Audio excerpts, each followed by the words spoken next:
Chapter 1026, Red Dwarf Star. Xia Fei had fabricated a lie, claiming that this asteroid belt was crawling with hidden sentries from the inverse, scaring Boss Yang badly. After all, these were the monstrous inverse. No one was willing to fight with them. Xiang Biyang quickly realized that if Xia Fei could tell him that sentries were hidden in the area, he had to know their location. If he brought Xia Fei back with him, he might be able to avoid disaster. Thus, Boss Yang turned around to try and convince Xia Fei into coming back with him. However, as he turned his head, his eyes were transfixed, for Xia Fei's little ball was none other than Holy Beast Shatterstar. Zing! Boss Yang went pale, and he grew even more afraid. As a businessman who specialized in the exotic beast trade, he naturally understood what sort of class Furball belonged to. Moreover, Boss Yang also understood that holy beasts did not follow just anyone. Anyone who could raise a holy beast was no easy customer.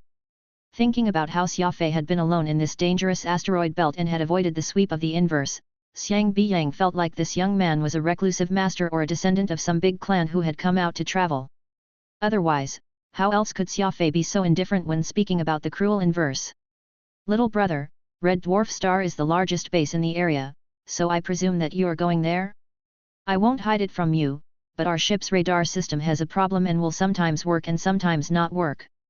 In order to avoid conflict with the inverse, we will have to rely on little brother for guidance. Xiang Biyang bowed, his tone becoming very genial and warm. The hunters were instantly confused. To capture the diamond dragonflies, Boss Yang had rented the fastest warship in the Red Dwarf Star, the Stellar River. How had this elite warship of Red Dwarf Star suddenly become a shabby ship with a flaw? They were about to speak when the short-bearded lead hunter shot them all a glance, silencing everyone. Having also noticed Furball, he knew that someone with a holy beast was not to be provoked.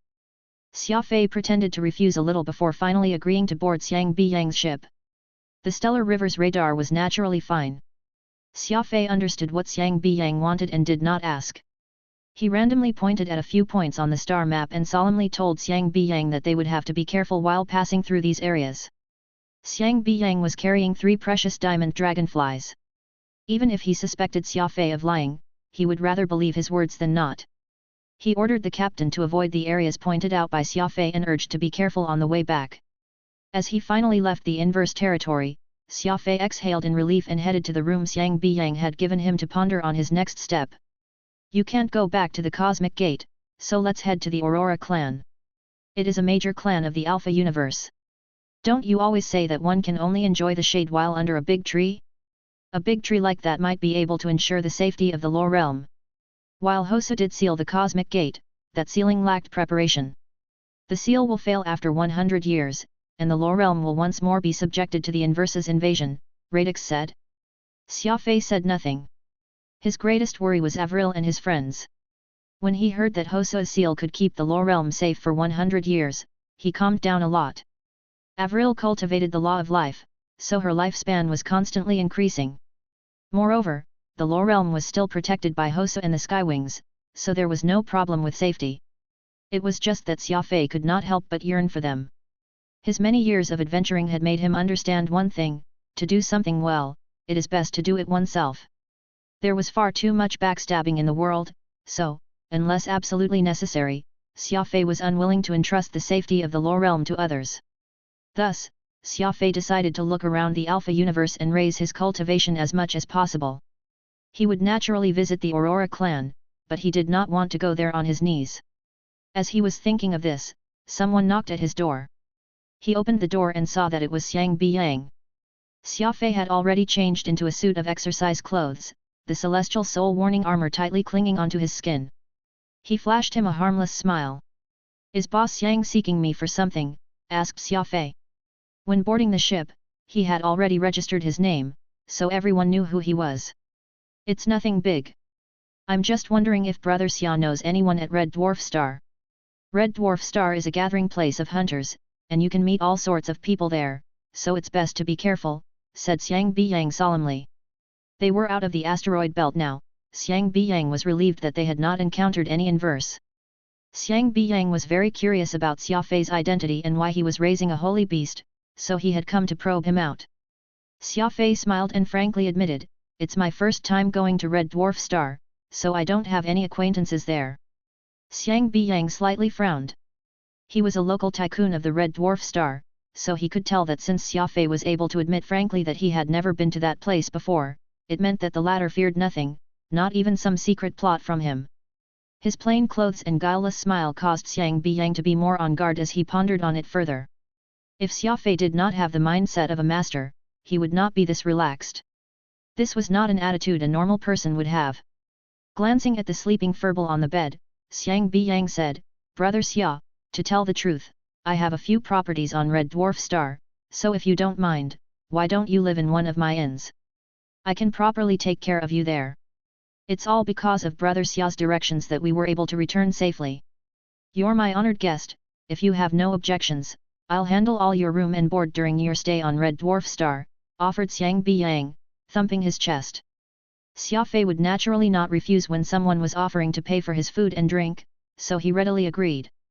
Xiang Biyang changed the subject, staring at furball and saying, "With such a unique appearance and peerless aura, I presume that this is one of the legendary holy beasts." Xia Fei nods, though he inwardly laughed. What peerless aura? Furball is a lazy with fellow cunning streak, there's nothing peerless about him. Still, this was only normal. In battle, Furball went from a lovable soul into a figure that was just as intimidating as Xia Fei. Radix frowned.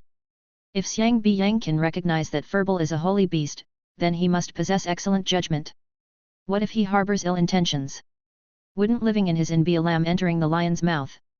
Xia Fei nonchalantly replied, "You need to understand who the lamb is here." Radix was startled, but he realized that Xia Fei was telling the truth. A starving camel was still bigger than a horse, and while Xia Fei was injured and was not in fighting form, Furball and Peacock Blue were raring to go. If a fight really did occur, it would be hard to say who the lamb actually was. After a few moments of silence, Xiang Biyang finally broached the topic. "Brother Xia, this holy beast has a delightful appearance. If you agree, I'm willing to buy it at a high price." Xia Fei smiled as he countered, "When did holy beasts ever have a price?" Zing! Xiang Biyang instantly turned red in the face. Holy beasts were unique existences. There was no second furball in the universe. In other words, every holy beast was priceless. Taking another step back, holy beasts were not Pekingese dogs. If a holy beast that had already recognized a master was given to him, Xiang Biyang would be unable to obtain it no matter what he did. Him trying to bid for a holy beast was truly very ludicrously hasty. Xiang Biyang stuttered, too was rash. He then found an excuse to leave the room. "I'm losing it. That holy beast already has a master, so how could it be traded for? Since Xia Fei has a holy beast, he can't be lacking money. I really must be going senile in my old age," Xiang Biyang reproached himself as he walked away. Red Dwarf Star. It was called Red Dwarf Star, but this planet was no dwarf at all. It was several sizes larger than Earth and had a population exceeding 10 billion. Most of its inhabitants were hunters.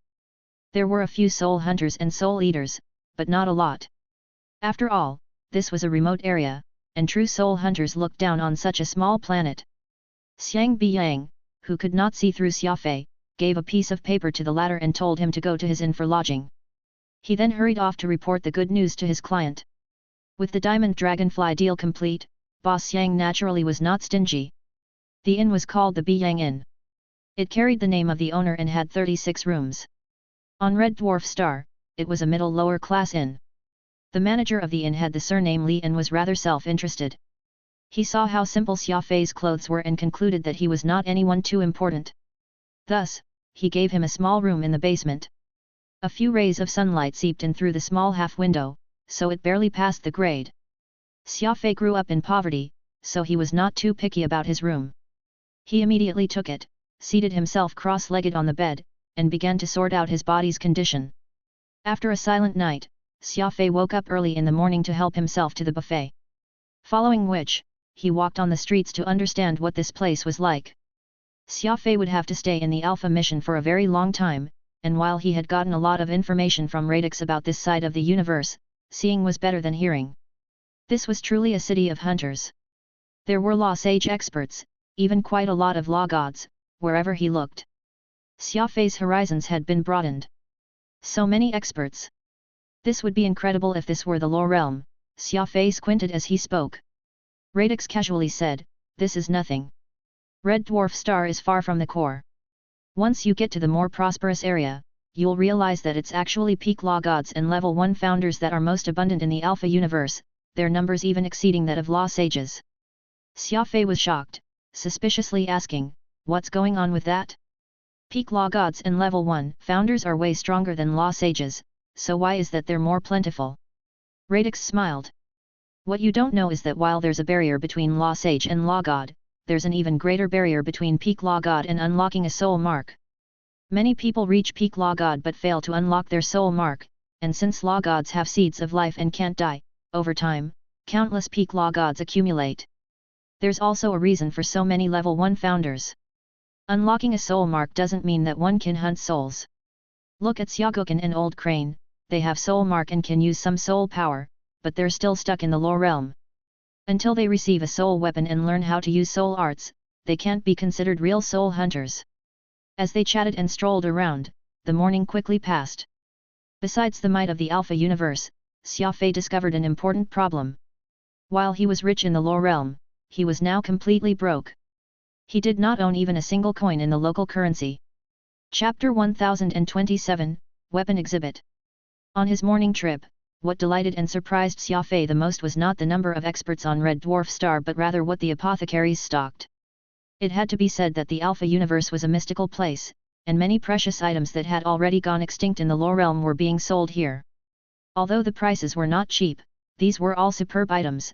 Xia Fei counted himself lucky for even having the opportunity to purchase them. "Can these medicines treat your injuries?" asked Radix curiously. He knew nothing of pharmacology, but considering how excited Xia Fei was, these had to be pretty good items. "I don't know about curing them, but if I have these medicines, then with the support of a soul weapon, in about 3 months' time, my serious injuries will have been healed," replied Xia Fei. According to Xia Fei's most optimistic estimates from before, it would take half a year to heal his body, but now, he could shrink this time to 3 months, which was huge progress. After all, his injuries were complicated. On the day before his fight with the inverse, Xia Fei had crazily increased his level and his soul mark, so his foundation was not exactly rock solid. Getting injured in this situation was very risky. Besides his body, even his 7th brain region was slightly hurting. These were all side effects from that desperate battle. Xia Fei marked down the prices of those medicines in his mind and then did some calculations. He would need at least 1.5 million to buy all the herbs. Like the other places in the Alpha universe, Red Dwarf Star used an item called white pearls as currency. The origin crystals of the law realm were simply commodities here and were not being circulated as currency. This was a problem.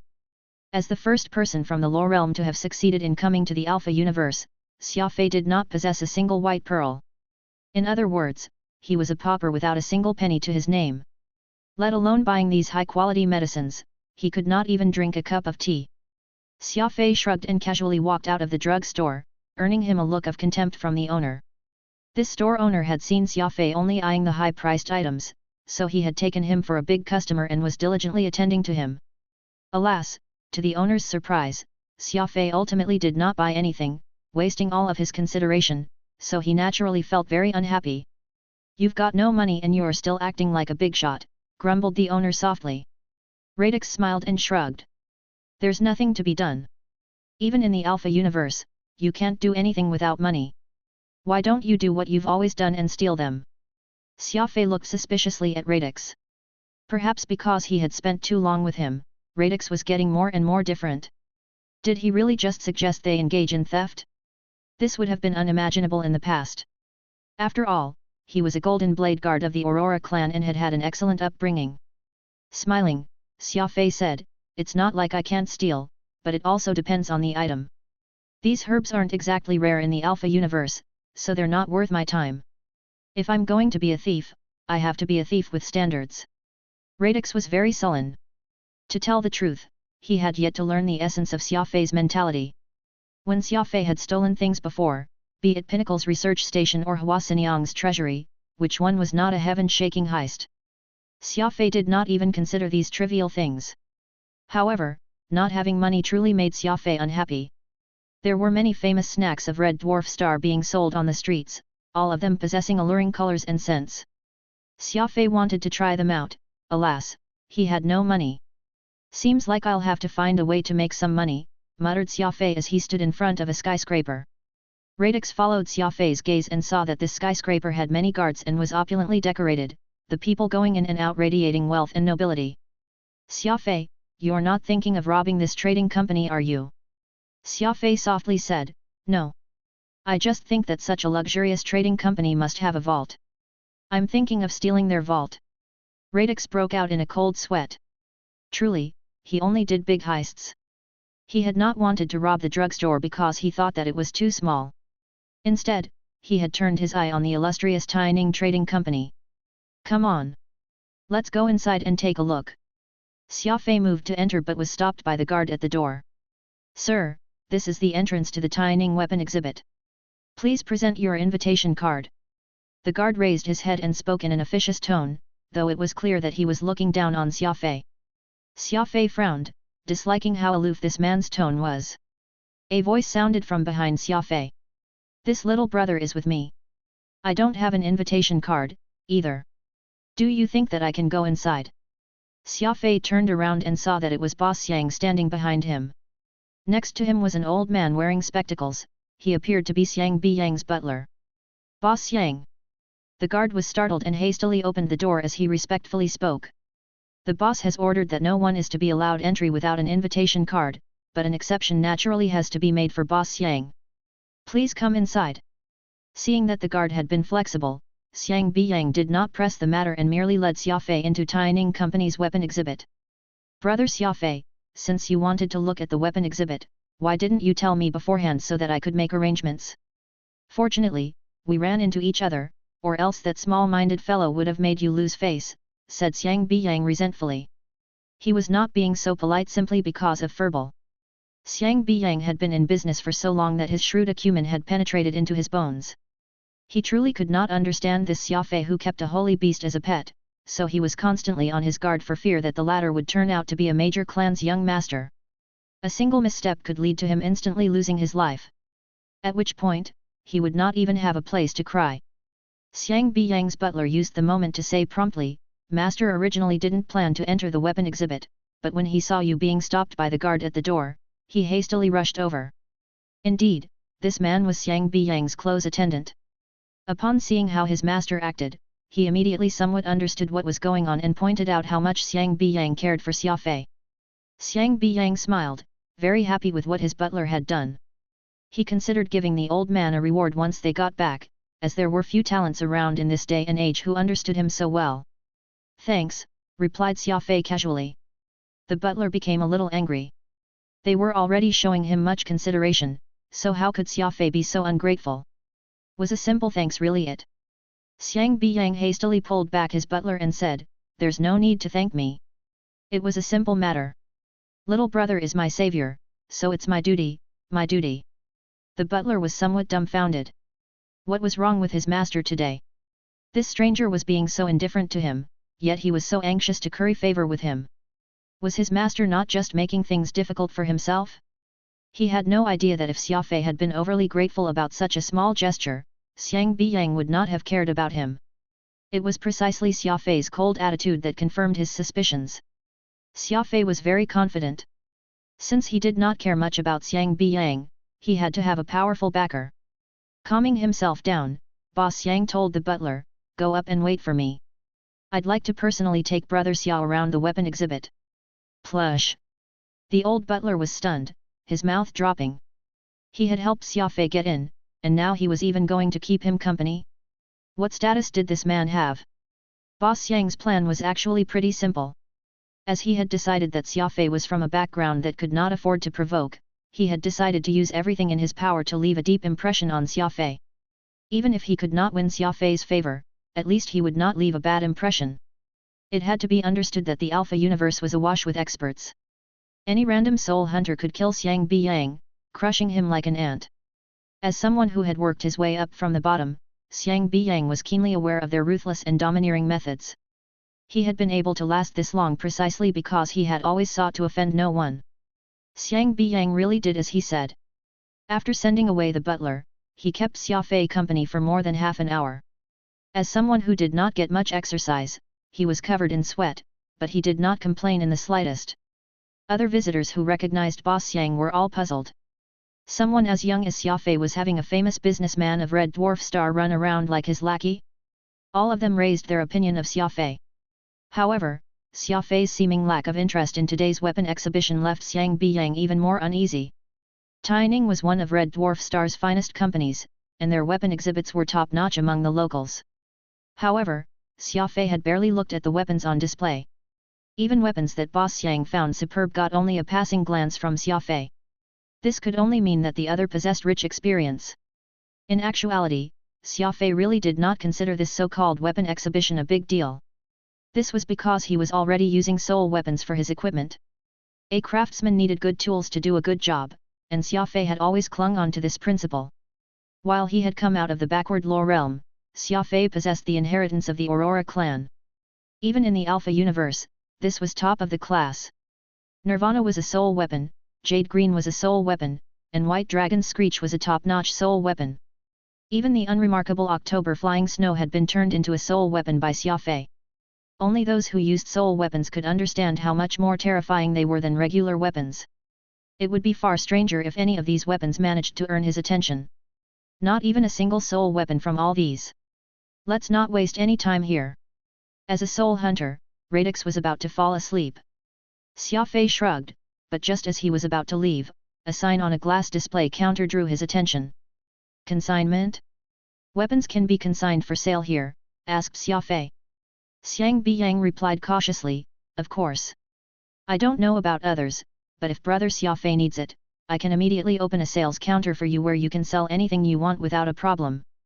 Xiang Biyang slapped his chest while mentally saying to himself, this is great.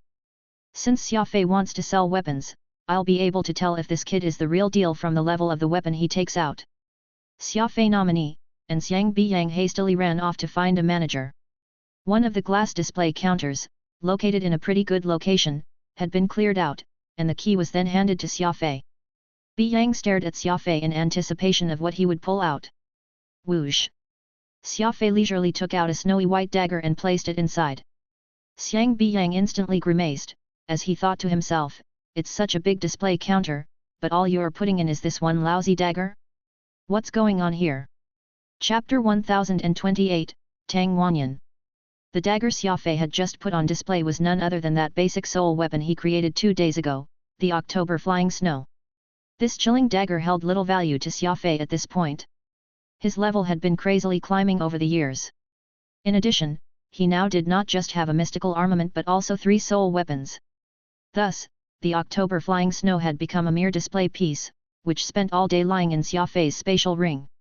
After getting a soul mark and learning the Feather Wing Codex, Xia Fei had become a spiritualist who could create soul weapons, and October Flying Snow was his very first work. Alas, as he lacked skill and his level was low, though the October Flying Snow had become a soul weapon, it was only the most basic of its kind. Let alone the White Dragon Screech and Nirvana, it could not even compare to Green Jade. After thinking about it, he decided that he still could not use it. Today, he came to this weapon exhibit, only to realize that not a single soul weapon had been put up for sale. As such, the moment he learned that he could put items up for consignment, he decided to sell off the October Flying Snow. After all, he was very short on money, and more importantly, he needed to know how much the soul weapon he had made was worth. The warrior profession always burned through money freely, and it was difficult to get anywhere without money. If he could fetch a good price for the October Flying Snow, then he would have a path toward making money in the future. Pa! Xia Fei closed the display case, letting October Flying Snow quietly lay inside, drawing little attention. Thank you, Boss Yang, Xia Fei smiled and said. It's nothing, nothing. Xiang Biyang smiled.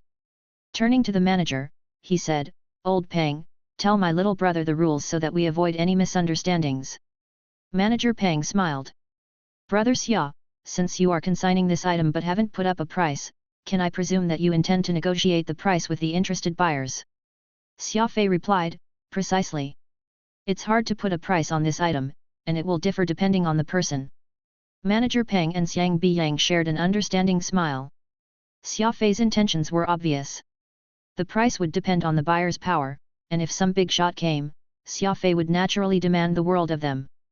This was why most would say all businessmen were evil. Since that's the case, stay here brother Xia so that you can negotiate with the potential buyers.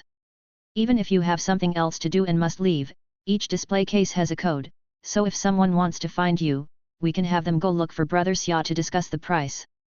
As for the commission, out of respect for boss Yang, we won't take a cent, said manager Pang with a smile. Normally, selling items on consignment at Tianing Company would yield to a 10% commission, but this manager Pang did not think that this snowy white dagger could sell for much, probably several thousand pearls at most, and the fee would likely not exceed 1,000 pearls. Tianing Company was incredibly wealthy, so rather than taking this paltry sum of money, it preferred to win Xiang Biyang's favor.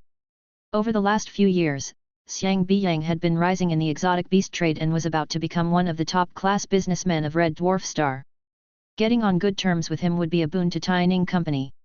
Manager Peng left after saying his piece, telling the exhibit employees to keep a close eye on Xia Fei.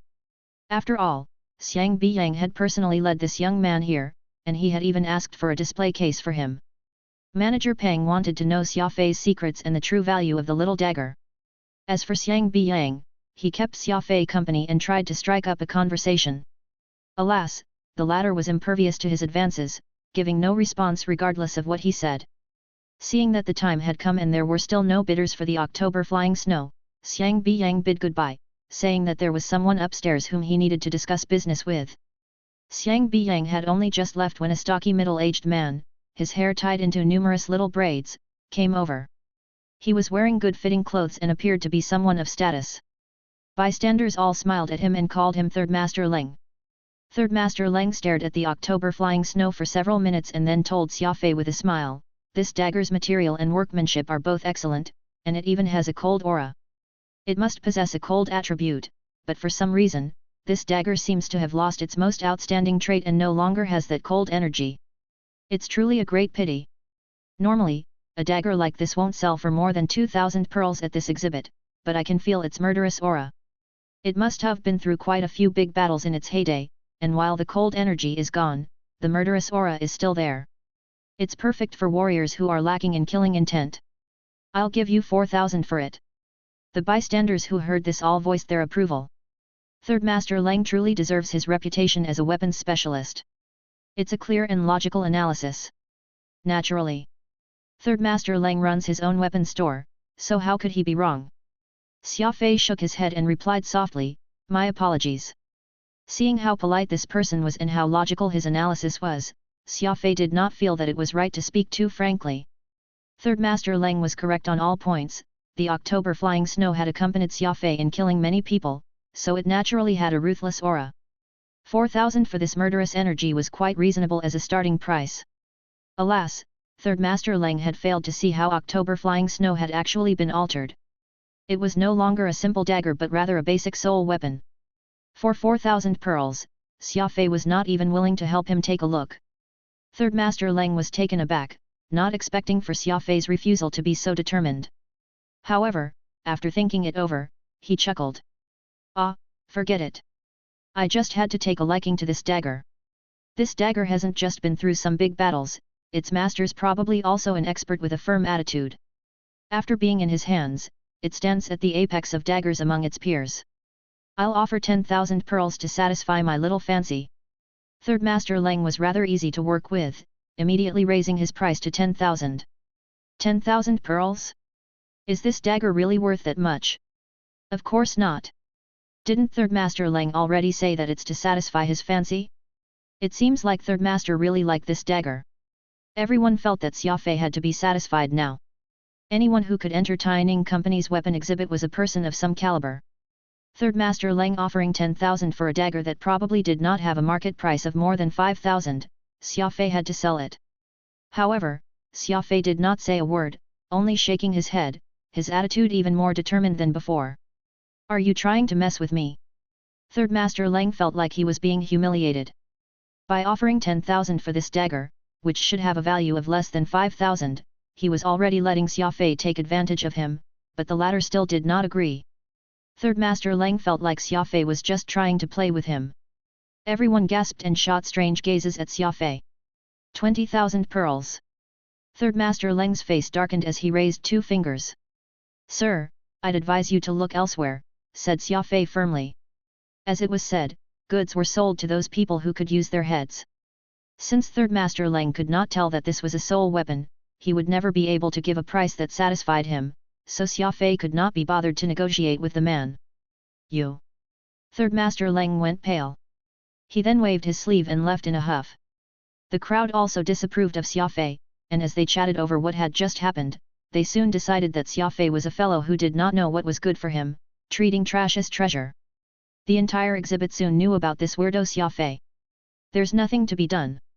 Red Dwarf Star isn't one of the core regions of the Alpha universe, and the people who live here don't have the experience. I can't believe that they don't even recognize a soul weapon, said Radix, shaking his head.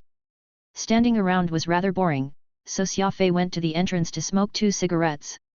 When he came back, he saw that there were 2 people in front of the display counter, an elder and a thin, energetic, middle-aged man. They were staring at the October flying snow and occasionally whispering to each other. The elder had an unusual bearing, having an attitude that only a man of great wealth and status could possess. As for the middle-aged man, he radiated energy pulses that Xia Fei was very familiar with, so he was probably a warrior. I can't see through that old man, but the middle-aged man is certainly a soul hunter. Still, his level is very low, and he's not that powerful, Radix concluded. Xia Fei stood behind the display counter, not looking at the pair. Little brother, is this dagger yours? Asked the middle-aged soul hunter. Yes. Its name is October Flying Snow. October Flying Snow? A good name. Would you mind letting us take a closer look and hold it? Since this was a soul hunter, he had presumably discovered that the October Flying Snow was a soul weapon, so Xia Fei was happy to let them hold it. After all, they were professionals and would not give a joke of a price like 20,000 pearls for a soul weapon. Opening the display case, Xia Fei took out the October Flying Snow and handed it to the middle-aged man. The moment the man touched the dagger, his wrist trembled, a detail that failed to escape Xia Fei's eyes. What about it? The elder whispered. Master Tang, I can guarantee you that this is a soul weapon, the middle-aged man said sternly. It's really a soul weapon. This elderly Tang's eyes exploded with the light of excitement. I'm sure of it. It's not just a soul weapon, this dagger also has some strange energy that I can't understand. Old Master Tang was startled, hastily asking, there's a soul weapon that even Mr. Song can't see through? Then this item must be incredible. This soul hunter Song nodded. Incredible. It's definitely acceptable to purchase. Xia Fei, who had closely been listening this entire time, could see that this red dwarf star was truly lacking in masters. A soul weapon that Xia Fei had casually created was being called incredible by this soul hunter. At this moment, there was a clamor from outside. Greetings, Boss Tai. Boss Tai, today's weapon exhibit is incredible. Tai Ning Company deserves its reputation. Yours is the only trading company on Red Dwarf Star that can invest so much. Xia Fei looked up. It seemed like the boss of Tai Ning Company was here. The surrounding people all stood aside while greeting him. Upon seeing old Master Tang, Boss Tai cast aside his dignity and jogged over. Master Tang, why are you here? Tai Ning hurriedly bowed, treating that old Master Tang with utmost respect. Master Tang ignored him, so clearly, they were not on equal standing with each other. Little Tai, I'd like to borrow from you somewhere quiet so that I could discuss some business with this young man, said Master Tang without averting his eyes. Tai Ning was deeply moved and hurriedly ordered his employees to open up a VIP room and then respectfully escorted Master Tang inside. Tai Ning also treated Xia Fei with utmost respect.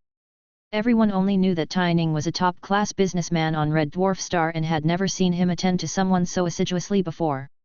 They grew even more confused and could not help but wonder where the elderly Tang and Xia Fei had come from. Xiang Biyang happened to see all this transpire. He had come here to talk business with Tai Ning, as it was his company that had sought the 10 diamond dragonflies. Boss Tai, where did this Master Tang come from? Whispered Xiang Biyang. He was immensely curious after seeing Xia Fei follow this extremely revered elder into the VIP room, so he hastily ran over to gather information. Tai Ning called Xiang Biyang over to the side and then told him sternly, that man is old Master Tang Wanyan. Chapter 1029, 2 million pearls. Some people might not have heard of the name Tang Wanyan, but if someone was to mention Master Tang's nickname, which was Two City Tang, everyone would know that it was him. Red Dwarf Star had a population of 1 billion, with 31 cities having populations that exceeded 20 million, and Tang Wanyan owned 2 of them. This was why he was known as Two-City Tang. To have control of 2 large cities all by himself meant that Tang Wanyan was a super businessman, one who enjoyed the fruits of both the proper world and the underworld, of Red Dwarf Star. Xiang Biyang was immediately dumbfounded. Tang Wanyan was a very low-key person and rarely showed his face to others, so he had not recognized him. He could not help but be frustrated for having missed out on a chance to build a connection with this incredible business tycoon. Human relations consisted of different social circles. Xiang Biyang was considered one of the higher-class businessmen of Red Dwarf Star, and he was currently stepping from the 2nd class into the 1st class. The circle that Tang Wanyan resided in naturally would not care about him, so it was very normal for Xiang Biyang not to recognize Tang Wanyan. That man next to Master Tang is also incredible. His name is Song Jinhu. I heard that he's a soul hunter hired at a high price from the outside. Those 10 diamond dragonflies you got me were also for a job from Master Tang, said Tai Ning smugly. He was very comforted by the fact that he could recognize those 2, whereas Xiang Biyang could not. After all, Xiang Biyang was a newly ascending businessman, so his resources were inferior to his. Xiang Biyang could naturally hear the pride in Tai Ning's words, but he was more furious that the 10 diamond dragonflies he had worked so hard to get were easily handed over to Tai Ning. Tang Wanyan would only remember Tai Ning and would know nothing of all the effort Xiang Biyang had gone through. This was the mystery of social circles. If Boss Tang wanted diamond dragonflies, he would not go find someone that actually did business in exotic beasts like Xiang Biyang, only going and finding someone like Tai, who was only a bit lower in social status to him. Tai Ning would get all the benefits and favor while Xiang Biyang could only look on. Resentful, Xiang Biyang smiled coldly. Although I don't recognize Boss Tang, I do know that the person who went with him into the VIP room is a friend of mine. His name is Xia Fei. Zing. Tai Ning immediately grew interested, looking at Xiang Biyang in a new light. After all, Xia Fei had been respectfully led into the VIP room by Tang Wanyan and Song Jinhu, being treated with much more respect than him. Where had this man come from? Since Xiang Biyang knew Xia Fei, that naturally meant he could not be underestimated. Brother Xiang, I suddenly remember that today is the 17th birthday of my daughter. Why don't you come to visit my home today, invited Tai Ning. While Tai Ning had shown respect for Xiang Biyang in many ways, it did not mean that Boss Tai actually thought highly of him. After all, Xiang Biyang was only a rising businessman of Red Dwarf Star, much more lacking compared to real top-class businessmen. Tai Ning had made some exotic beast transactions with Xiang Biyang to be polite, but he would not invite him to something like his daughter's birthday. He would only invite those of closer social status, perhaps even those of higher status compared to him. So it's my niece's birthday. I must prepare a generous gift for her. Xiang Biyang grinned while silently cursing Tai Ning's lack of sincerity. Nonetheless, while he inwardly grumbled, he was not about to miss out on this chance to participate in a gathering of the upper crust of society. As for that brother Xia, Tai Ning probed. Xiang Biyang was startled at first, but he quickly smiled and told Tai Ning, now that you've mentioned it, brother Xia, who has come from far away, is looking to make some new friends. I'll come together with him tonight. Xiang Biyang immediately made the decision for Xia Fei. However, the thought that Tai Ning had only invited him to a meeting of his social circle because of the latter left Boss Xiang feeling rather discontented. The VIP room was naturally luxurious to the extreme. An employee served tea and snacks before very tactfully withdrawing, leaving Tang Wanyan, Song Jinhu and Xia Fei alone in the room. Sipping his tea, Tang Wanyan examined Xia Fei from the corner of his eyes. Xia Fei looked straight ahead, appearing relaxed and composed, having clearly been to high-class venues like this before. Tang Wanyan raised his opinion of Xia Fei.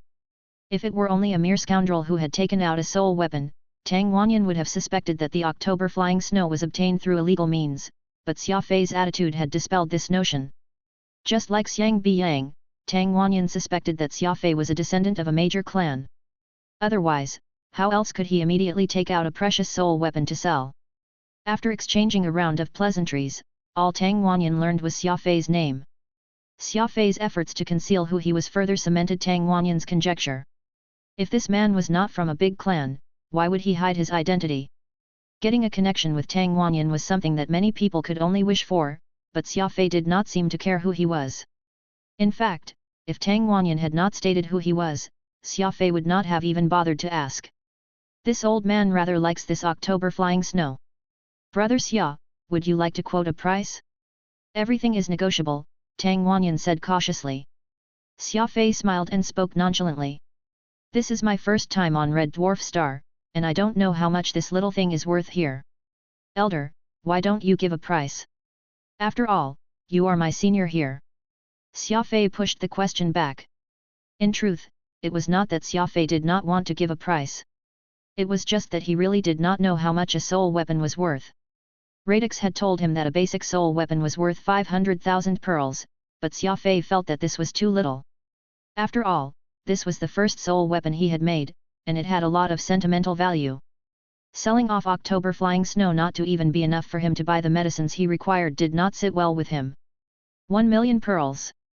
Brother Xia Fei, what do you think? Said Tang Wanyan sternly, throwing up a finger. 1 million was no small sum. A normal family only made 10,000 pearls a year, and they would have to work 100 years to reach that number. This Tang fellow is quite generous, Radix told Xia Fei. Xia Fei was unmoved. Tang Wanyan frowned. Well, it's a good thing that I really need this 1.5 million pearls. Xia Fei was still unmoved. He could not be blamed for this. He was originally going to give in once he had enough money to buy his medicines, but Tang Wanyan just had to say that he needed this soul weapon. Since the old man urgently needed it, Xia Fei was being too nice if he sold it for just 1.5 million pearls. He was a big fan of extortion by taking advantage of someone's weakness. Seeing that Xia Fei still was not satisfied, Tang Wanyan turned to Song Jinhu. Old Song, for my granddaughter, will this thing? Song Jinhu whispered, Master Tang, there's something odd about this dagger, and it may not be a simple soul weapon. While you have already purchased 10 diamond dragonflies, those exotic beasts can only serve as support. They won't compare to this October flying snow. Tang Wanyan firmly stands. Turning his head back, he raised 2 fingers. This is my last offer. 2 million. Deal, replied Xia Fei crisply, knowing when to take a deal. In any case, he could make a soul weapon of this level every half a month, so there was no need to haggle down to the last penny. It was best if he quickly gathered his medicines to restore his strength. The money and item were exchanged. Though Tang Wanyan had spent a lot of money, he had finally managed to get his hands on a soul weapon and was quite happy. Meanwhile, Xia Fei had gotten his first load of money in the Alpha universe and resolved his urgent need for medicine, so he was also quite satisfied. The 3 of them came out of the room together, and countless confused and curious eyes turned to them. Boss Yang and Boss Tai, who had been waiting all this time, quickly came up to welcome them. Boss Tai naturally went up to Tang Wanyan, while Xiang Biyang went up to Xia Fei and said to Tang Wanyan and Song Jinhu, this one is Xiang Biyang. Brother Xia is my good friend. Xia Fei frowned as he grumbled mentally, when did we become good friends? I don't think our relationship is that good, is it? Tang Wanyan exchanged a few words with Xiang Biyang out of respect for Tang Wanyan. On Red Dwarf Star, it was an honor to exchange a few words with 2 City Tang, and Xiang Biyang's face glowed with a ruddy light. Only now did Xia Fei understand that Xiang Biyang wanted to build a connection with this Tang fellow. It was not as if Xia Fei had not encountered this kind of thing before, so he did not take it to heart.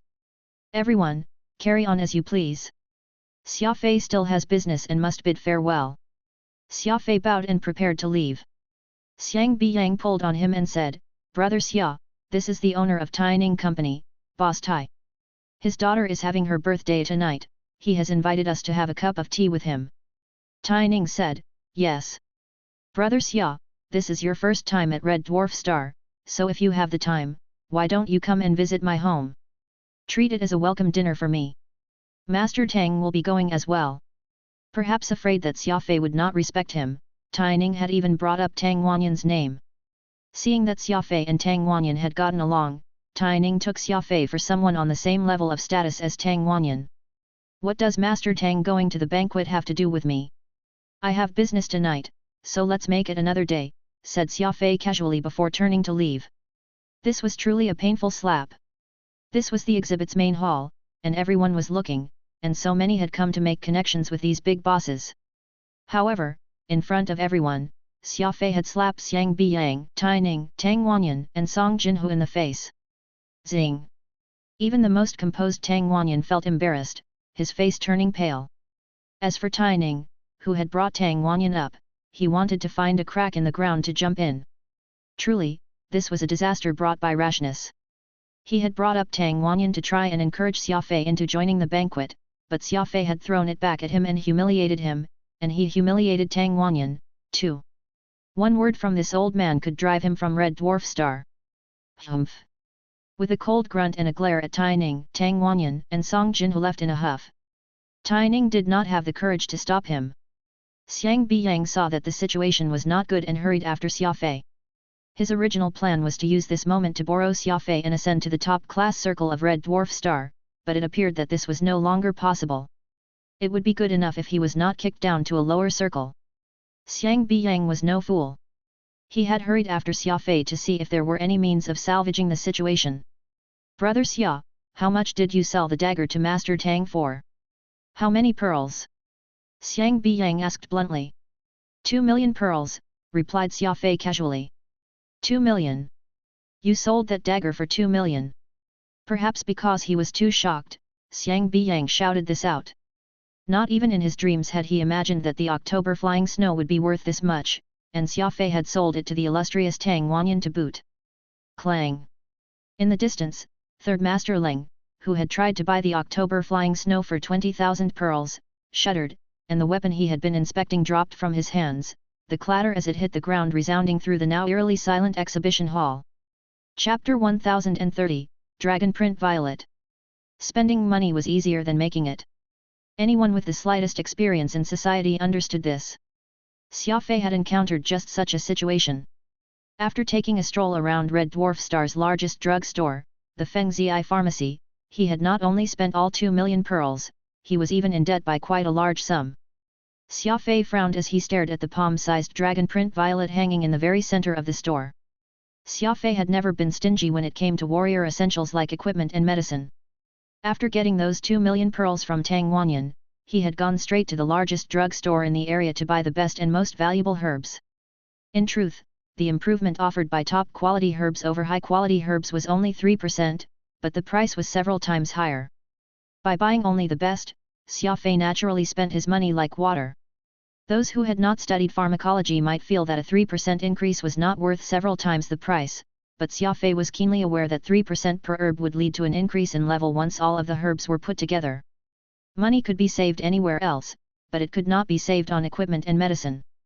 After paying off the 2 million pearls, all he had left were several hundred pearls in spare change, and this was because boss Feng Zhi had given him a discount out of respect for Xiang Biyang. There was nothing to be done. Precious and rare herbs were grossly expensive whether one was in the lower realm or the Alpha universe. The change in environment had not changed this at all. However, as he prepared to leave and was paying the bill, Xia Fei just happened to see the treasure of Feng Zhi Pharmacy, the dragon print violet. The dragon print violet was a single-leafed plant that grew very slowly. It took 100 years to grow into a blade of grass, 1,000 years to bloom, and 10,000 years to mature. On its single leaf was the image of a giant dragon from whence it obtained its name.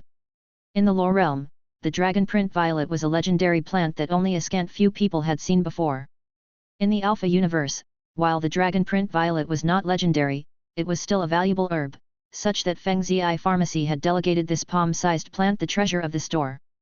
Xia Fei had been transfixed by the dragon print violet precisely because of its unique medicinal value. It could restore one's vital energy and repair one's mental energy, so it would naturally be extremely beneficial to his treatment. Boss Feng, can I take a closer look at this dragon print violet? Asked Xia Fei. Xia Fei had bought a large number of materials and was also accompanied by the ascendant Xiang Biyang, so Feng Zhi was happy to work with him. He hastily had someone take down the dragon print violet and place it in front of Xia Fei, but the climate-controlled cover remained closed. Little brother, you have excellent eyes. This dragon air pint violet is already mature. Look at the purple dragon image on its leaf. It's like an actual dragon soaring to the heavens. It's a rare ultimate grade item. Little brother, if you like it, old Feng is willing to sell this dragon print violet to you at cost. I bought it at 3 million pearls, and I can hand it to you for 3 million. Every potter praised their own pot, and those in business always spoke well about their goods. Boss Feng understood this principle, and when selling to Xia Fei, he did not call it selling, instead saying that he was handing it over. Xia Fei smiled and nonchalantly said, a mature dragon print violet has 4 claws, like a hawk hunting a rabbit, but yours only has 3 claws, so it's still at least 1500 years off maturity. Plus, an ultimate grade dragon print violet will have an inky green leaf, with the dragon being a dark reddish purple. Yours has yet to achieve these 2 points. If my guess is right, this plant must have grown in poor soil and didn't receive enough sunlight, causing it to have these innate flaws. For it to grow into this is already quite difficult. Boss Feng, even if you raise it for another 10,000 years, it won't be more than a middle-grade dragon print violet.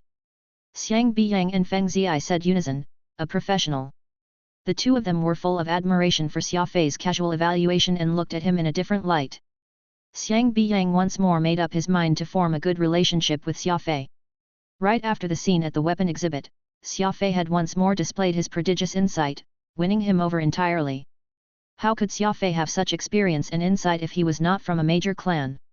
In truth, Boss Yang was right. Xia Fei was from the Alpha Universe's Aurora clan. It was just that Xia Fei did not even know which way the door to the Aurora clan's house opened. Feng Ziyai was rather embarrassed after being exposed. I didn't think that brother Xia Fei would possess such insight at such a young age. This old Feng truly admires you, so I won't try to hide it. I inherited this dragon print violet from my grandfather, and he bought this flower for 1.5 million pearls. Today, since I was so fortunate to have met you, I am willing to part with it for 1.5 million as well. Feng Ziyai then went on about inflation, as if implying that he was still eating a big loss by selling the dragon print violet for 1.5 million. Xia Fei did some mental calculations and found that while Feng Ziyai was still making a profit on this price, it was not by much. It was a reasonable price. Alas, Xia Fei did not have this much money, so he had to bid farewell. Xiang Biyang immediately had an idea and came forward. Brother Xia, since you've taken a liking to this dragon print violet, I'll buy it and give it to you as a gift. Feng Ziyai, wrap this dragon print violet up for me. You can settle the bill with my accountant. Feng Ziyai was elated to make the deal, and he hastily wrapped up the dragon print violet with the rest of the herbs that Xia Fei had just purchased. Xia Fei frowned. He did need the dragon print violet, but he did not want to owe Xiang Biyang a favor. At this moment, Radix suddenly said, since he's willing to pay for you, just take it. It's no big deal. Just return the money when you have the chance, and if it's really no good, just find a reason to exterminate the Xiang name and make a clean break of it. Radix made a chopping motion with his hand. Xia Fei was truly speechless. Radix had changed. Originally, whenever Xia Fei killed, Radix would go on lengthy tirades about how this did not match the style of the Aurora clan. Now, Radix had become a ruthless character. His first suggestion was to kill and clean up, his ruthlessness on par with Xia Fei's. What are you looking at me for? You're the one who taught me that one can't subsist on style and grace. You don't wish to owe Xiang Biyang a favor, and you also want the dragon print violet, so won't killing him solve everything? Radix spread apart his hands as he asked nonchalantly. Li Jun, this is the room you gave my good brother. Not only did Xiang Biyang gift Xia Fei a 1.5 million dragon print violet, he even accompanied him back to the inn, but when he saw the room manager Li had given Xia Fei, he exploded. 2 days ago, Xiang Biyang would not have cared about Xia Fei's situation, but now, Xia Fei was someone that Xiang Biyang ardently wanted to get close to, even gifting him the dragon print violet. Hence, when he found out that manager Li had given Xia Fei a basement room, fire was lit up in his heart. Li Jun, get out here right now. Xiang Biyang rolled up his sleeves and angrily charged up to the counter. Xia Fei lit a cigarette and commented, Xiang Biyang crawled up from the bottom of society, so while he's wealthy, his personality is still much worse than the true upper-class merchants. This is probably the reason Tang Wanyan and Tai Ning are unwilling to deepen their relationship with him. Radix nodded. As the saying goes, only 3 generations of wealth can produce a true gentleman. When you get to the Aurora clan, you'll find out what a true gentleman is like. Xia Fei did not really care. He hated sanctimonious people the most. A real man showed happiness at debts of gratitude and would seek revenge over the smallest of slights. Xia Fei was not someone who would intentionally suppress the flames of rage. A person like Boss Yang who was both slippery and coarse was more Xia Fei's style. Pa! Pa! Pa! Xiang Biyang called manager Li over and immediately slapped him 3 times before kicking him out the door, showing off the brutish attitude he used to have back when he was on the streets. After doing this, Xiang Biyang ordered someone to open up the best room in the inn before he continued acting subservient to Xia Fei, even flashing him a smile. Xia Fei sighed. Brother Xiang, I'll accompany you to Tai Ning's gathering tonight. Xiang Biyang was startled, and then he grinned. Why had Xiang Biyang been working so hard today? Was it not exactly so that Xia Fei would come with him to the Tai mansion?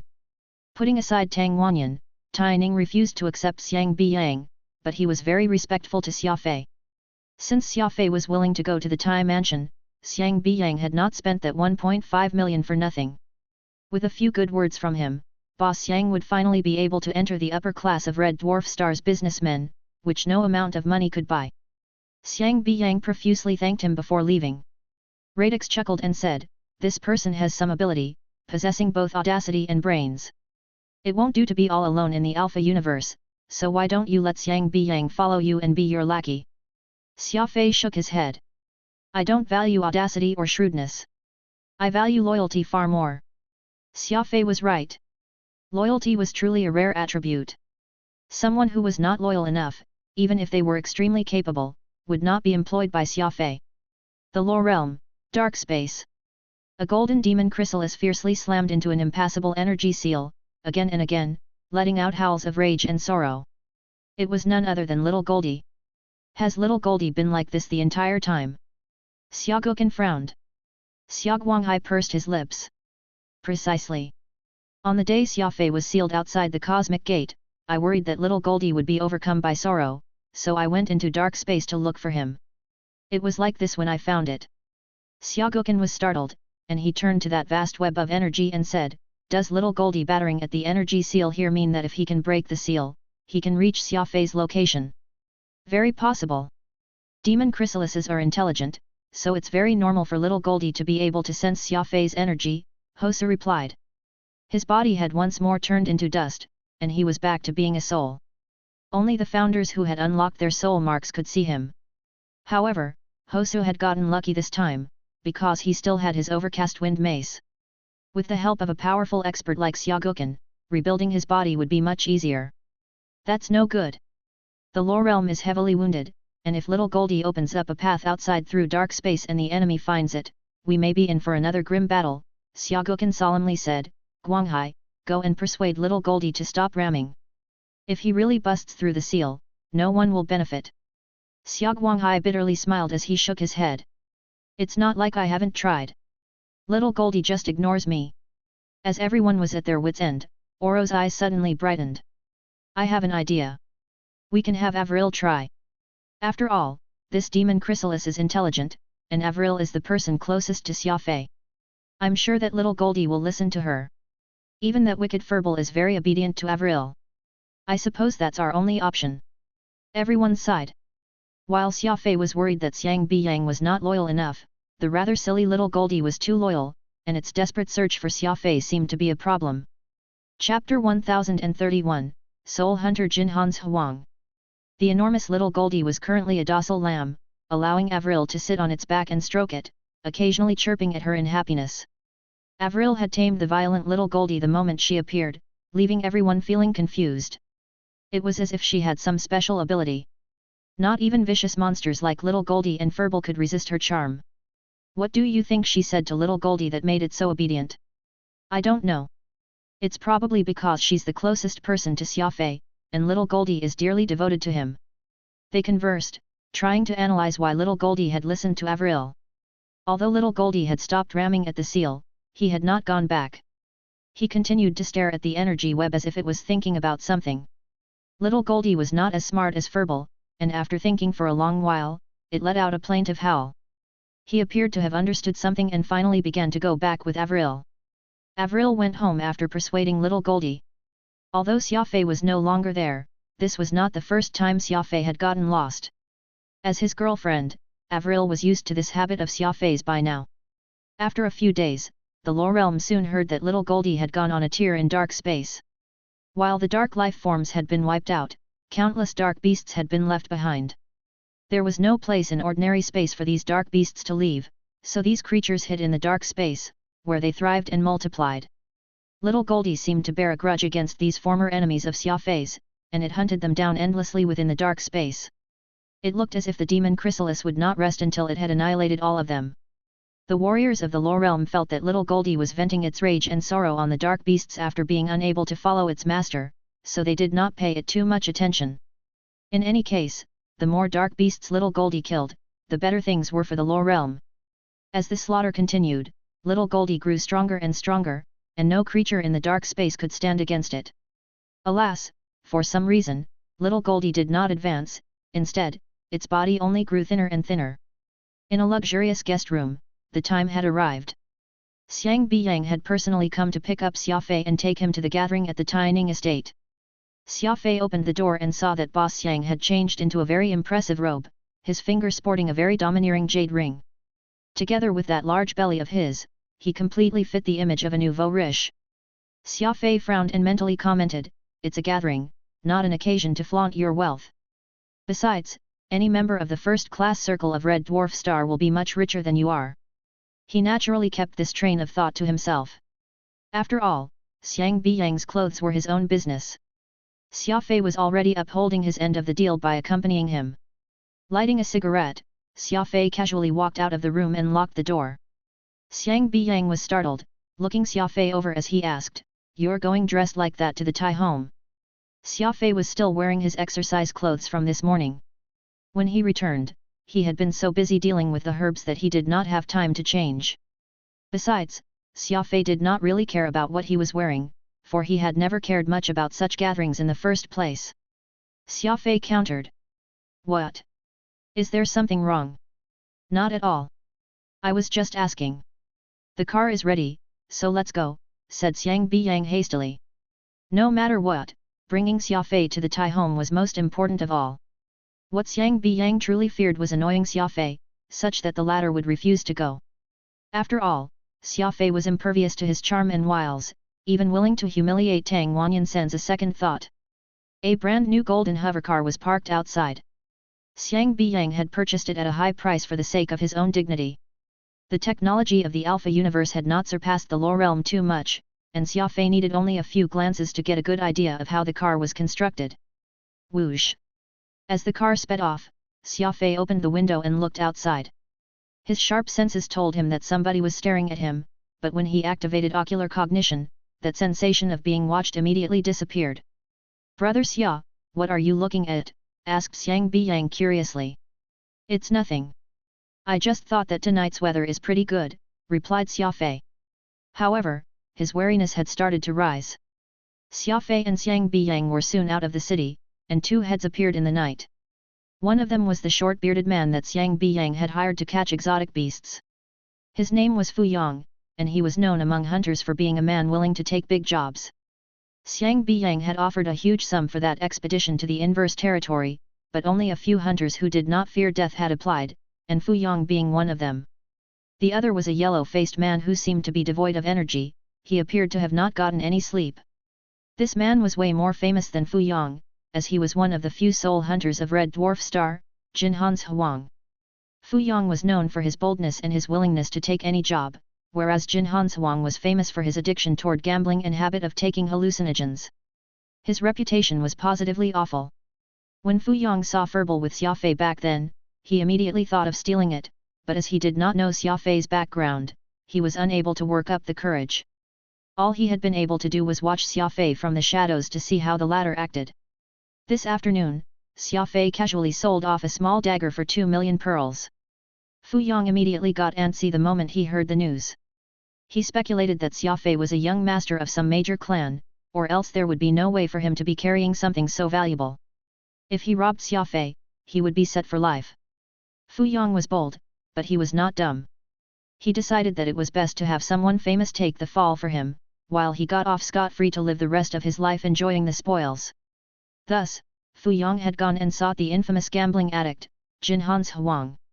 Jinhan's Huang had been unlucky his whole life, especially when it came to gambling, losing every bet he made. If he was not a soul hunter, the loan sharks in the casinos would have killed him 100 times over long ago. Alas, it was impossible to live off reputation alone. As his debts piled up, those loan sharks became reluctant to loan him money. He wanted to get a job, but his reputation was simply too awful. Others were more willing to hire a soul hunter of better reputation even at a higher price rather than seek Jin Hanzhuang's service. Jin Hanzhuang had truly made a first in this region, falling to such a low level as a soul hunter. When Fu Yang came to find him, saying that he had a big job, Jin Hanzhuang immediately agreed. He had no idea that Fu Yang was just borrowing his name. Once they split the money, everyone would go search for Jin Hanzhuang, not him. After all, this infamous gambler was a soul hunter, and as they said, a large tree was buffeted in the wind. Are you talking about that young man? Jin Hanzhuang yawned and asked. Yes, that's him. This afternoon, he took out a dagger from his spatial ring and sold it for 2 million pearls. If we rob him for all he's got, we'll be rich, Fu Yang nodded and replied. Jin Hanzhuang frowned. I was watching moments ago. Xia Fei truly doesn't give off any energy pulses, meaning that he's just an ordinary civilian, but his clan must be something else. Killing him is easy, but will end up offending some people. Fu Yang smiled. Sir, the people you're most afraid of offending is old Master Mai Tong, yes? I heard that if you don't repay your debt in 7 days, he'll have your cultivation crippled. Jin Hanzhuang turned white and said no more. Mai Tong was one of the big businessmen of Red Dwarf Star, on the same level as Tang Wanyan. He ran many casinos and was involved in many businesses, some which were legitimate and some not. Jin Hanzhuang owed Mai Tong money, which everyone knew, and as a businessman, Mai Tong was unwilling to break off things with Jin Hanzhuang. After all, no matter how terrible Jin Hanzhuang was, he was still a soul hunter, and no one wanted to make an enemy of a soul hunter. However, a few days ago, Jin Hanzhuang had gotten drunk and announced that Mai Tong was afraid of him and did not dare to ask him to pay his debts. The news quickly spread to reach Mai Tong's ears. The old man was naturally furious, almost fainting from his rage. He had chosen, out of the goodness of his heart, not to quibble with Jin Hanzhuang, but as a result he had been labelled as incompetent. Master Mai could not accept this. They were all well-known people of Red Dwarf Star. If old man Mai did not act now, he would be made the laughingstock of the entire planet. Thus, Master Mai gave Jin Hanzhuang an ultimatum. In 7 days, he had to return the money or be crippled. Only then did Jin Hanzhuang realize the gravity of the situation. He could have done anything except offend Mai Tong. He had truly bitten off more than he could chew now. Old man Mai was intent on dealing with him once and for all. Though Jin Hanzhuang was a soul hunter, he was still one that was out of luck. Mai Tong was like the noontime sun, he could just hire a soul hunter. Mai Tong had already contracted 3 soul hunters to find Jin Hanzhuang and inquire about the debt in 7 days. Jin Hanzhuang knew that he could not beat Mai Tong, so he agreed to Fu Yang's plan to kill Xia Fei in order to resolve the imminent crisis.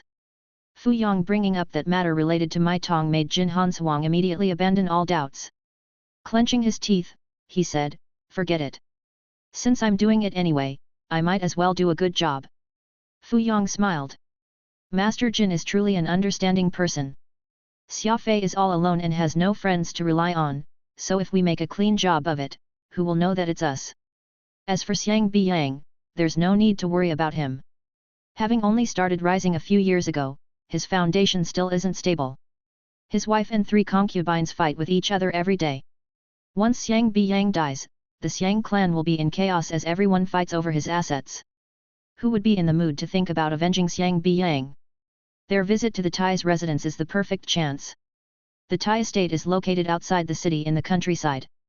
Their journey back will be the time of their demise. All the conditions are in our favor. Fu Yang and Jin Hanzhuang immediately set their plan to strike when Xia Fei and Xiang Biyang were on their way back. The 2 of them hid in a small forest next to the road, as Fu Yang tasked several trustworthy hunters with following Xia Fei.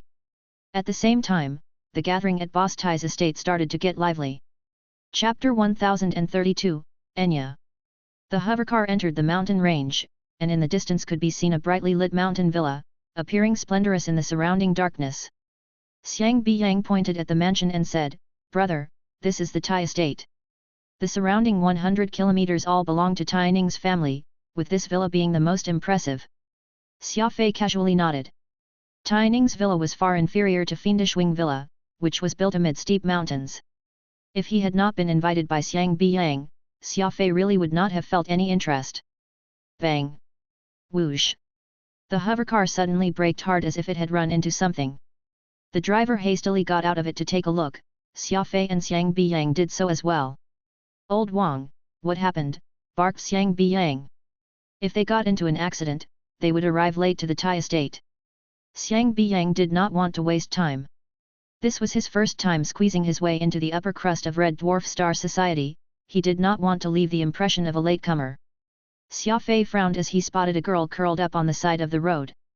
She was probably the one the hovercar had run into. She had probably run to the road out of panic, and Old Wang had been unable to evade her in time, resulting in an accident. Whoosh! Xia Fei was going to help her up and treat her wounds, but to his surprise, she got up first, holding her chest as she fearfully looked at Xia Fei and Xiang Biyang. "She's so pale." Xia Fei was startled when he saw the girl's face, and his heart shuddered as if it had been stabbed with a needle. She appeared to only be around 12 or 13 years old as she panted for breath with her golden hair in disarray. She was like a frightened fawn, her appearance pitiable. Xia Fei had never seen someone so pale before, but this girl even seemed to be devoid of blood.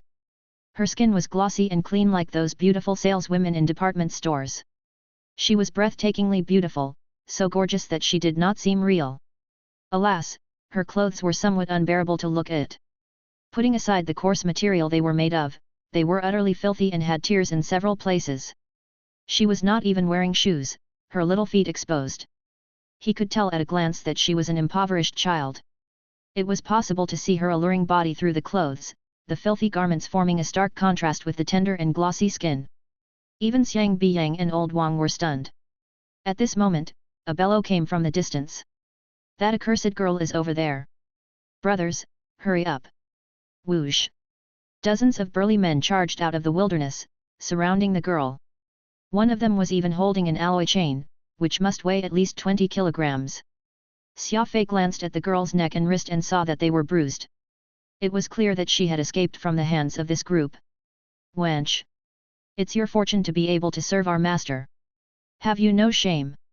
The man with the chain strode forward, raising one hand to slap the girl as he prepared the other hand to put the thick chain on. Don't get near me. I'll hit you," said the girl frantically. Alas, her voice was intoxicating, ringing out like the song of an oriole. The girl raised her arm in front of her as if she really had learned a little about how to fight. Only at this point did Xia Fei notice that the joint of her arm was bleeding, an indication of just how roughly these men had treated her. "I'll beat you to death," swinging his hand, his palm swishing through the air. Both of his hands were covered with calluses as hard as steel, so if his hand really did land on the girl's face, the result would truly be gruesome.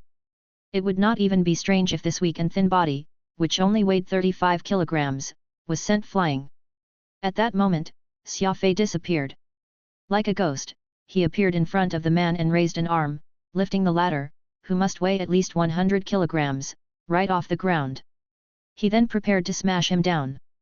With Xia Fei's strength, once he got serious, he could turn someone like this man into a pancake. Although Xia Fei's body was currently injured, making him unfit for combat, this did not mean that he no longer had his cultivation. As a level 1 founder, as long as Xia Fei wished it, he could kill all of these people present with one hand. It would not even take 1 second. Xia Fei glanced at Xiang Biyang's chubby face and saw it shift subtly, seemingly not wanting him to do anything and appearing to be fearful. Xia Fei released his grip and threw the man to the side. Although he did not use much force, the man still took a rather bad fall, screaming in pain like a stuck pig. This was when something completely unexpected happened. Xia Fei moved far too fast, doing all this in less time than it took to blink, but that snowy white girl did not have Xia Fei's divine reaction speed, and she thrust her palm at Xia Fei's back. Bang! Even Xia Fei was dumbfounded.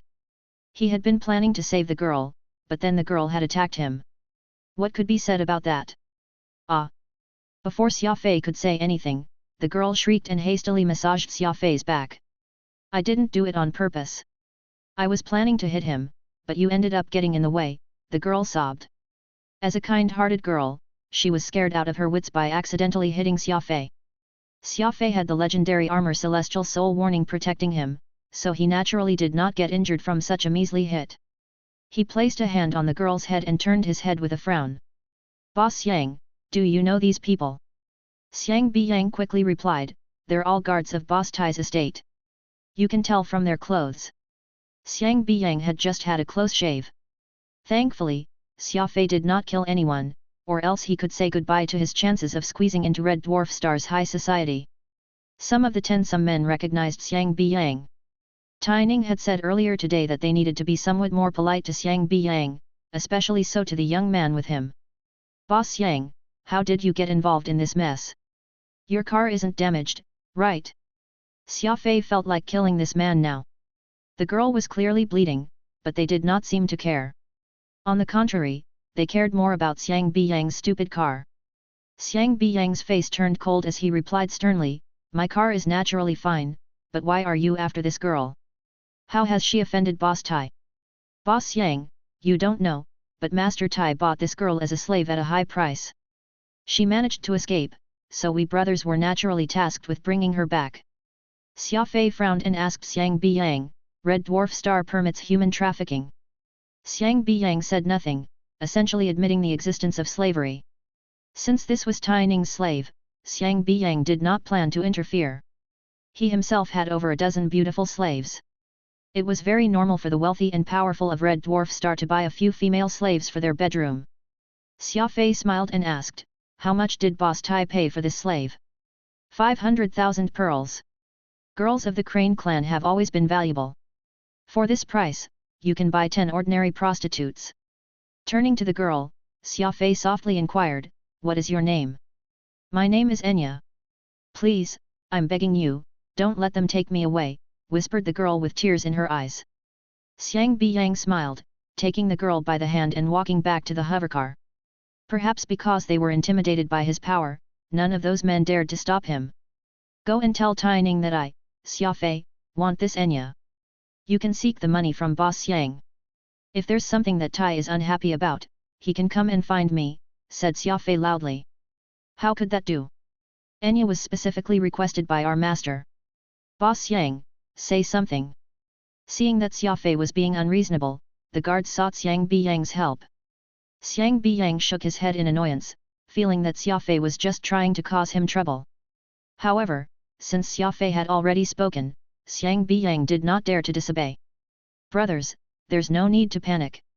Once I reach the Tai estate, I'll explain things to your master. You won't be blamed," Xiang Biyang soothed the guards.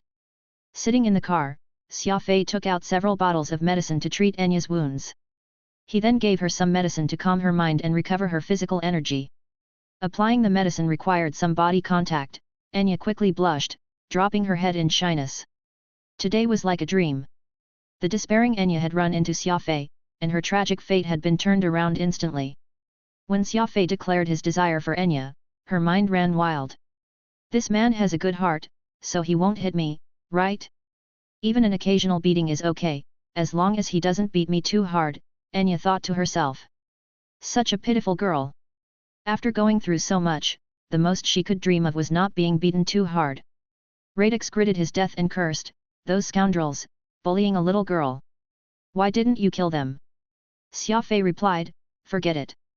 It's better to keep quiet for now.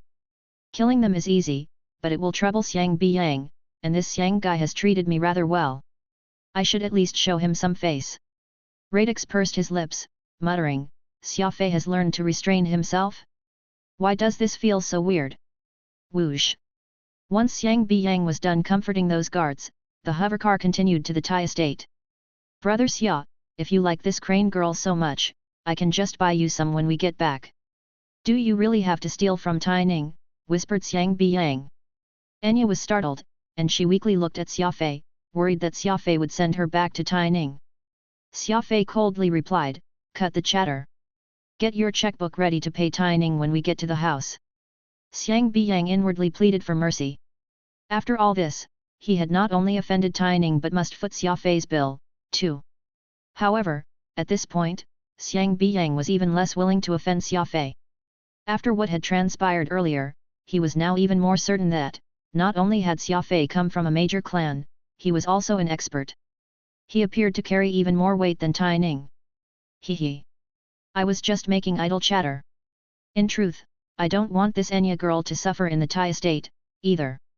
I heard rumors that Tai Ning is fond of going hard, and at times, girls thrown out of his house turn up as corpses. Enya, Xia Fei saved your life, so you must serve him well in the future. Enya became frantic, tightly grabbing onto Xia Fei's arm and nodding her head repeatedly. Once they got to the Tai estate, Xia Fei and Xiang Biyang got out of the car. "Old Wang, take good care of Enya. No matter who comes, don't open the door. If something happens, come and find me immediately." After giving his orders, Xia Fei lit a cigarette, stuffed his hands into his pockets, and coldly sauntered into the Tai estate. Chapter 1033, Forming a Grudge. Enya leaned on the car window and watched Xia Fei leave, concern filling her eyes. "It's fine. Boss and Xia Fei are all very good people. They'll definitely help redeem you. You just have to believe in them," soothed old Wang hastily. He could tell that Enya was worried. Enya fell into the back seat, her weak and thin body curling into a ball as she whispered, "Are Boss Yang and brother Xia very formidable, even more formidable than Tai Ning?" Well, old Wang was rendered speechless. Xiang Biyang naturally was not as powerful as Tai Ning, who was one of the top businessmen of Red Dwarf Star, only one step away from entering Tang Wanyan's circle. Meanwhile, Xiang Biyang was trying to squeeze his way into the first-class social circle. As for Xia Fei, old Wang was unsure about him. "To get me, Tai Ning had my entire family killed. While brother Xia Fei is a very good person, he may be unable to persuade Tai Ning. This is fine, though. I already feel content that he was able to save me today," Enya whispered. Perhaps because she was really too tired, Enya soon fell asleep. She seemed to be having a nightmare because she kept moaning in her sleep. "No! Don't kill my dad!" Enya waved her arms in her dream as if she were trying to grab something, sweat appearing on her face. "Haa! What a pitiful girl!" Old Wang sighed. He covered Enya with his jacket so that she would not get cold. Xia Fei did not know what had happened to Enya. This girl, who had kept the matter of her entire family being killed deep in her heart, presumably felt deeply aggrieved over it. At this time, Xia Fei and Xiang Biyang, who had just entered Tai Ning's mansion, saw that the party had already begun. It was exceptionally lively, and Xia Fei and Xiang Biyang, one dressed like a beggar and the other dressed like a nouveau riche, drew countless jeers. Xiang Biyang's face turned red, and he awkwardly stood around, but Xia Fei casually strode forward, boldly standing in the crowd. Xiang Biyang suddenly realized that he truly was not on the same level of existence as Xia Fei. It must be understood that everyone here was exceptionally wealthy, all of the women bedecked in resplendent jewels, so bright that they could blind the eyes. Xia Fei was only wearing an old set of exercise clothes, but he stood tall and proud. This was not a feigned pride. Only someone who had been through great storms could have an indifferent gaze like Xia Fei. "What's going on? I suddenly feel uncomfortable." A young man next to Xia Fei shook his head and sullenly walked off. He originally intended to stand next to Xia Fei so that he would form a sharp contrast with the other's plain attire, but Xia Fei stared straight ahead, exuding a powerful aura that made the opulently dressed man seem like a beggar. "Brother Xia Fei, Boss Yang, you're finally here." Tai Ning smiled as he walked out of the crowd to welcome them. Many people recognized Xiang Biyang, but they found it rather absurd for Tai Ning to personally welcome the strangely dressed Xia Fei. Also, given that he had said Xia Fei's name first, he clearly regarded the man with utmost respect. In high society, every word and action had a deeper meaning. Tai Ning had put Xia Fei's name first and had a meek and respectful attitude, surprising everybody. Xiang Biyang hastily came forward to kiss up to Tai Ning, but Xia Fei stood where he was, smiling as he asked, "Boss Tai, I heard that you have a young girl of the Crane clan by the name of Enya." Tai Ning was startled, not understanding what Xia Fei meant, while those around him chuckled in understanding. In this day and age, anyone with money kept a few beautiful slaves that they rarely spoke of to others. This was particularly true for the Crane clan's beauties, who all had snowy white skin and were considered the apex of female slaves. When Xia Fei spoke, everyone immediately understood that Tai Ning also had this fancy, but it was somewhat improper for him to bring this up in front of so many people. Tai Ning was someone who had been through many big storms as a businessman, and he quickly reacted and chuckled. "Brother Xia, why did you bring this up? Come, come, come. Let's go and sit in the observatory. Old Master Tang is waiting for you." The observatory was an exquisitely positioned balcony in the Tai estate, and only the man himself and the select elite of Red Dwarf Star's merchant class could enter. Not only did Tai Ning personally welcome Xia Fei, he even welcomed Xia Fei and Xiang Biyang to the observatory. Everyone began to view these two in a whole new light. Xiang Biyang felt so happy that he shook, but Xia Fei was unmoved. "Boss Tai, I'd like to inform you that I plan to purchase Enya." Whoosh! The chattering crowd fell silent instantly. Xia Fei was brazenly taking this slave. He did not even leave room for negotiation and had bluntly declared it in front of everyone. Tai Ning paled, and resentment appeared in his eyes, but recalling Tang Wanyan's orders for tonight, he calmed down quickly and said, "To tell the truth, one female slave isn't much to me, and it's unlikely that I can't gift you one, but Enya is an exception. I have other reasons for keeping her. As long as it's not her, you can choose from any female slave in the estate. Even if you were to take them all, I wouldn't say a word." His subordinates had already reported to him that Xia Fei had rescued Enya while they were trying to capture her, so Tai Ning believed that Xia Fei lusted after Enya's beauty. This was why he had allowed Xia Fei to take any female slave in his estate, believing that this would satisfy him. Alas, Xia Fei was unmoved.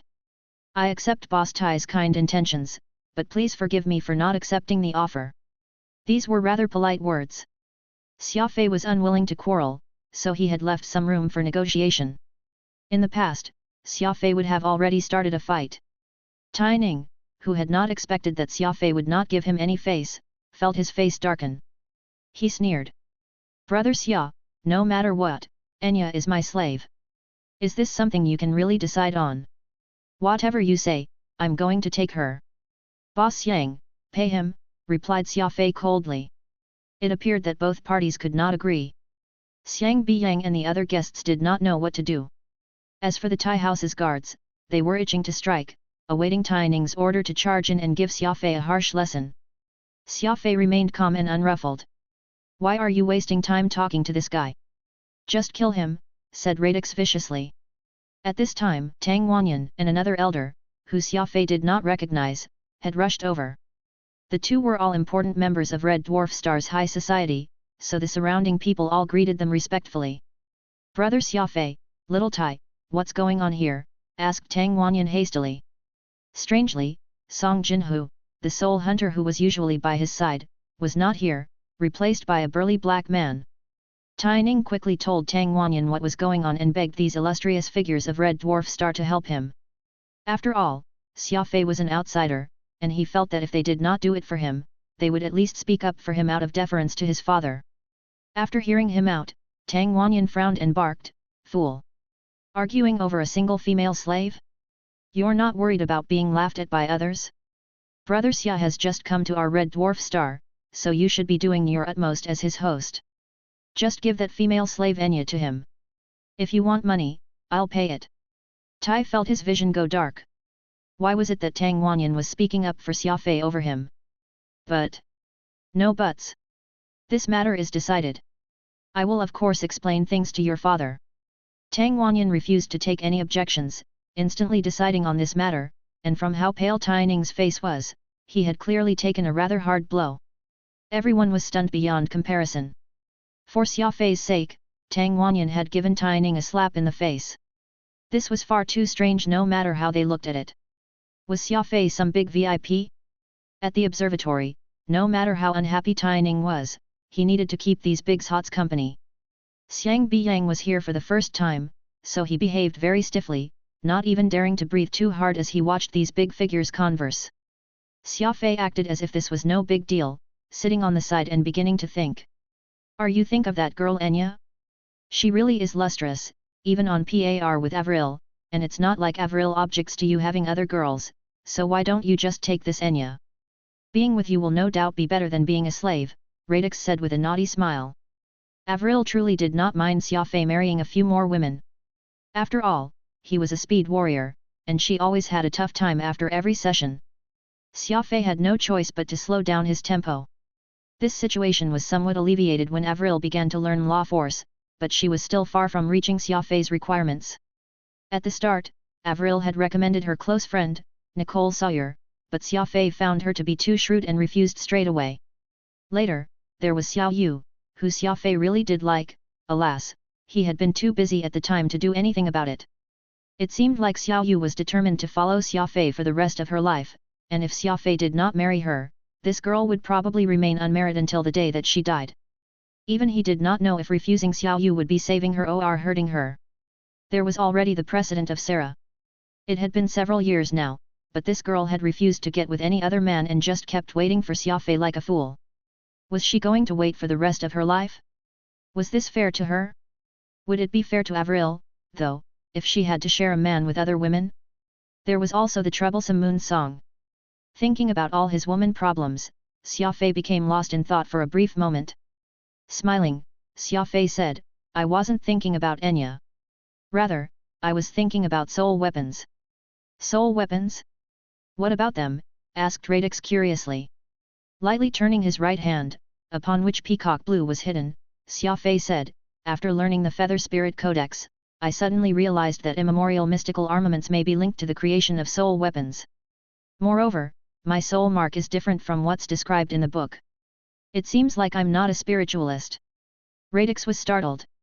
Peacock blue is connected to the forging of soul weapons? You're neither a soul hunter nor a spiritualist. Xia Fei, are you running a fever? Why are you suddenly talking nonsense? Xia Fei rolled his eyes and ignored Radix. As he was deep in thought, he failed to notice Tang Wanyan sneaking out. Tang Wanyan found a quiet place and turned on his communication device. The face of Song Jinhu appeared on the screen. Old Song, what's so urgent that you called me? Asked Tang Wanyan. I told my master about the October flying snow, and my master wasn't sure, either. As such, he wants the young lady to bring over the soul weapon so that he can take a personal look. What do you think? Said Song Jinhu sternly. Tang Wanyan was stunned. Even your master didn't know what's going on with it. Is there truly something strange about Xia Fei? Chapter 1034, What is mine is mine. Tang Wanyan knew that Song Jinhu had a very powerful master. He had spent so much money hiring Song Jinhu, even treating him like a brother, precisely because he wanted to build a good rapport with Song Jinhu's master. In the Alpha universe, businessmen had never ruled. Compared to the soul hunters and spiritualists, businessmen had a rather pathetic status. The moment a war broke out, these wealthy businessmen would instantly be extorted for everything they had. Some extremists even called businessmen sheep, to be fattened up so that they could be butchered when needed. Any businessman of decent skill would devote any extra strength they had in building up relationships with soul hunters, carefully attending to their needs in hopes of these powerful individuals offering a hand in times of crisis. Tang Wanyan had bought the October flying snow at such a high price for the sake of his only granddaughter, Tang Yingyu. While the Tang clan was powerful, it was rich in yang and lacked in yin. Tang Wanyan himself had no daughters, and among his over 30 grandchildren, Tang Yingyu was the only girl. Thus, young lady Tang was pampered a lot by the old man, but recently, an incident had left Tang Wanyan feeling extremely uneasy. Tang Yingyu had chanced upon a clash between two soul hunters, and the powerful shockwaves had injured her soul. Unlike the body, an injured soul was difficult to heal without the intervention of a spiritualist. Alas, how could someone of Tang Wanyan's level know a spiritualist? He could only gather medicinal ingredients like diamond dragonflies. It was said that diamond dragonflies were excellent items for repairing the soul, but unfortunately, Tang Wanyan did not know any top-class apothecaries, and despite the money he had spent, there was still no curing Tang Yingyu's illness. Just when Tang Wanyan was at his wit's end, a soul weapon appeared at the Taining weapon exhibit, the October flying snow. Soul weapons were not merely the weapons of soul hunters. For lower-level warriors, they had the ability to solidify and soothe the soul. They could serve as primers, and under the influence of a soul device, a regular warrior would have a much higher chance of unlocking a soul mark. However, as soul weapons were very rare and extremely expensive, only the descendants of large clans would use a soul weapon as an accessory. Since even warriors would benefit greatly from carrying around a soul weapon, an ordinary girl like Tang Yingyu would benefit even more. Thus, Tang Wanyan had gone all out to buy the October flying snow from Xia Fei, seeking peace and safety for his granddaughter. Once he got home, Tang Wanyan immediately gave the October flying snow to Tang Yingyu, but the effect was so good that even soul hunter Song Jinhu was stunned. After only a few hours, young lady Tang had gotten out of bed and said that she was hungry. She proceeded to eat as much as she could eat in an entire day. Her small pale face gradually became a healthy hue of red, and she became much more energetic. As Master Tang and Song Jinhu saw all this, they could not help but be amazed, and they admired and revered Xia Fei even more. This was why Tang Wanyan had sided with Xia Fei in his quarrel with Taining, not caring at all about what Taining thought. As for Song Jinhu, he had chosen not to come to the Tai estate and had instead stayed in the young lady's room to observe the October flying snow, even telling his master about this strange incident. Song Jinhu's master could be considered an expert, but even he had been left stunned by the power of the October flying snow. He wanted Tang Yingyu to bring over the October flying snow to his residence at once so that he could take a personal look at this mysterious soul weapon. Tang Yingyu was a member of the Tang clan, and Song Jinhu did not dare to take her without permission, so he had hastily gotten in touch with Tang Wanyan to get an idea of what Boss Tang wanted. After thinking it over, Tang Wanyan said, "All right, since your venerable master has spoken, I have no reason to refuse him. Brother Song, I'll have to trouble you with taking care of Yingyu on this journey.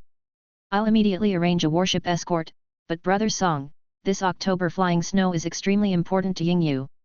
Tang Wanyan normally called Song Jinhu Old Song, the latter naturally understood what it meant for him to be called Brother Song now. He chuckled and said, "Master Tang, be at ease. My master is well known, and he won't care about some low-level soul weapon. Plus, I'm sure that my master understands the importance of the October flying snow to the young lady." Only then did Tang Wanyan relax. He arranged for his clan's warship to set sail immediately and escort young lady Tang to Song Jinhu's master. After dealing with this matter, Tang Wanyan felt very happy. 2 million pearls was more than worth it to heal his granddaughter's illness. If he could even use this chance to form a relationship with Song Jinhu's illustrious master, then he would truly reap a rich profit. Smiling, Tang Wanyan returned to the observatory, thinking that he needed to get on Xia Fei's good side no matter what. While Song Jinhu's master was good, this mysterious Xia Fei caused Tang Wanyan's mind to run wild. "You're saying that you want to use peacock blue as a support in forging soul weapons?" asked Radix in shock. "That's too absurd. I've never heard of an immemorial mystical armament having this function." Xia Fei shrugged. "I've never thought about it before, either. This is the only idea I developed after reading through the Feather Spirit Codex. Soul weapons can only be produced by extracting the essence of the universe. When I fell into that crevice, there's faint spiritual energy inside, so I was able to bury the October flying snow under the ground and let it absorb this energy, and it really did manage to become a soul weapon." "What does that have to do with peacock blue?" asked Radix curiously. Xia Fei replied, "It's not that easy for a weapon like the October flying snow to absorb spirit energy, as it's restrained by its shape and environment. Peacock blue is different. It has its own soul, so if peacock blue wraps around the soul weapon, it can fuse with and increase the speed as well as the efficiency with which it absorbs energy." Xia Fei's idea was very bold. Immemorial mystical armaments had life forces of their own, so if peacock blue fused with a soul weapon and was tasked with gathering as well as transferring spiritual energy, the process would become much more efficient and produce better and stronger soul weapons. Peacock blue would be serving as a furnace, the soul weapon placed upon it to be forged. Radix nodded as he thought it over. "This idea makes sense on the surface. Why don't we go and find some place in the universe rich in spiritual energy to try it out?" Xia Fei chuckled. "You think it's that easy? It's not like everything has the potential to become a soul weapon. The October flying snow could do it, but not the dragon scale hecto slasher. That's because the dragon scale hecto slasher isn't made from the right materials and has too much miscellaneous energy mixed in. While my ring contains a lot of nice things, only 2 can serve as embryos for soul weapons. Other than the October flying snow, there's only that sonic weapon, which Furball has been using, the 8 Tunes Golden Falcon." Radix nodded, only half getting what had been said. The weapons of the Lore Realm had not been forged with the purpose of becoming soul weapons, so it was already quite rare to have 2 that were suitable for turning into soul weapons. After all, soul power and law force were 2 completely different systems. Getting more soul weapons would mean searching the Alpha universe for raw materials. Regardless, Radix was very interested in Xia Fei's bold idea, muttering to himself, using peacock blue as a furnace to make soul weapons, only Xia Fei could think of something like that. I wonder how different the soul weapons will be. It was soon late at night. Xiang Biyang gradually got used to his role, getting along well with the big hots of Red Dwarf Star. As for Xia Fei, he was still pondering the nature of spiritualists and soul weapons. Occasionally, he would glance down the mountain. While Xia Fei seemed to have just randomly picked a spot to sit on, it was actually chosen with great precision.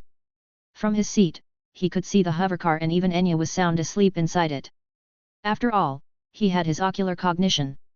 While Taining was full of resentment, he did not do anything out of respect for Tang Wanyan, so everything was calm and peaceful. Xiang Biyang still wanted to keep talking, but the big hots were all tired and needed to rest, so the gathering ended, and everyone went back to their homes. Before leaving, Tang Wanyan grabbed Xia Fei's hand and questioned him on his journey. He only relaxed when he learned that Xia Fei would not be going anywhere in the near future. He wanted Xia Fei to visit his home tomorrow, but the latter refused, claiming that he had other business. Brother Xia has just taken possession of a beautiful slave. Old Tang, you need to forgive this young man. He's still got quite the fire burning inside him, you know, someone teased. Everyone here had clearly seen the furious Xia Fei fighting over a girl with Tai Ning, and so they reckoned that Xia Fei was quite taken by Enya's beauty and was certain to bed her once he got back. He certainly would not have the time to visit an old man like Tang Wanyan. Tang Wanyan chuckled. If that's the case, then let's make it another day.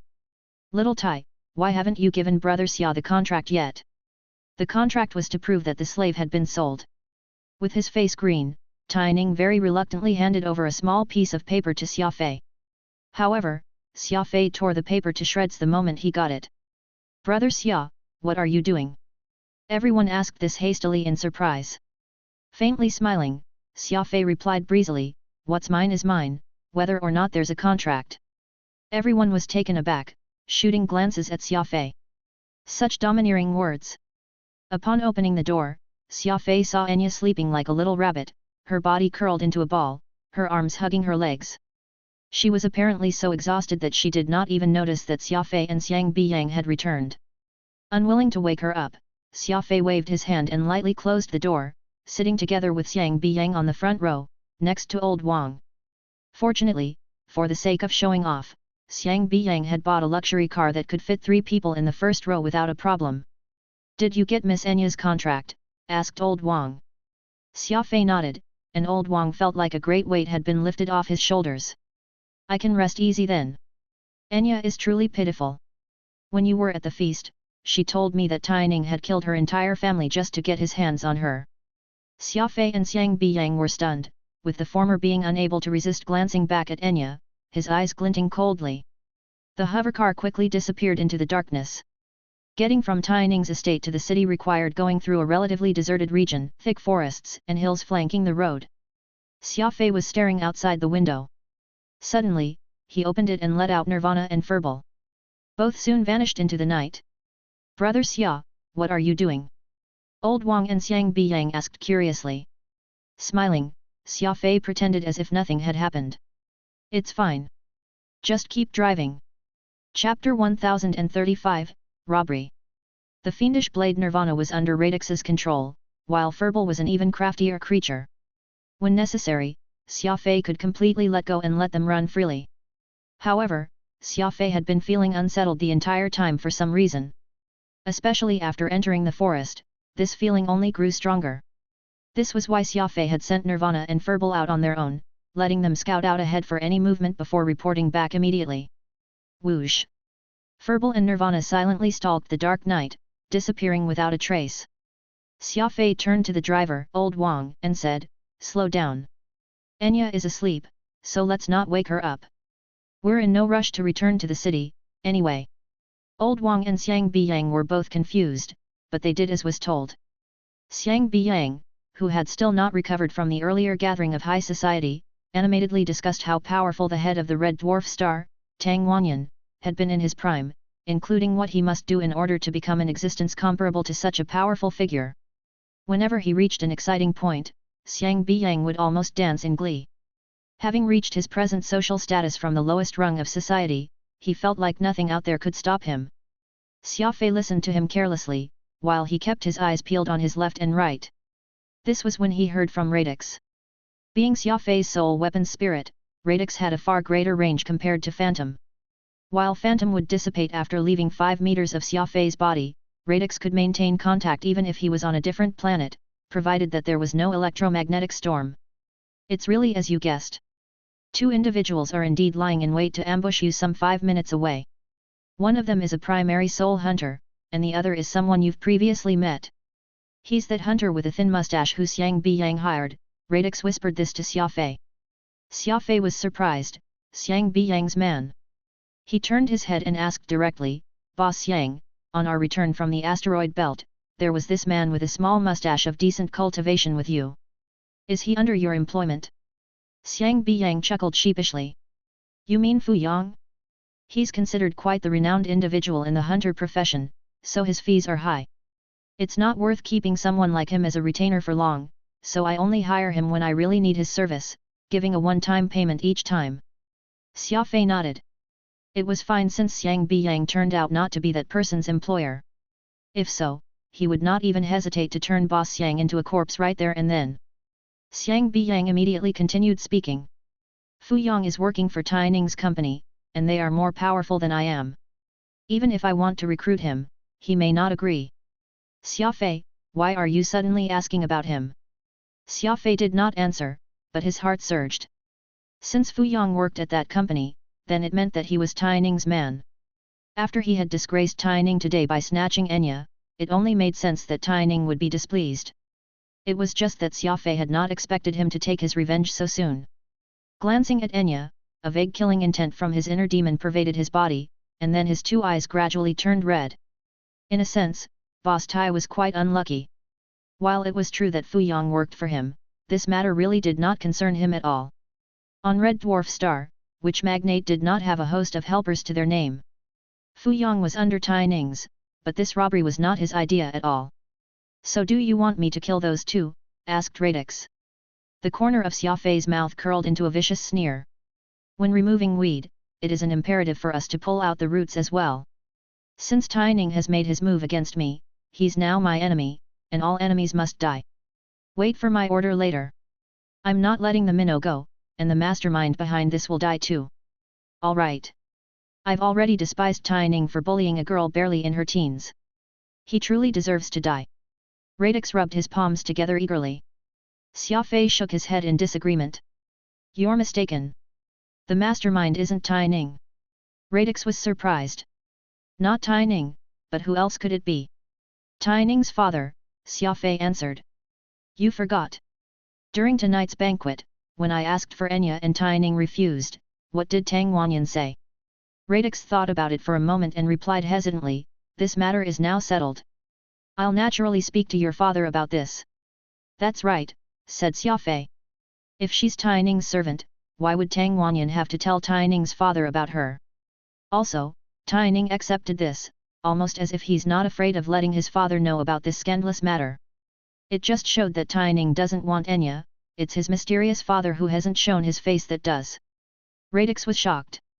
Xia Fei's analysis was very sharp, just from this one line and the slightest expression, he had gotten a clear picture of this matter's ins and outs.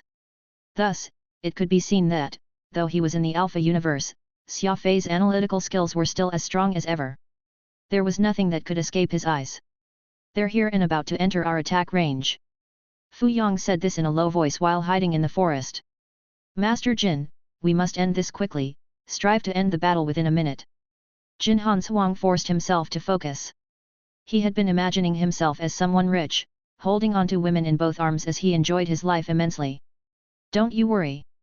Xia Fei, Xiang Biyang and that driver old Wang, all three of them hardly have any cultivation to speak of. A single soul art of mine is enough to send them to their graves.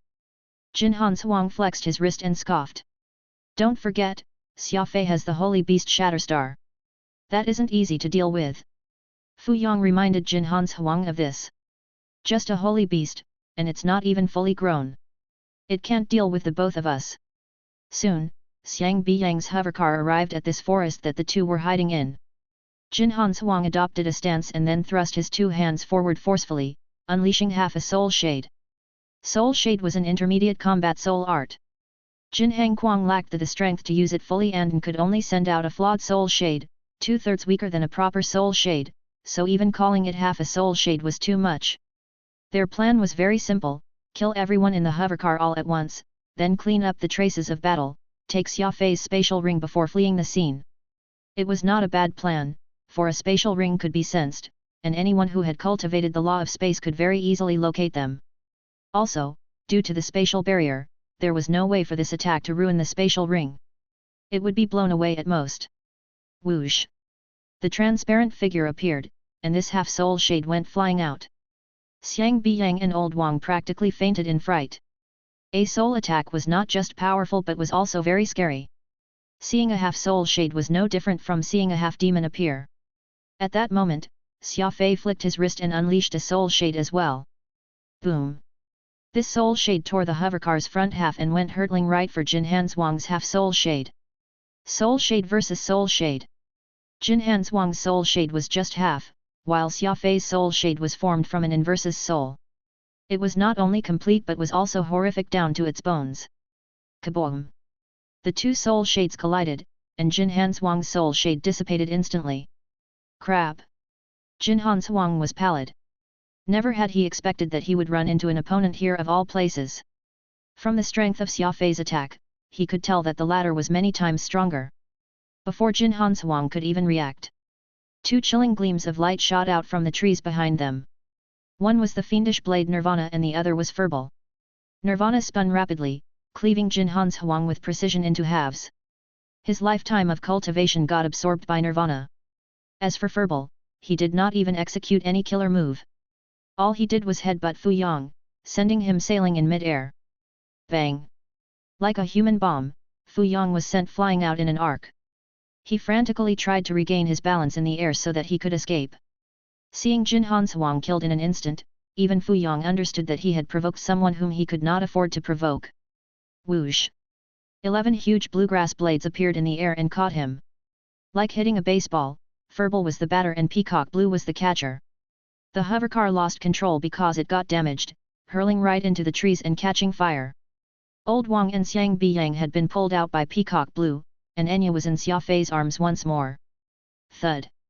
Fu Yang was plucked from the air and tossed to the ground. Xia Fei pointed at Fu Yang and asked, "This man is from the Tai family?" Old Wang and Xiang Biyang, who had been frozen from fear and who had no idea of what Xia Fei was doing, obediently nodded their heads repeatedly. Well done, Tai Ning, actually daring to engage in daylight robbery. Xia Fei hissed through gritted teeth. Fu Yang was nonplussed. He did not know how his actions had implicated Boss Tai, but he could not care less about anyone else. What mattered was how he could escape with his life. Getting up, Fu Yang was about to make a run for it when a huge bluegrass blade fell from the sky, a move that instantly knocked him out cold. Boss Yang, call your men to guard you here, I'll be right back. Xia Fei carried Enya and turned back the way they had come from. Xiang Biyang hurriedly called over some guards from home once he returned to his senses. I heard the Tai family had slain your family. Is it true? Xia Fei asked Enya. Enya had no idea what was going on. At that moment, she was staring at Xia Fei with odd eyes. A soul hunter. Enya had just discovered that Xia Fei was actually a soul hunter. Don't be afraid. After tonight, there won't be a Tai family on Red Dwarf Star, assured Xia Fei in a low voice. Xia Fei once said, I'm not one to hold grudges normally, because I take revenge on the spot. The matter today was a textbook example of this. Letting Fu Yang escape was not Xia Fei showing sympathy for the worm, rather, he needed a witness. It was easy for him to just finish his business and leave, but Xiang Biyang and Enya still needed to keep living on Red Dwarf Star. This was why Xia Fei had intentionally left the aggrieved Fu Yang alive. The man should testify that it was the Tai family who had first attacked him, and he was merely retaliating. Inside a secret room, Tai Ning stood with both hands at his side, a pathetic look on his face. Meanwhile, the elder lying in a supine position right across him was burying his face into the breasts of a female servant. He did not spare Tai Ning even the slightest glance, despite Tai Tingye being his father. The son saw his father being absurd, but this matter itself was very absurd, though they had long been accustomed to this here in the Tai family. Enya is of great use to me. Borrow someone from your fourth uncle and settle this matter. Tai Tingye's hands were busy fondling the woman before him as he spoke calmly, causing the servant to let out moans and gasps as she was teased. Understood. I'm off now to find fourth uncle, said Tai Ning forcefully, turning to leave that room full of debauchery. This was when a Tai family guard bolted in, his expression bewildered, colliding with Tai Ning's chest in his rush to report. What are you in a rush for? Tai Ning slapped the person across his cheeks. Master, there's trouble. Someone is killing his way onto our property. That guard immediately knelt and reported this without a retort. Chapter 1036, Eradication. Someone is killing his way onto our property. The guard hurriedly knelt and gave this report. Who? The startled Tai Ning screeched. Who would be so bold to attack us, the Tai family? That guard turned pale, and he awkwardly answered, It's our own men who are fighting one another. Far away, on a mountain top. Xia Fei, who had Enya on his shoulder, enjoyed the sight of Tai estate residents turning on one another. Xia Fei had not really killed his way into the villa, rather, it was those Tai family guards and servants who were fighting with one another. However, this was no fight, it was a full-on bloodbath. Radix laughed uproariously. Xia Fei, you're vicious all right. Actually using the soul liberation art, you're practically getting people killed via subtle means. Xia Fei smiled. Since I obtained soul power, it's only natural for me to put it to good use. Right now, my body has yet to recover fully, making it inadvisable for me to fight head-on. Besides, who knows if there's any hidden expert in the Tai family. When Xia Fei killed his way out of the inverse's encirclement, not only did he slay the Golden Eyes, he also collected plenty of souls from them. Using this soul liberation art, he tapped into a small portion of that collection and caused this havoc in the Tai family. Soul liberation art could be considered an improvement of soul shade. Xia Fei had learned this new combat technique from the Feather Spirit Codex, using it could cause souls to possess targets. Simply put, those warriors who were currently killing their comrades did so entirely unwillingly and because they were under the control of external souls. With Xia Fei's present cultivation, he could unleash and control a total of 10 souls, but these 10 souls were formidable. The moment a controlled warrior killed one of their own, the hatred and grudge they got from the act would have them get treated as an enemy, even after the soul departed and the warrior themselves regained consciousness as well as control of their body. The most important aspect of the technique was the fear induced. The people of the Tai family were in a state of disarray. Anyone could get stabbed by one of their own any time, and that created an atmosphere of distrust among these people and made it impossible for them to trust one another. After all, everyone felt like they were at risk. Xia Fei controlled the rearguards of the Tai family to keep charging forward, carving a path of blood and bodies. The moment someone got injured, Xia Fei would switch to control someone else, and in the span of several minutes, the manor of the Tai family was set ablaze, with corpses strewn all over the ground. Suddenly, there was a deafening bellow as someone came killing out from the inferno. He was moving quickly, he aimed his palm at a warrior's chest and dealt a forceful blow, blasting out the inverse soul. No, there were 2 souls. Even the possessed warrior's soul was ejected out, the 2 souls swiftly disappeared after they left the body. That's quite a decent soul attack. This person is a decent soul eater, said Radix after a pause. Soul hunters and soul eaters were both soul warriors, but the latter had always held the higher status compared to the former. After all, soul hunters could only capture souls, while soul eaters could cut down souls. The difficulty was much greater, and the method was a lot more vicious, too. To think that the Tai family had a soul eater hidden in their midst. This was something neither Xia Fei nor Radix had expected. It's a good thing that you didn't mount a direct assault onto Tai family grounds. If you were to run into this soul eater, I'm afraid you'd be in for a tough fight, said Radix with a wrinkled forehead. Xia Fei silently set down Enya on the ground and lightly ruffled her hair. Wait here for me. I'll be right back. Enya anxiously nodded. She had personally witnessed Xia Fei send the Tai family into turmoil, so the admiration she had for him had reached its peak. Swoosh! Xia Fei used breath control and sneaked in with the night as cover, promptly moving to get near that soul eater. Radix was shocked. Xia Fei, what are you doing? You've already achieved your goal. After this mess you created in the Tai family, they'd probably be unable to take it easy over the next few years. Why take further risks? Radix originally thought that Xia Fei would not dirty his hands, which was why he had decided to throw the Tai family into disarray using the soul liberation art. Unexpectedly, Xia Fei had done this so that he could locate the powers hidden within and so that he could slay them. When weeding, it's a must to eliminate even roots, Xia Fei answered simply and with firmness. Xia Fei quietly released the inverse souls one by one, which very quickly dominated the body of the stronger warriors, before sending them pouncing onto that soul eater. 10 warriors leaped up high and pounced from the air. That soul eater hollered, "Are you seeking death by showing such a trivial trick in front of yours truly?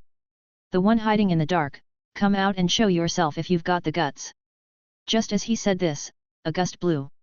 Xia Fei saw this soul eater thrust his 2 palms in 2 different directions. Boom!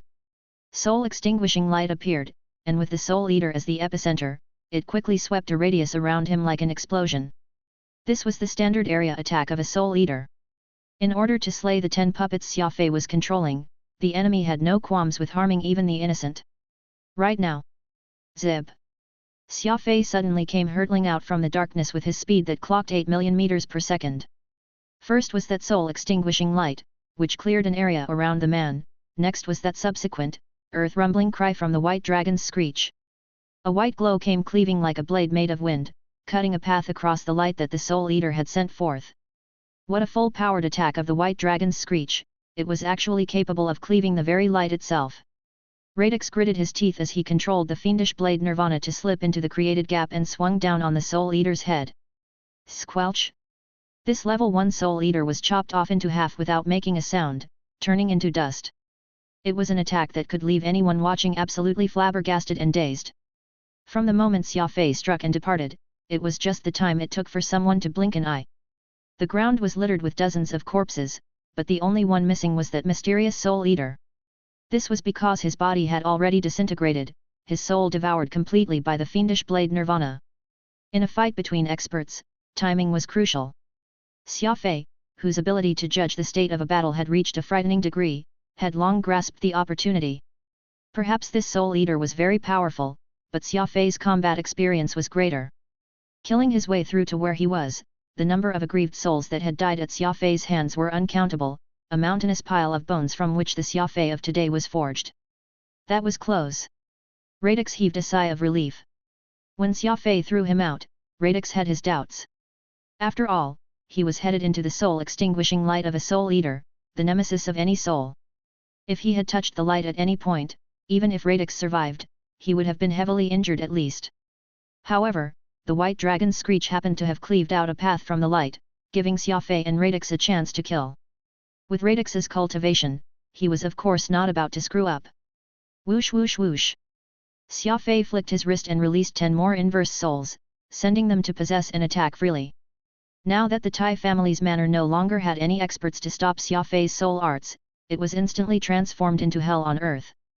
Several minutes later, Xia Fei, Enya, Old Wang, Xiang Biyang, and the 12 guards whom Xiang Biyang had called over actually appeared before the Tang estate, the entrance to Tang Wanyan's home, carrying that burned wreck of his hovercar. This was by Xia Fei's arrangement as well, getting Xiang Biyang to meet him here.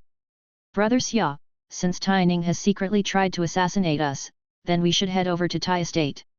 Why did we run all the way to Old Tang's residence, instead? Xiang Biyang wondered curiously. After escaping from the jaws of death, the usually unctuous Xiang Biyang had really been angered this time. He truly wanted to barge into the Tai estate and settle this score with Tai Ning.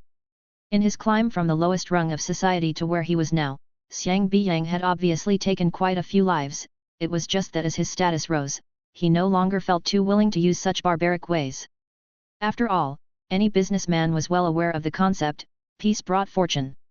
After the scare, Xiang Biyang quickly added 2 and 2 together, and deduced that Tai Ning must have wanted to deal with Xia Fei. He was incensed over the fact that Tai Ning implicated him in his attempt for Xia Fei's life, and had Xia Fei not acted, he would have probably been sent to his grave there. Settling the score with Tai Ning was already the limit for Xiang Biyang, while old Tang Wanyan was still someone Xiang Biyang was afraid of provoking. That was why his self-confidence was beginning to wane when Xia Fei called him over to Tang residence. What else do you think we're doing? We're of course getting Tang Wanyan to settle the score, Xia Fei casually answered.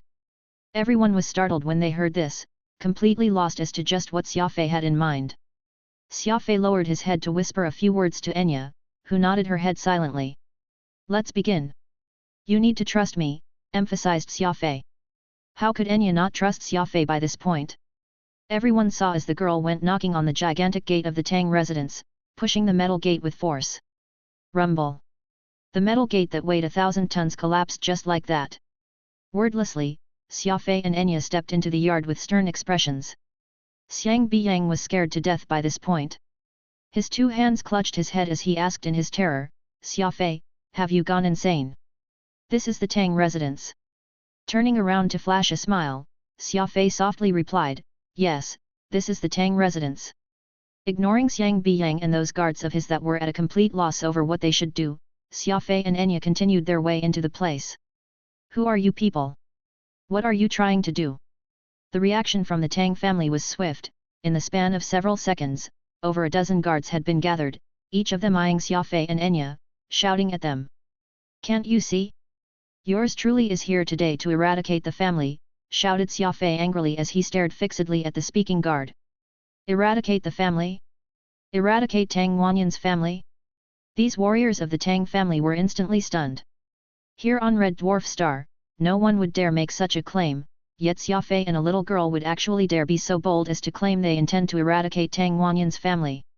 How audacious was he? "Get Tang Wanyan out here for me!" Standing there on the courtyard, Xia Fei bellowed out loud, so that everyone in the residence could hear him clearly. Perhaps it was because of Xia Fei's aura that gave them pause, but none of these guards actually dared to approach and act. Here on Red Dwarf Star, Tang Wanyan was like a god, but Xia Fei had actually been so brazen as to call out his name. These guards were all beside themselves with shock, no one having any idea just what sort of background did Xia Fei have. "Brother Xia, why have you come?" Tang Wanyan was wearing his pajamas and had been sound asleep, before he was hurriedly brought out to the courtyard by several guards. Xia Fei's late night barging onto his property had puzzled Tang Wanyan greatly. Xia Fei smiled as he said, "Boss Tang, I reckon you must have not expected to find me still alive, have you?" Hidden meaning inside words? Tang Wanyan, who could naturally read between the lines, was at first startled and then asked, "Brother, please don't scare this old man like this. Just what exactly is going on?" Xia Fei refused to answer, merely pointing to the burned wreck of a hovercar. Tang Wanyan panicked as he went over to look, breaking out in a cold sweat as he did. Even a fool could tell that this car had been ambushed by someone, and a good half of the vehicle had been torn apart.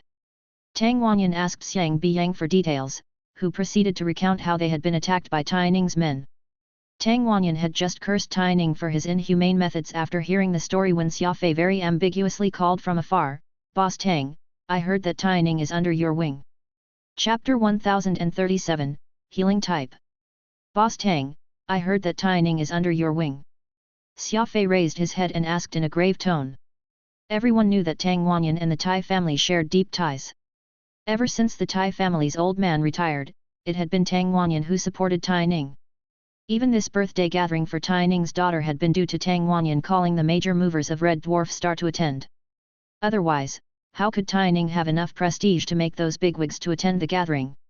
From this point alone, Xia Fei's claim that Tai Ning was under Tang Wanyan's wing was not exactly ridiculous. "We of the Tang family has a decent relationship with the Tai family, but..." Tang Wanyan did not get to finish speaking, for Xia Fei had interrupted him with a grand wave of his hand. "Bring out the man for Boss Tang to see." Several guards immediately came over with the apprehended Fu Yang. He was a fairly prominent name in his profession, so while Tang Wanyan may not know the person, he did find him to be a familiar face, as if he had seen him before. "Fu Yang, were you sent to kill me under the Tai family's employment?" Fu Yang nodded wordlessly. At this point, no matter how bold Fu Yang might be, he was not about to protest. All he could do now was acquiesce. "Boss Tang, you've seen for yourself. It's the Tai family who sent men to rob and kill me, including Boss Yang. Since Tai Ning is under your wing, I'll leave you to deal with the matter," Xia Fei demanded rather unreasonably. Strictly speaking, the relationship the Tang and Tai family shared was not one between a superior and a subordinate. What good ties they shared were merely private. Xia Fei was being a little obtuse and belligerent by looking for Tang Wanyan to settle this score with such great fanfare. Fu Yang was stunned. He had not expected Xia Fei to splash the Tai family with their dirty water. He opened his mouth and was about to say a few words that Xia Fei would not have liked to hear when, suddenly, fresh blood spurted out. The man then collapsed onto the ground, dead. This had, of course, been all part of Xia Fei's plan. Since he intended to go for the kill, he was not about to leave any potential trouble unresolved. After all, only dead men tell no tales. Tang Wanyan knelt, furious as he said, "What thoughtlessness from Tai Ning, to dare resort in such sinister means. Men, head to the Tai manor and request an audience from them." Tang Wanyan had already determined that it was Enya's matter that had caused Tai Ning to attempt robbing and killing Xia Fei and Xiang Biyang. He did not care about Xiang Biyang, but as for Xia Fei and his unknown background, Tang Wanyan could not afford to disregard them. To have attacked with a soul weapon and even managed to heal the soul of his granddaughters, Tang Wanyan would not dare to provoke Xia Fei. This was especially so since he was far more eager to fawn over this newcomer. The plan he had when issuing that order was to have Tai Ning come and take responsibility. He would, in turn, put in a few good words and offer some appeasement to Xia Fei so that he could keep Tai Ning's life intact. In the guest hall of the Tang residence, Xia Fei sat down with Enya in tow. Xiang Biyang thought for a moment before he jogged to Tang Wanyan's side and sat with the elder. He was truly a merchant at heart, not forgetting to build rapport with Tang Wanyan even at such a time. Perhaps this was the first time she had been to such a lavishly decorated room, which was so similar to a palace, but Enya was behaving very restrainedly. The little girl had her two legs closed tightly and with her head lowered, not daring to look at anyone aside from Xia Fei. Her tattered attire was not enough to hide her beauty. Xia Fei offered her a slight nod, instantly putting her heart at ease. "Boss Tang, do you have a place for Enya to take a bath, and get a change of clothes?" Xia Fei asked. Tang Wanyan glanced at Enya and answered quickly, "That's no problem at all. I'll make the arrangements immediately." Very soon, two female servants came over to bring Enya to another room, which caused Enya to somewhat anxiously look at Xia Fei. "Go ahead." Xia Fei waved his hand. Enya flashed Xia Fei a sweet smile and followed the two servants out of the room with her head lowered. Tang Wanyan used the excuse of searching for clothes for Enya to wear in his granddaughter's room and took a leave from the hall, ordering his servants to provide some supper for the room. Returning to the study, Tang Wanyan's emotions took a long time to settle. Xia Fei barging into his residence all by himself had not only failed to arouse his disgust, it had instead caused this veteran old fox to become terror-stricken. Xia Fei wouldn't dare to do something like this if he didn't have a deep enough foundation, right? "No, this won't do. It's best if I ask Song Jinhu for his opinion," Tang Wanyan muttered to himself. At this very moment, Song Jinhu was still en route after sending Tang Yingye back. Receiving a call from Tang Wanyan in the middle of the night was very strange. The moment Tang Wanyan told Song Jinhu of what had happened, the soul hunter promptly furrowed his brows. "Master Tang, you ought to know that only a spiritualist can forge something like a soul weapon, so I suspect that there must be one behind Xia Fei. You need to handle this matter with Xia Fei very careful," Song Jinhu said in hushed tones. "Spiritualist?" The color of Tang Wanyan's face drained as he sputtered, "Do you really believe that Xia Fei has a relationship with a spiritualist?" Song Jinhu nodded. "Previously, I considered if Xia Fei is from a great family, and that's why he owns a soul weapon, but upon careful consideration, this entire matter was too strange. October flying snow isn't just a soul weapon, but it is a healing-type soul weapon. While we've been chatting, young Miss Yingyu has already finished her supper and turned in for the night. I've been with your family for 2 years now, and honestly, it's the first time I've seen Yingyu sleep so soundly. This just goes to show how beneficial this soul weapon has been to her body. I don't think that any major family would have so easily given just any member a healing-type soul weapon, rare as it is. If Xia Fei had known of the October flying snow's worth, he wouldn't have so easily sold it to us. As such, I could only arrive at the conclusion that Xia Fei has a great relationship with a healing-type spiritualist, and quality items like the October flying snow are hardly worth a second glance to that great master. Hence, Xia Fei very easily brought it out and very casually sold it." Hearing his analysis, Tang Wanyan broke into a cold sweat. Hearing that a spiritualist might be backing Xia Fei and that they might even be a supreme spiritualist gave him too much shock. Song Jinhu pondered for some time before saying, "You know as well as I do that the number of spiritualists has become less, so any spiritualists are fought after by all the major families, not to mention a spiritualist who is of the very rare healing type. Who knows just what sort of background this master has, which might be even more frightening than any major family. Since Xia Fei has made a ruckus in your plan, it's clear that he's not only deterring you but also expressing his stance. At the very least, he doesn't see you as an enemy. Otherwise, if he spreads the word of what happened, forget about you, even the entire Red Dwarf star will most likely be eradicated." Tang Wanyan could already feel cold sweat dripping down his back when he heard that. He had already expended quite a lot of effort just to hire a spiritualist like Song Jinhu and subsequently keep the latter around, so there was no need to imagine just what he would have to do for a spiritualist. In fact, he might struggle to catch even a glimpse of the shadow of a spiritualist despite the status he held. Many more major families out there were lining up waiting to fawn over a spiritualist. So Song Jinhu saw how disquieted Tang Wanyan had become, so he consoled him. "Master Tang, Xia Fei seeking you is a great opportunity. It means that he's showing you face. You should hurry up and close the book on this matter as soon as you can. If you end up provoking a spiritualist, even my master will be unable to save you. With a wave of his arm, Song Jinho made a swift, cutting motion. Tang Wanyan was shocked. Song Jinho was evidently suggesting that Tang Wanyan settle the Tai family for good and help avenge Xia Fei. Xia Wanyan was no warrior, so he was having some difficulties making the decision at this crucial juncture. He had plenty of doubts in his mind. This was when the communication device on Tang Wanyan rang. Accepting the call, he saw the face of the warrior he had sent over to the Tai family. This person had left in such high spirits, only to now look as pale as if he had seen a ghost. Master Tang, there's a disaster, the Tai family is gone. Gone? Have they all run away? Tang Wanyan asked, puzzled. They have all been killed. Over 1,000 lives. Gone. Not one left alive. Thud. As if Tang Wanyan were seeing stars, he collapsed onto a chair. From when the incident happened up until now, barely 30 minutes had passed, yet the Tai estate had been completely turned upside down. Master Tai, you ought to believe me now, right? From ancient times till now, few that provoked a soul master ever survived, Song Jinho said with a bitter laugh. What do I do now? Asked Tang Wanyan, completely at a loss on what he should do. Song Jinho thought about it and said, for Xia Fei to have obliterated the Tai family yet leave yours unscathed in such a short time, he's clearly showing you face. Right now, the most important thing that we should do is figure out just what exactly his goal is. Turning off the communication device, Tang Wanyan was confused.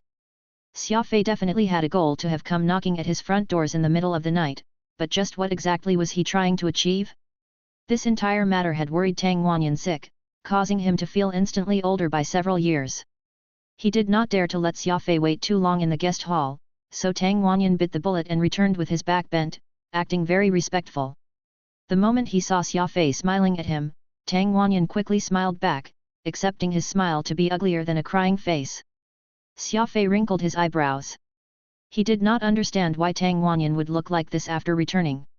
It was as if he had just seen a ghost. Actually, Xia Fei's goal was very simple, he wanted to eliminate Tai Ning and his family. He was currently in the middle of recuperation after exhausting himself from killing that soul eater. Evidently, he had yet to make a full recovery, so it was best if he focused solely on recuperating right now, not causing any more trouble. From the time Xia Fei began on his path as a warrior up to this point, he had been famous for his ability to get into trouble. Right now, all he wanted was a few days of relative peace and get a firm foothold in the Alpha universe. Creating a ruckus as a victim in the Tang residence was all to separate him from the massacre in the Tai estate. Otherwise, if word got out, Xia Fei might have to leave Red Dwarf Star and might even implicate Enya and Xiang Biyang. Xia Fei, who had calculated this well, could even be considered first-rate. Too bad that he had forgotten about one thing, soul weapon. While the October flying snow was nothing to Xia Fei, it was still a soul weapon with the shocking healing ability. Whether Xia Fei was willing or otherwise, showing it had caused a great disturbance. Tang Wanyan had been feeling at a loss on what he should say when Enya came over from afar after washing herself. Everyone turned to look at her, and all their eyes instantly sparkled. Unknown whether this was intentional or otherwise, but the servant had actually given Enya a short skirt to wear. It was a black silken skirt to boot. Enya appeared a little shy sitting next to Xia Fei, for her head was lowered, and she was even tightly clutching the hem of her skirt as she smiled gaily at Xia Fei. Do you know why the girls of the Crane clan are valued so highly? Asked Radix with a devilish smile. Why? Because they possess something other girls lack, grace and elegance. Xia Fei was startled. Despite Enya being no more than 13 years of age and not yet an adult, she was already capable of exuding such an allure with every move she made.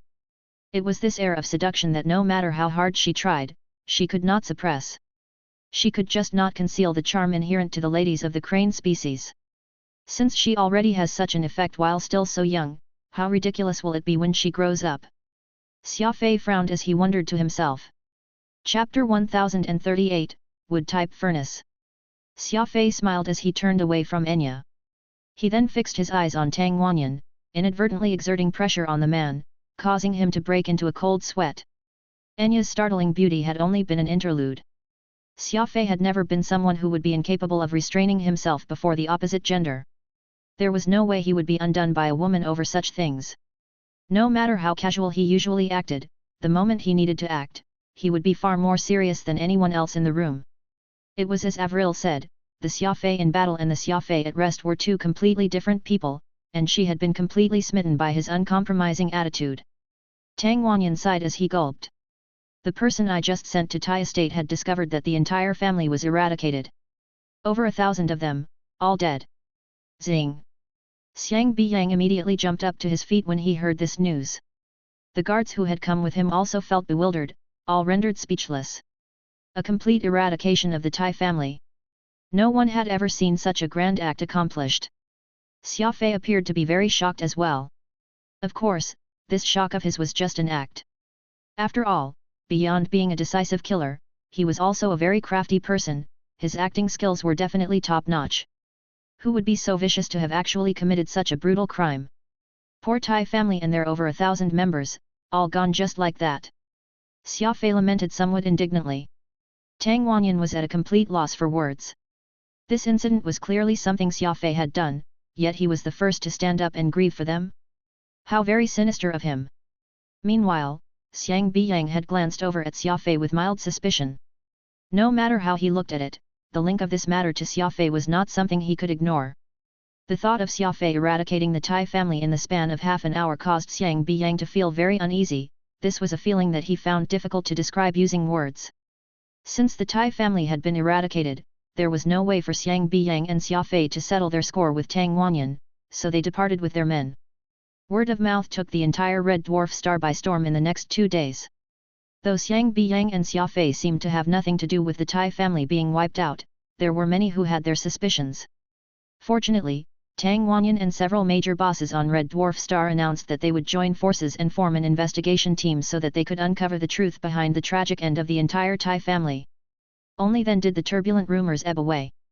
From the second day onward, Xiang Biyang claimed he was ill and shut himself in. Meanwhile, Xia Fei acted like he was completely uninvolved with what had happened, continuing to feast as usual. He would head out early in the morning and only return at night, with no one having a clue on what he had done the whole day. In the blink of an eye, it was now the 3rd day. Before dawn arrived, Xia Fei had everything ready and packed. Enya, who had woken up even earlier than Xia Fei, tidied up the room and prepared tea and snacks for him. After getting to know each other these last 2 days, Enya had learned of Xia Fei's habits and that, aside from his fondness for tea, he was not particular when it came to his choice of clothes or type of food. After a few mouthfuls of tea and a few bites of snacks, Xia Fei got up and moved to leave as per usual, only to find Enya pouting in dissatisfaction. Enya originally thought that something would happen after Xia Fei brought her away, but instead, he had seemingly forgotten about this beautiful servant's existence and was only concerning himself with his own matter. "Big brother Xia, I'd like to leave," Enya said, pouting. Xia Fei laughed, "Where to? Don't you like this place?"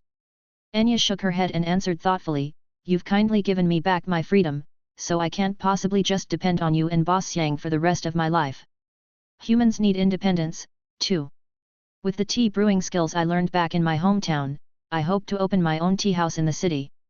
Even if I can't earn much, I'll at least be able to make a living for myself." "Oh, so that's why. All right, then. I'll have a word with Xiang Biyang when I get back. Borrow what money you need from him first and return what you owe once you make a profit." Xia Fei took out a cigarette and said this as he lit the stick. Swoosh! The moment he said those words, Enya began crying and ran off, shutting herself in her bedroom. Xia Fei shrugged and got up to leave. Radix sighed. "She only intentionally said that for you to hear. She's probably feeling uncomfortable with you not doing anything these past few nights. Why not consider taking a fine woman like her in?" Xia Fei shot a look at Radix and asked, "Take her in? Can I afford to do that? In 3 months' time, we will be heading for the Ororine land. Are you expecting me to bring her along? What's wrong with that?" "Nothing wrong with having someone service you." Radix saw nothing wrong with that. Xia Fei shook his head slightly as he let out a bitter chuckle. "Having such a charming lady with me won't just bring happiness but also plenty of trouble." Radix was initially stunned by the statement, but he gradually began to understand what Xia Fei meant. The logic was simple: if Xia Fei took Enya with him on the streets, who knew how many prodigal sons would give him the side eye? Meanwhile, Xia Fei's body was a complete enigma, others would see him as a cultivation-less commoner. Under such circumstances, Xia Fei did not have anything to do beyond just fighting every day. The trouble with the Lower Realm was still ongoing, while the powerful inverse still had their eye on them. Xia Fei was not in the mood to discuss matters of the heart at all. What he wanted he would surely do everything in his power to secure. When the entire universe was seemingly going against Avril and him, not once did Xia Fei hesitate. However, when something was not what he desired, he was more than willing to let go. No matter how attractive Enya was, there was no way Xia Fei would touch even one strand of her hair.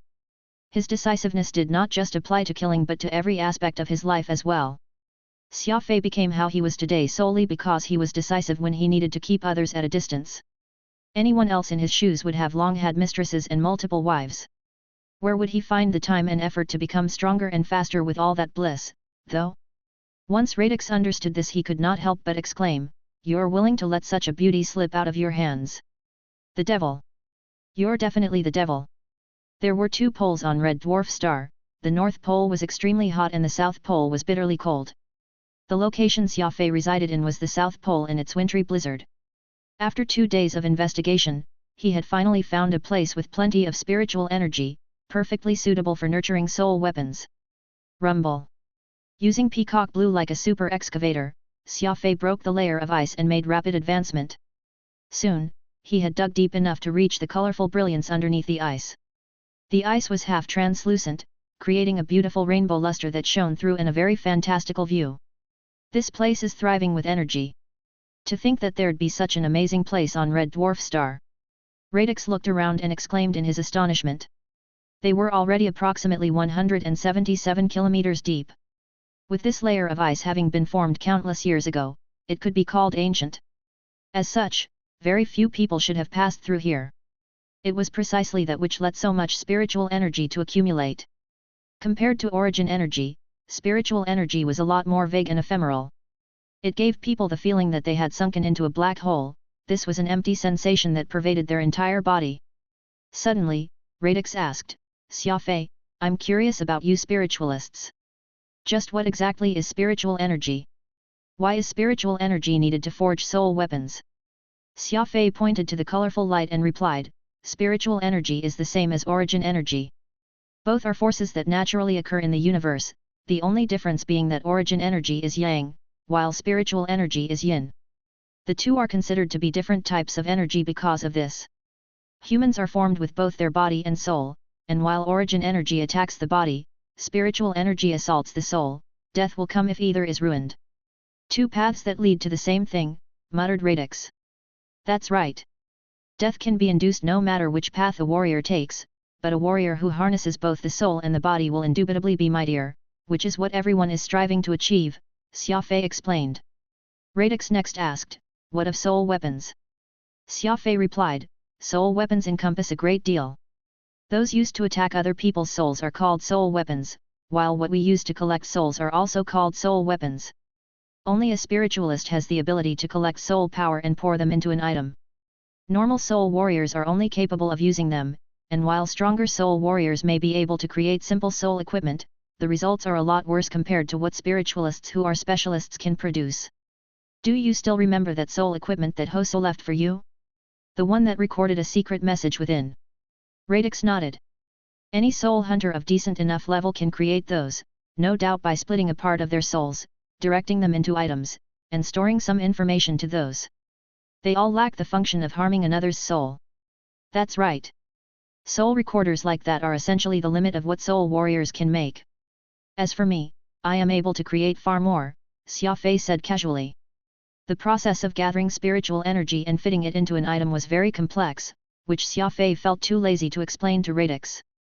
Heaving a long sigh, Xia Fei sat on the icy ground and released the plant-type immemorial mystical armament Peacock Blue, while the 8 Tunes Golden Falcon was nestled in the heart of its 13 blades of grass.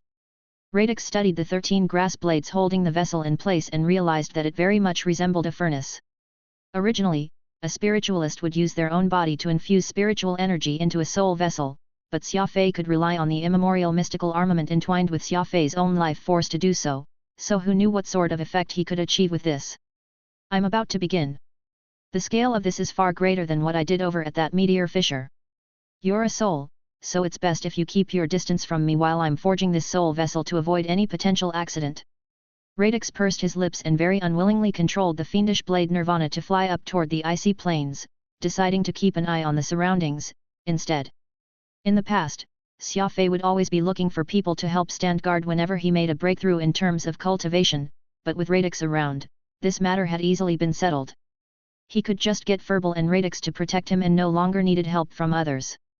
The soul mark in Xia Fei's mind began rotating fast, as an unseen energy rose from his brain and passed from his body to peacock blue before letting the mystical armament diffuse it all around. I did it.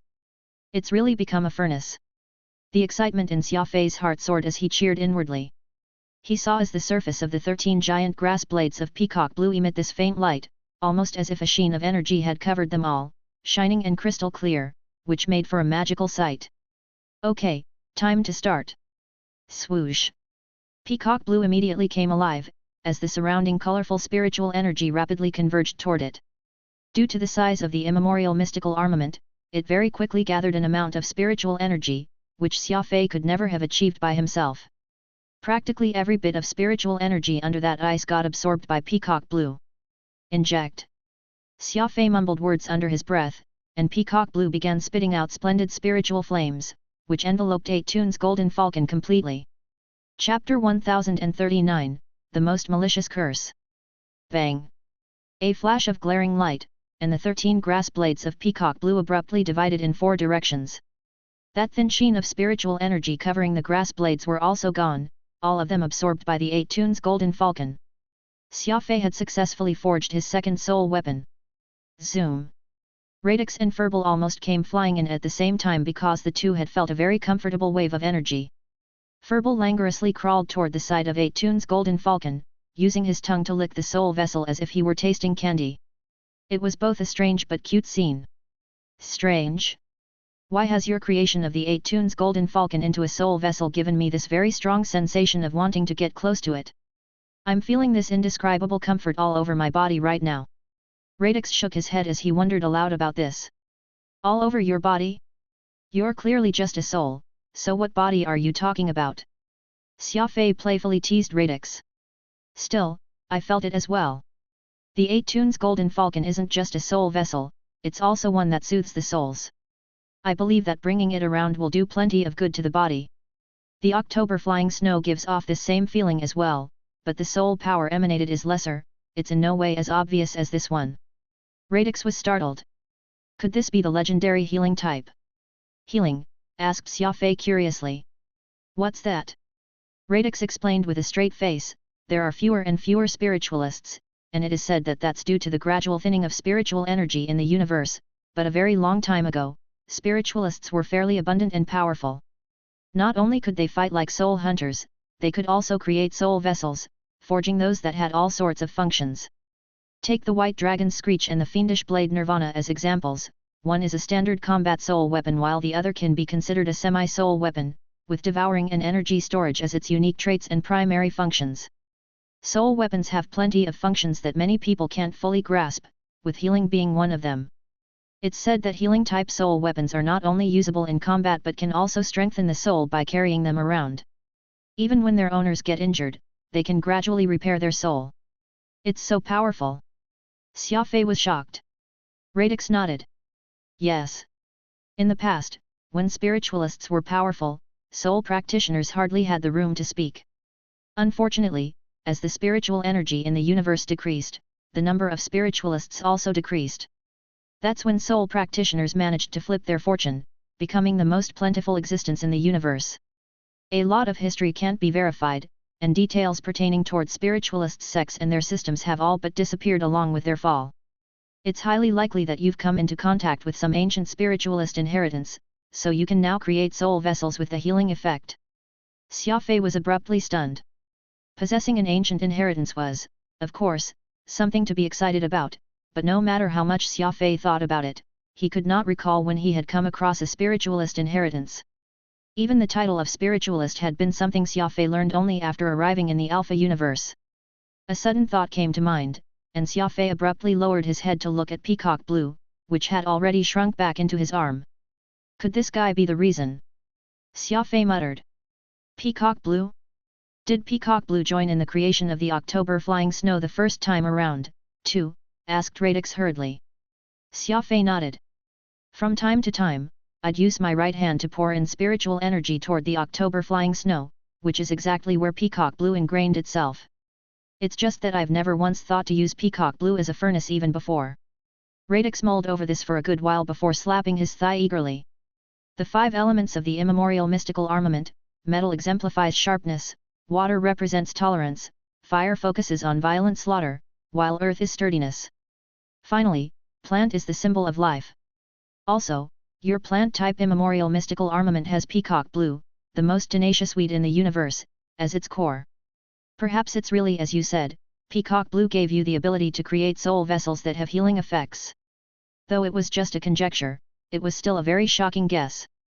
Without even realizing it, Xia Fei had revitalized the long-lost ancient inheritance of the healing-type spiritualists. Anyone could just imagine how strong a storm the appearance of healing soul vessels would bring to the Alpha universe. Looks like the young master has really obtained quite a lot of good stuff. To think the immemorial mystical armaments will have such an overpowered function. Radix stroked his chin and mumbled. Obtained. Xia Fei frowned slightly. Didn't my grandfather bring many of these things on the ark? Shouldn't you be saying that he's the one who obtained them? Radix went pale as he awkwardly answered, while the ark did come from Aurora, plenty of the things we carried were just stuff we obtained during our travels.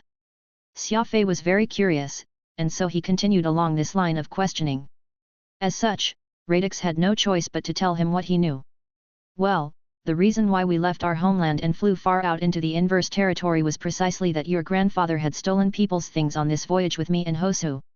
Among them were the immemorial mystical armaments, the Beast Spirit Codex, and the Law of Primal Chaos, said Radix with a somewhat ugly look on his face.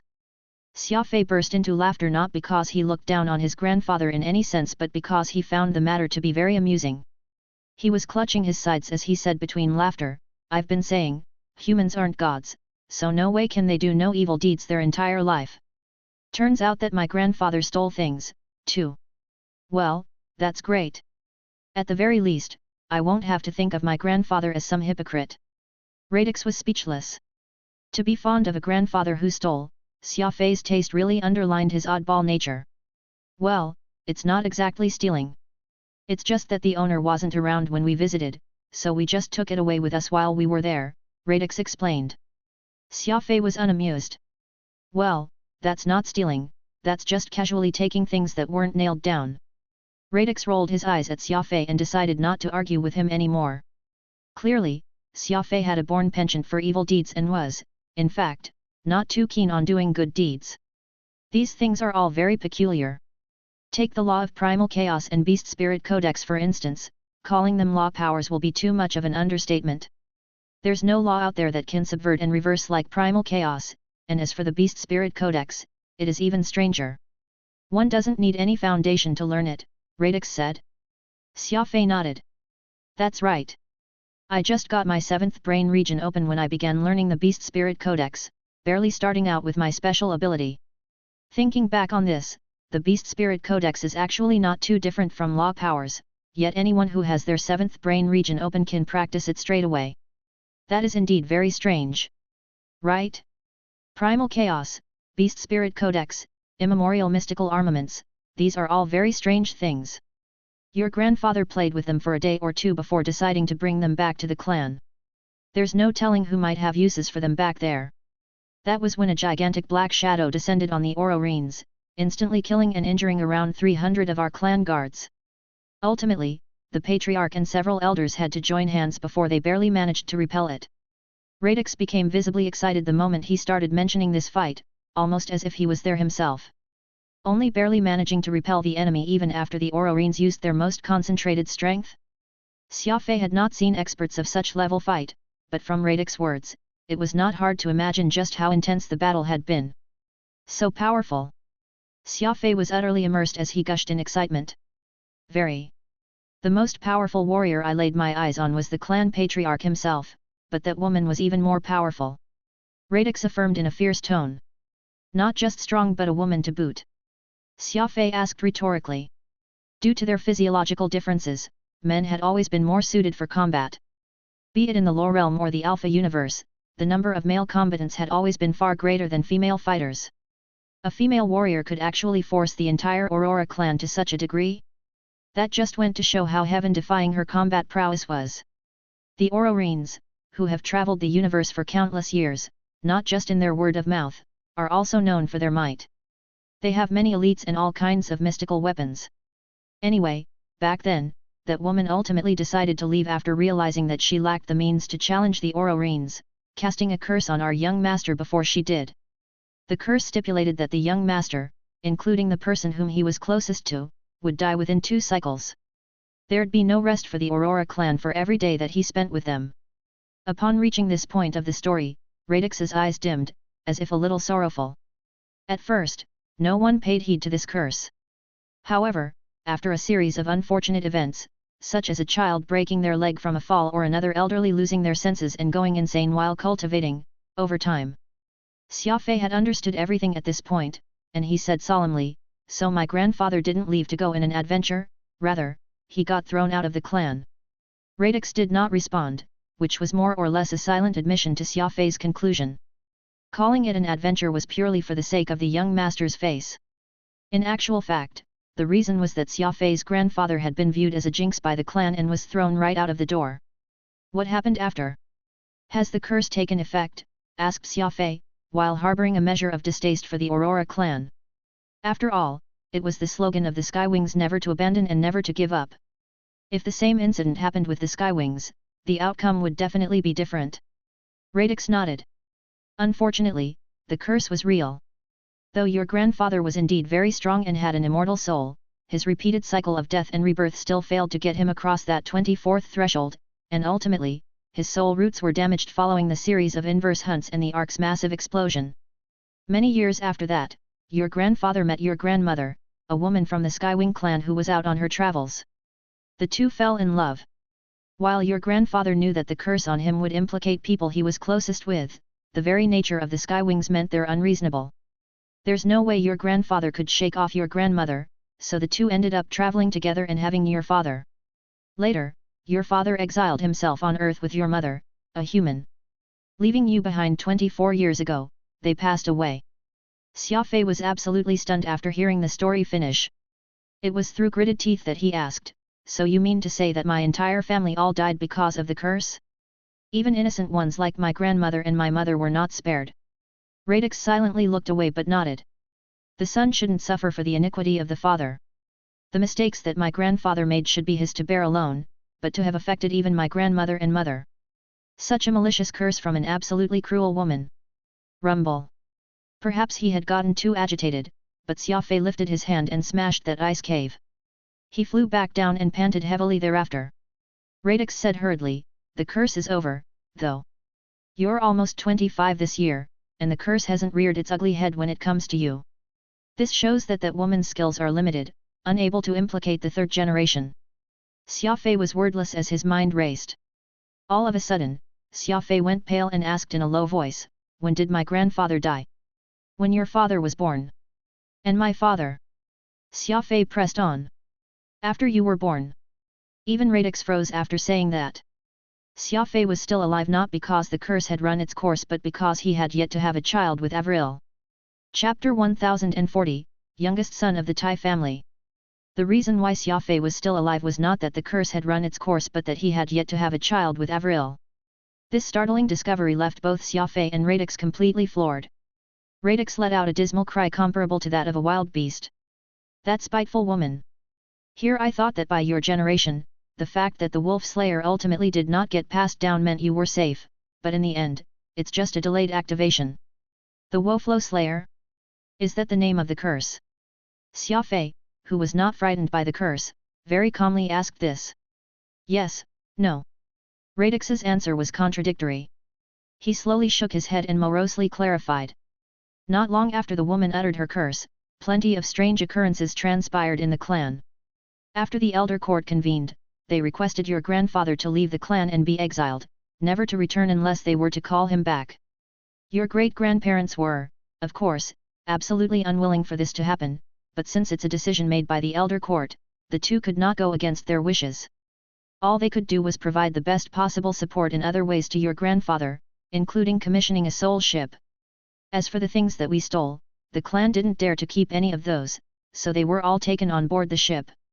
The blame lay entirely on the day before departure when your grandfather suddenly felt unwell. However, in order not to make anyone in the clan worry, we went ahead with the journey. Along the way, his illness worsened, so we could only consult a famed apothecary, and that's where we learned about the Wolf Slayer, the name of a universal miracle poison. Xia Fei was surprised. You meant to tell me that my grandfather had died from poison, not some curse. Well, that's not exactly correct, either. Radix continued speaking. Yes, the Wolf Slayer is a poison, but such a poison isn't hereditary. You must understand that everyone in your family died to the poison of Wolf Slayer, which is absolutely irregular. As such, I feel that what your grandfather was afflicted with should be a mutation of the Wolf Slayer, or perhaps the curse just appears in the form of the Wolf Slayer. Fortunately, you learned how the curse works in time, or else there's no way to imagine what could have happened. Curses were a type of frightening spiritual repose. Xia Fei did not strongly believe that there was anyone in the universe strong enough to wish death upon someone by sheer will alone and in a myriad of ways to boot. However, Xia Fei's immediate family dying through the Wolf Slayer made him rethink what he knew of curses. Radix was looking at Xia Fei strangely when he suddenly realized that there had been a fundamental change in his generation, and this was because he completely differed from other Ororines. He was far more logical, and his methods were more insidious. I think that the inference of this curse is entirely plausible. I have already passed the age of 24, yet I'm still perfectly fine.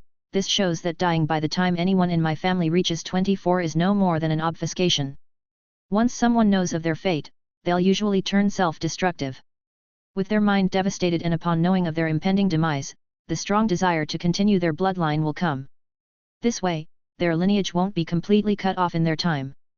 The more one thinks like this, the more likely they'll fall for the enemy's ploy, as the real condition for the curse to work is by them having offspring. Also, the enemy has no idea that I exist.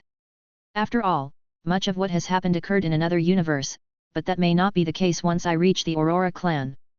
That woman must be keeping a close eye on the Aurorines in secret, and the moment I return and show myself, she will know at once that the curse has lost its grip and will likely strike as needed. Thus, the plan needs to be changed. I won't be returning to the clan, at least, not for now. Since I can't return to the Aurorines to request support, the encirclement of the Lore Realm will persist. From here on, I'll prioritize making myself even stronger till I'm capable of dealing with the inverse and killing my way to that woman's abode. Hearing Xia Fei's analysis, the only thing Radix could do was nod. This was not the first time he had seen this superhuman analysis, but this was when it had affected him the most. The main reason why Xia Fei had survived until now was, behind his madness, his sophisticated thinking process, which could leave anyone breathless. That's right. Kill your way to that woman's abode. She has no idea that you're still alive, and that'll work to your advantage. Radix enthused. He had garnered plenty of faith after hearing Xia Fei's intricate and logical reasoning. Xia Fei smiled, a cold glimmer flashing in his eyes. That woman has calculated well, setting the curse at 24 years old, the perfect time to marry and have children, an age where the cultivation and contacts they have will unlikely be too strong. It's the perfect moment to strike. Too bad, for I'm going to live much longer than what she stipulated. Tai family. In a luxurious manor now devoid of its owner, the only people present were the mourners who brought in fresh flowers to commiserate. The saying, "The tea cools when a person leaves," rang true. Though there were an extraordinarily large number of people coming to mourn, only a handful of them were sincerely grieving. Most had come for the sake of face, for others to see, some had even already begun plotting over how they could take the Tai family's properties. As the day gradually turned to night, the manor became a lot deserted, except for the guards the elders of Red Dwarf Star had sent over to man the place. No one noticed that there stood a skinny, middle-aged man on a distant hill, putting down fresh flowers by his feet. The killing intent pervading his body made it evident that he had come to mourn the Tai family's tragic demise, though no one had any clue for what reason this middle-aged man had not entered the Tai estate and was only looking at it from afar. Whoosh! Two figures appeared beside the middle-aged man.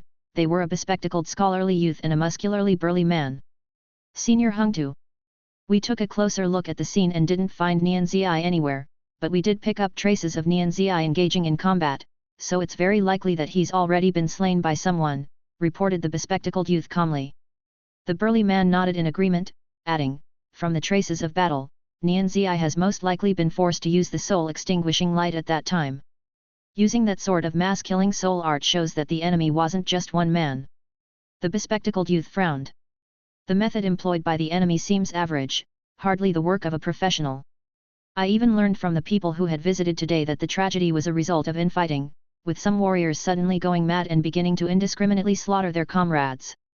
The one point of suspicion, though, is that after these warriors wiped out the estate of all its inhabitants, they turned their weapons on themselves and took their own lives.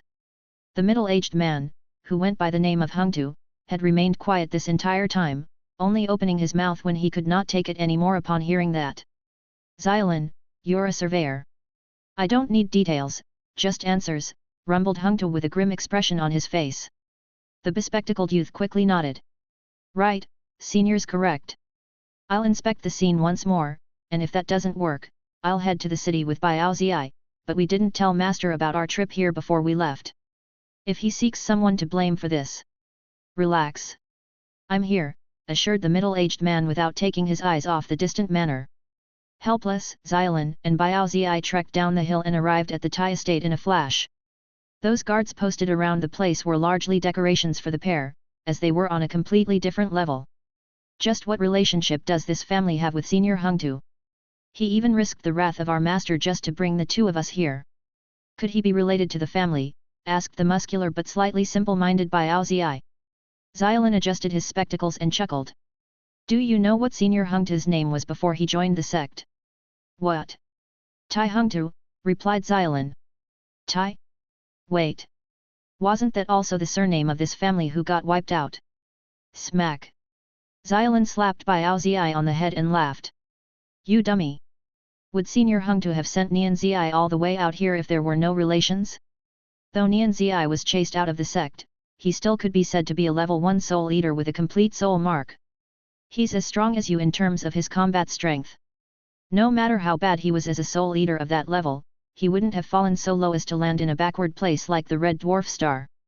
He could have easily gone anywhere to make a living with his expertise, but a pity that Senior Hungtu has saved Nianzi's life back then. In order to repay him, Nianzi agreed to guard Senior Hungtu's second brother's family for 3 years.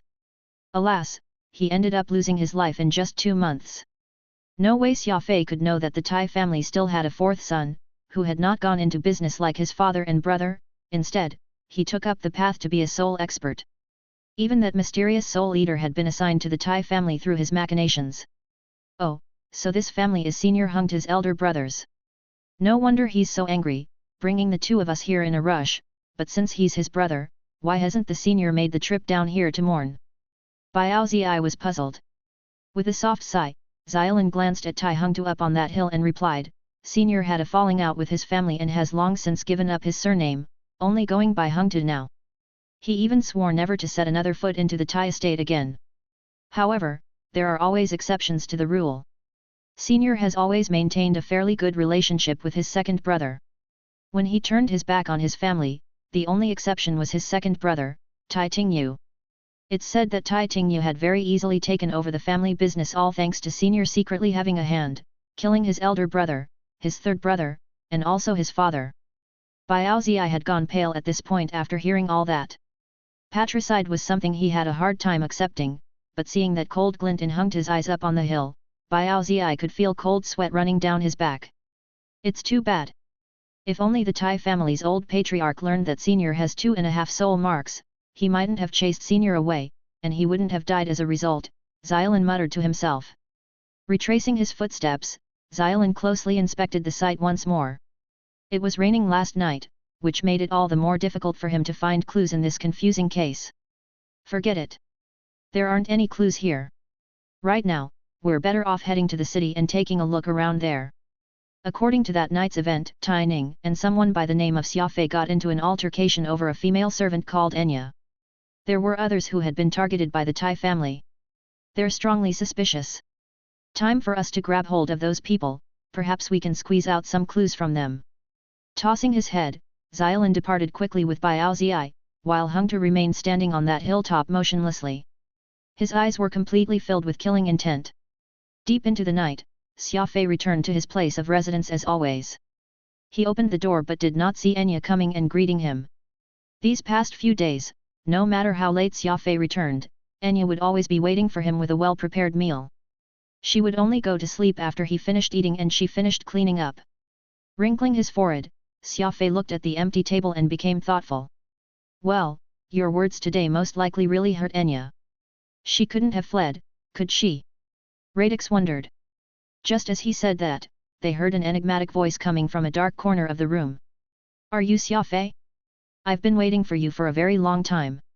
Chapter 1041, Xiao Baishi. Are you Xia Fei?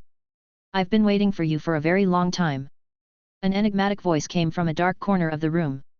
Xia Fei did not turn to look.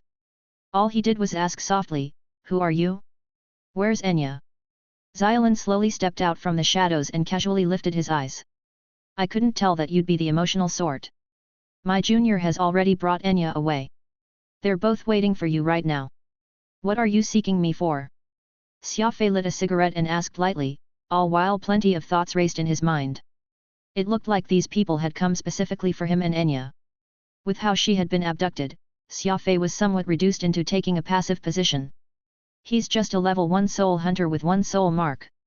Let's grab him and grill him properly. Let's see what he'll spill. Radix hooted into Xia Fei's ears. Xia Fei had over 1,000 torture methods he could use, but he had no idea if the warrior before him had any accomplices nearby. Enya could very well be put into danger if the enemy found out that he had cultivation. What am I seeking you for? Is there a need for a soul hunter to explain why I'm looking for someone? Xiaolin narrowed his eyes, revealing a prideful and triumphant smile as if he were above Xia Fei. Frowning, Xia Fei slowly turned around. All right, I'll follow you. Radix was flustered. Are you crazy? You clearly know what's the enemy's bottom line, so why are you following him back? What if there's an ambush? Xia Fei did not give his answer but abruptly grabbed a cushion from the sofa and tossed it straight at Xiaolin's face. The soul hunter Xiaolin was enraged, arriving right over to him from his side, using 2 fingers to poke his eyes, his fingertips barely a few millimeters away from his eyeballs. See, I'm a soul hunter.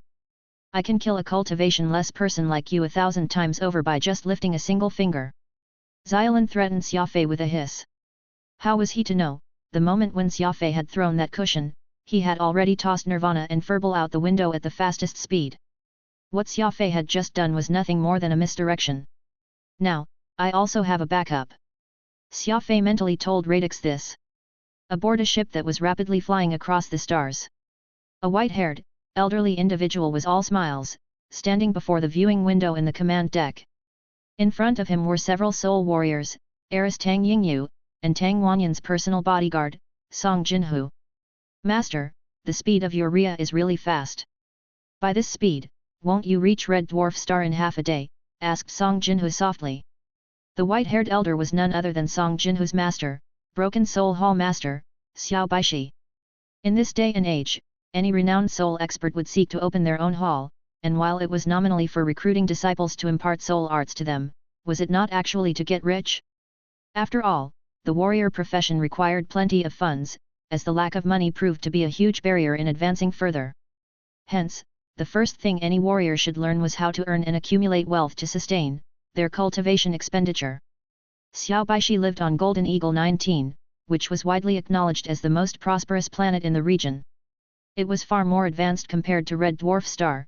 Song Jinhu had journeyed for 3 days just to bring Tang Wanyan's granddaughter to Golden Eagle 19 from Red Dwarf Star. As for Xiao Baishi's warship, which was the latest model, it only needed half a day to make the return trip. Such a speed of course astonished Song Jinhu greatly. However, Song Jinhu's reaction was merely done to flatter his master.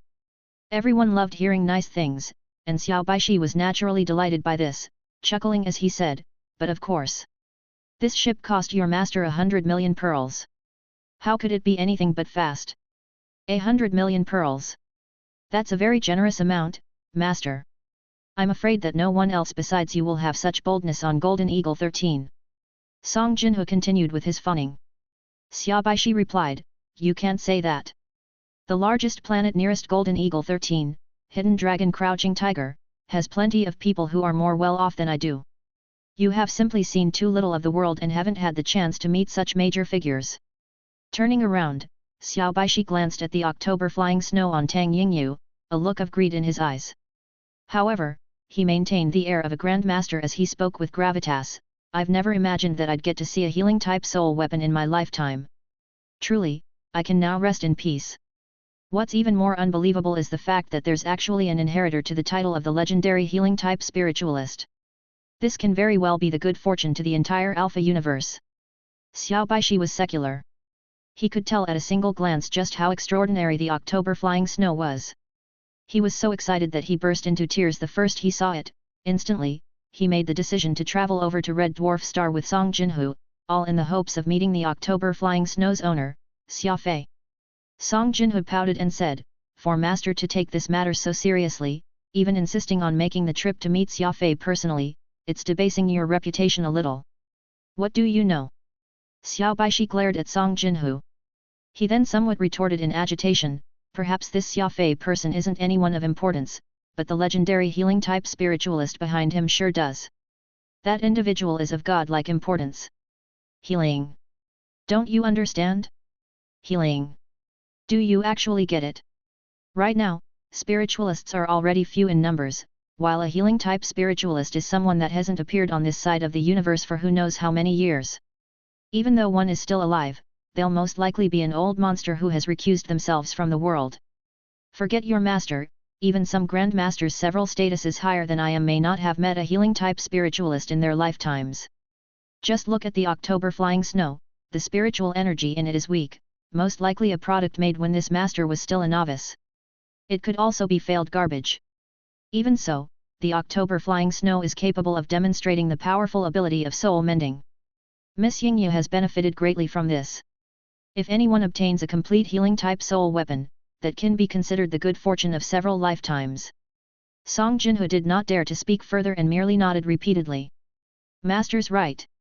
Spiritualists are really powerful, and a healing-type spiritualist is even more godlike. This time, you, Master, must seize this once-in-a-lifetime opportunity to meet that amazing spiritualist, which is bound to add glory to your name. Hearing this, Xiao Baishi shook his head with a bitter chuckle. That would be tough. Spiritualists always have a strange temper, that genuine inheritor of the healing-type spiritualist title must be an unfathomable existence, too. I have no goal this time other than to befriend that young man called Xia Fei. As for the spiritualist healers themselves, it would of course be great if I could meet them in person sometime in the future, but it's perfectly normal for me not to as well. I'm not about to force the issue. Everything is up to fate. As long as I can establish a good rapport with Xia Fei, then even if I only have a sliver of a chance to meet that legendary spiritualist, it'll still be a great benefit to me in the future. Even if Xia Fei only gives me a healing-type soul weapon, that can also be deemed as my great honor. Song Jinhu laughed along with his master after hearing him say that. Master's right. The personality of that spiritualist behind Xia Fei should indeed be strange. A single provocation and he wiped out the entire Tai family. Still, I heard from my subordinates that the spiritualist had used a very strange technique, causing the Tai family to perform the massacre themselves, almost as if they were subjected to the soul liberation art. Xiao Baishi was startled as he croaked, "What did you say the surname of that family was?" Tai. I already reported this to you before, Master, said Song Jinhu. Song Jinhu had indeed told his master about what had happened to the Tai family, but that was also when Xiao Baishi had discovered that the October flying snow was a healing-type soul weapon. He felt so ecstatic he was in tears then, so none of the words Song Jinhu had said registered. Besides, Xiao Baishi was a very famous person locally, so there was no way he could be bothered hearing about the extermination of a small Tai family from an insignificant place like the Red Dwarf Star. At this moment, however, when Song Jinhu mentioned what had happened to the Tai family again, Xiao Baishi could not help but recall something from the past, causing doubts to surface in his mind. Ganming, where did your sect brother Hungtu go? Didn't I tell you all to follow me? Why is it that I don't see Hungtu and the others now?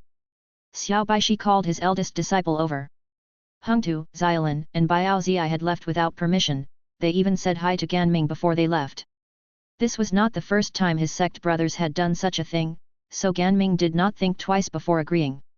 It was tough to lead a sect life, so from time to time, everyone needed to unwind, dealing with their private lives or making some money elsewhere.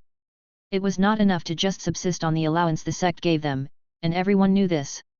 Even the master himself would at most reprimand them with a few words. Seeing that he could no longer hide this matter, Ganming hurriedly knelt and answered, "Sect brother Hungta said that he'd go home, he brought Xiaolin and Biaozi with him." "Home? Do you remember Hungta's surname outside the sect?" "I think it's Tai." Zing. After hearing that, everyone's expression changed. Even Ganming himself could feel his heart beating fast as he realized what he had just said. "Tai?" Xiao Baishi asked in a panic. "Where do they live?" "I think it's Red Dwarf Star." Forget mentioning just how horrible Ganming's expression was. With how things were by this point, anyone present could put two and two together. The Tai family that had just been wiped out was none other than Hungta's. Aside from locating Xia Fei to exact his revenge, what else could he be doing back on Red Dwarf Star? Bang! Xiao Baishi ignored his identity completely and sent Ganming flying to the side with a kick. His voice was strained as he cried, "That butcher dared to touch someone under a spiritualist? If he ends up provoking that mysterious spiritualist, I fear that even this master of yours will have to die alongside him. Quick, go contact Hungtu. Tell him to get back immediately." Everyone was greatly spooked when they saw Xiao Baishi actually blowing up a gasket. Very soon, a disciple reported with a pale face, "Master, there's an electromagnetic storm, so the signal. We have lost communication." Arg! Xiao Baishi, who was stunned, clutched his heart with one hand as he felt a suffocating feeling come over him. Red Dwarf Star. A hidden underground facility in the business district.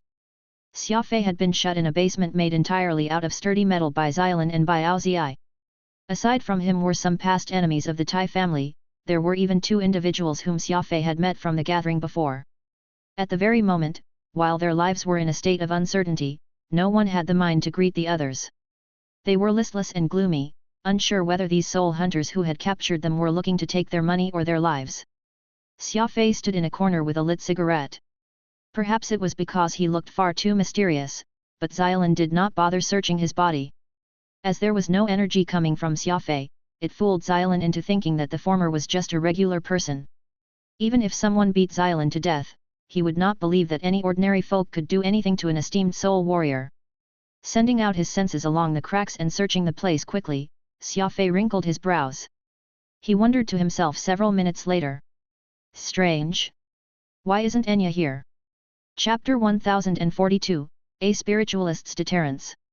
Xia Fei used his senses to search the underground facility, yet he did not find even a shadow of Enya. He could not help but feel somewhat worried. Indeed, Enya isn't here. This statement had come from Radix. He had trailed after Furball and was now hiding outside, ready to ambush the enemies. As long as Xia Fei gave the order, he would smash through the doors and begin an attack. Look around. They should have accomplices nearby, Xia Fei said. What about you? Radix asked. Don't worry about me. They view me as a regular person, so they haven't taken any precautions against me. The moment they do anything peculiar, I'll strike and kill them right away. Xia Fei calmly reassured Radix.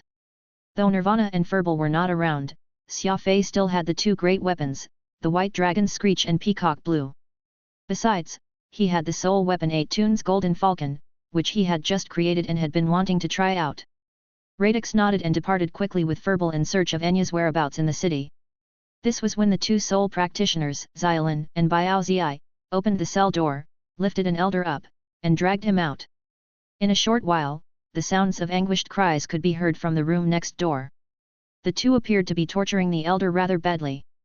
They had intentionally left the door open while they were doing it, a tactic to make all those who had not yet been subjected to the interrogation feel apprehensive over the possibility of them suffering even more compared to the one being interrogated right now. Thud. Biaozi threw that elder back into the cell, tortured to the point where he had lost all human semblance. He swept his eyes across everyone, scaring them all senseless. This is the result of telling lies, the burly Biaozi folded his arms and barked. Who's next? Xiaolin smiled. He adjusted the glasses resting on his nose and said, Take that young man.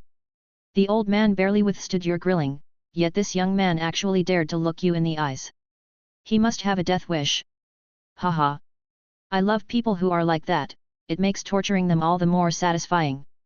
You're next then. Biaozi chortled as he reached out to grab Xia Fei. Before his hand even reached Xia Fei, the latter had already stood up, tossed his cigarette to the side, and answered calmly, Don't touch me with your dirty hands. Yours truly will walk by myself. Biao Zi slightly furrowed his brows and said in a low growl, you're a stubborn one, aren't you? Well, all right. We'll see just how tough you are then. Under the worried gazes of everyone, Xia Fei casually walked out and headed to the room next door. There was still plenty of blood on the ground, left by the old man from before, but Xia Fei, who had seen plenty of blood throughout his entire life, hardly registered this level of bloodshed. To him, this amount of blood was hardly a deterrence. Xiaolin and Biao Zi were baffled by how composed Xia Fei was, but the lack of any energy emanating from him made the two convinced that he was no more than a regular person, who was just a little bolder compared to his peers. Enya's back. She's together with a soul hunter. Radix's voice suddenly rang in his mind. Wait a section. This is strange.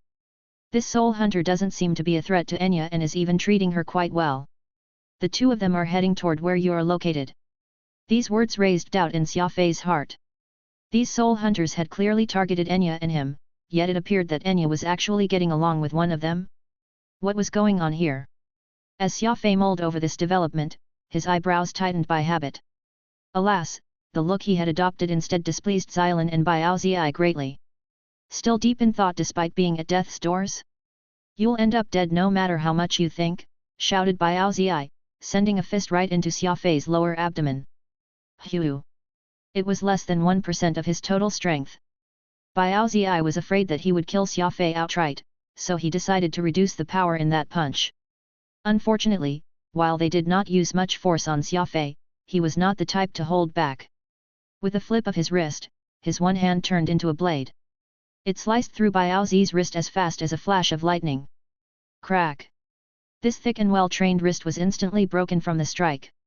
This sound had been accompanied by a high-pitched squeal, which was similar to that one produced by a pig being slaughtered. Zing! His speed was so fast that neither Xiaolin nor Biao Zi managed to make out what had just happened. 13 large grass blades rapidly rose from peacock blue and tightly wound around the two men. Meanwhile, white dragon's screech had been placed horizontally on their necks. Another millimeter closer with that blade's icy edge and they would bleed to death. Soul weapon. A mystical armament. You're a soul practitioner. Biao Zi and Xiaolin were both stunned and blurted out those words, their faces turning completely pale. Neither of them could believe that Xia Fei and his lack of energy would not only be a warrior but also someone comparable to them in terms of strength. His weapons were even stronger. Shush! Xia Fei did a silencing gesture before using breath control to suppress his killing intent. One was walking with dainty steps, while the other was heavy. He heard both go underground via the stairs. They were none other than Enya and Tai Hungtu. The two walked as they chatted. Enya, as long as you tell me who killed my brother, I'll let you leave. You have my word, said Tai Hungtu in a low voice. He had resorted to placating when it came to Enya instead of threatening her with death. This was most likely because of how pretty Enya looked.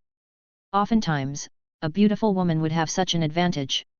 You want to know who killed your brother to take revenge? You consider your family as people, but what about mine? Who's going to avenge my family after being wiped out? It seemed like Hungtu's placating method was of not much use toward Enya, judging from her retort. Hungtu's expression went cold. He did not answer her question, seemingly somewhat irritated by now, and no longer felt like continuing this charade. Whoosh! Hungtu reached out and grabbed Enya with one hand, but she was like a cunning cat, slipping out of his grasp by ducking under. Humph! I know that you're a Crane clan guardian, so I've been treating you nice all this time. Unfortunately, you fail to appreciate my kindness, don't blame me for being unruly now. With that said, Hungtu thrust out his hands to grab Enya, mimicking an eagle's claws. Xia Fei knew about Enya having some cultivation, but he had no idea what it meant to be a Crane clan guardian. It seemed that Hungtu had discovered Enya's background, so he had not acted violently against her. It was a critical juncture, and there was not much time to think further. With a squelch, White Dragon's screech slit the throats of Xiaolin and Biao Zi. Xia Fei then bolted out of the room and charged toward Hungtu with his fastest speed. Be careful. This person has 2.5 soul marks.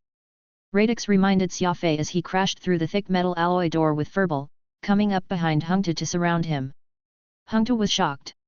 Xia Fei's breath control could be considered extraordinary, while Nirvana and Furball were hiding very well. Radix used to be a superior soul hunter, so he was still at least skilled enough on this front. Hung Tu's form shrank promptly, as he did an explosive retreat to the side. He moved quickly and at great speed, thereby evading Xia Fei's pincer attack. It seemed like Radix was not mistaken to have called him an expert. Squelch! Alas, Radix had not controlled Nirvana to stop then, so he flew straight into the room even before Xiaolin and Biaozi's corpses hit the floor. By dismembering both bodies, their physical and spiritual energy could be devoured wholly. This way, either man could not be reborn despite being a level 1 soul practitioner, while Xia Fei and Nirvana obtained all the energy they had inside them. Xiaolin, Biaozi! Hung Tu bellowed, a savage expression on his face. Raising one arm, Hung Tu pointed at Xia Fei. So you're the one who killed my second brother. I'll avenge my brother today by tearing your body into shreds. Whoosh! With that said, Hung Tu brushed his finger lightly across his spatial ring and took out a gleaming 3-pronged spear. Be careful! That's a soul weapon, shouted Radix as he went dashing forward. At this time, Xia Fei had swirled his white dragon's screech, slashing downward. Soul weapon versus soul weapon. The fiendish blade, Nirvana, under Radix clashed with Hung Tu's 3-pronged spear first. The immense impact repelled Radix, and a titanic roar echoed right after. A flash of white light was brought to bear as Xia Fei's white dragon's screech came cleaving down at Hung Tu's spear. Ka-chunk! This sound made people's skin jump. Following this, the soul weapon Hung Tu had in his hand splintered right down the middle. It definitely lived up to its name as the Aurorian's legendary soul weapon. The power of White Dragon's screech was undeniable in this fight. In fact, before Hung Tu could react, the White Dragon's screech had already ruined his soul weapon. Pale-faced, Hung Tu looked at the ruined weapon in his hand in stunned silence. Even in his wildest dreams, he had not imagined that Xia Fei would have such an overwhelmingly powerful soul weapon, which could destroy another's soul weapon. Xia Fei's attack did not stop there. Utilizing Peacock Blue, he prepared to capitalize on this chance to capture Hung Tu and kill the man. However, this was when something unexpected happened. Someone charged in through the wrecked door at an extremely high speed. Sense a thought, Xia Fei whirled White Dragon's screech in reverse and thrust. Unfortunately, this figure was extraordinarily nimble and actually managed to evade this attack. However, he was not charging towards Xia Fei. After dodging his attack, the figure grabbed Hung Tu and lifted him up entirely, pinning him right up on the ceiling. Xia Fei could finally make out that this newcomer was a bearded old man. This person did not say a word and slapped Hung Tu twice, which puzzled Xia Fei greatly. Smack smack! You bastard, are you trying to get yourself killed? The elderly individual did not feel relieved even after hitting Hung Tu and continued insulting him viciously. Very soon, several soul practitioners entered the room, too. None of them made a move against Xia Fei, instead, they bowed toward him and stood at the side. This elder has 4 soul marks. You're no match to him at all. He brought a soul eater and 4 soul hunters with him, and they're all fairly powerful, said Radix in a low voice. Xia Fei nodded. With his present cultivation, beating Hung Tu to his current state was his limit. In fact, he could already feel a slight pain racking his body. This was evidently a sequela of his injury. Xia Fei agreed that he would be at a distinct disadvantage if he fought this group of soul practitioners. Brother Xia Fei! A voice rang out at the door. Xia Fei lifted his head to look and saw that it was Song Jinhu, Tang Wanyan's personal bodyguard. Brother, it's good that you're all right. Song Jinhu remarked anxiously. Xiao Baishi looked around and saw the spear in Hung Tu's hand, his eyes almost bulged out of their sockets. That spear was Xiao Baishi's most prized soul weapon. Hung Tu had secretly brought it out, prepared to use it against Xia Fei, only for him to destroy it in one blow. At this very moment, the emotions that Xiao Baishi felt had pretty much hit rock bottom. With a bitter laugh, Song Jinhu turned to Xia Fei. Brother, let's speak outside. Xia Fei carried Enya and followed Song Jinhu out the door. Xiao Baishi, who had remained inside at the moment, had a very ugly look on his face. Glaring at Hung Tu, Xiao Baishi told his eldest disciple, Gan Ming, keep an eye on him for me. I'll settle things with him when we get back. Turning around, Xiao Baishi left in a huff. I'll accept that master didn't come to help me, but why did he still slap me on top of that? Hung Tu looked at his sect senior indignantly. Gan Ming sighed while shaking his head. No one can help you this time. Do you know who Xia Fei's master is? Who? A spiritualist. Forget you, even our master can't afford to provoke that person. Gan Ming chuckled bitterly. You're done for this time. Zing. Hung Tu's ashen face said it all. Not even in his wildest dreams could he have thought that he had provoked a legendary spiritualist. Chapter 1043, Drug Efficacy Wearing Off. Upon exiting the place, Xiao Baishi and Song Jinhu bowed as they piled their apologies on Xia Fei. Meanwhile, Xiao Baishi did not mention even a word about the soul weapon that Xia Fei had ruined. Best he could do was pretend that nothing had even happened to it. Gan Ming came out from the underground facility while pressing his sect junior. Xiao Baishi coldly harumphed. Humph. What else are you waiting for? Say sorry to brother Xia Fei. It was hard to imagine how much indignation and sorrow Hung Tu was presently feeling, being forced to apologize to Xia Fei, the same person who had eradicated his second brother and his family. Gritting his teeth, Hung Tu mustered a low apology. It's my fault. I'm sorry. In front of Jinhu and Xiao Baishi, Xia Fei did not dare to pursue the matter any further. After all, he was perfectly fine while it was Xiao Baishi who had lost 2 disciples and a precious soul weapon from this clash. It was as the saying went, leave oneself room in all things, to have enough space for growth in the future. There was no need to burn bridges with Xiao Baishi right now, as it would hardly benefit him. Thus, Xia Fei nodded his head slightly and said, it's best to keep in mind that being a soul practitioner isn't a free pass to misbehave. Don't blame me for being merciless next time. Hung Tu slumped his head and did not give a response. If he were to explode with emotion right there and then, it would only give Xia Fei a chance to kill him. Since he did not protest, Xia Fei would naturally not have any reason to kill him, which he could not help but feel unhappy about. Well, what are you waiting for? Scram! First thing I'll do when we get back is lock you up for 3 years, remarked Xiao Baishi frigidly. Gan Ming's face went pale, and he swiftly brought his sect brother away. Xia Fei also had Song Jinhu's men escort Enya to Xiang Biyang, since it was far too dangerous for her to remain by his side. Brother Xia, I've prepared a generous gift for you to beseech clemency from the one above. It's my disciple who had offended your esteemed self, and as far as how to deal with this matter, I do hope that you can ask the Grand Master to show mercy, said Xiao Baishi with a smile. What Grand Master? Xia Fei asked back. Why, of course it's that Grand Master who forged the October flying snow. May I ask how I should address you and your Grand Master? Asked Xiao Baishi. Xia Fei had finally understood at this point why everyone was being so courteous toward him. It turned out that they were of the belief that he had a spiritualist master as his backer. It looked like the term spiritualist was really highly valued, so much so that just saying the name was enough to make these people act all obedient. Radix laughed. A spiritualist master? To think that these people could come up with something like that. If they were to learn that you actually made the October flying snow, I'm afraid that their very eyeballs might fall out of their sockets from immense shock. Xia Fei purposely coughed twice before answering, oh, you're talking about my master. He did not intend to tell these people the truth. After all, he had hardly established his foundation in the Alpha universe. If these people wished to assume something like that, he would let them do so. Having a so-called master, whose strength no one could fathom, would be very beneficial to Xia Fei from here on. Debunking that belief now would only make him lose the air of mystery surrounding him. So it's brother Xia Fei's master. I wonder where this elder might be and if I'd ever have the honor to visit them, asked Xiao Baishi hurriedly, a flattering look on his face even as his eyes gazed at him eagerly. Xia Fei frowned. My master has a very strange temper. I think that it's best if you don't meet, in the event you end up making the elder unhappy. Indeed, what brother Xia said makes sense. How can a great spiritualist be someone any random person will be able to meet just because they desire it? I've spoken too hastily. Xiao Baishi corrected himself, disappointment evident in his voice. Xia Fei smiled. You can't meet my master, but given how you prepared a generous gift, I do feel obliged to undertake this difficult task of sending it his way, and I won't forget to mention your name when I do.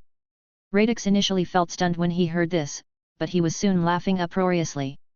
Xia Fei truly lived up to his reputation as a man with a voracious appetite. This was true even when it came to him taking advantage of others.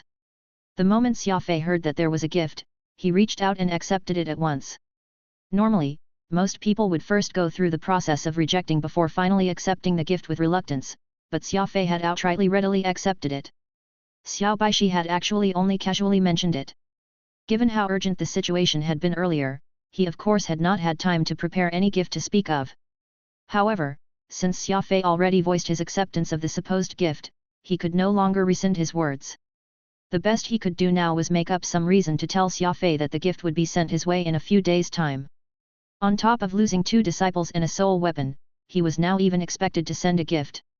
Xiao Baishi felt absolutely displeased deep down, but he could at least find solace in Xia Fei's promise to mention his name to that mysterious Grand Master. Xiao Baishi offered to treat Xia Fei to a meal, but the latter rejected it. Instead, he retired to his room.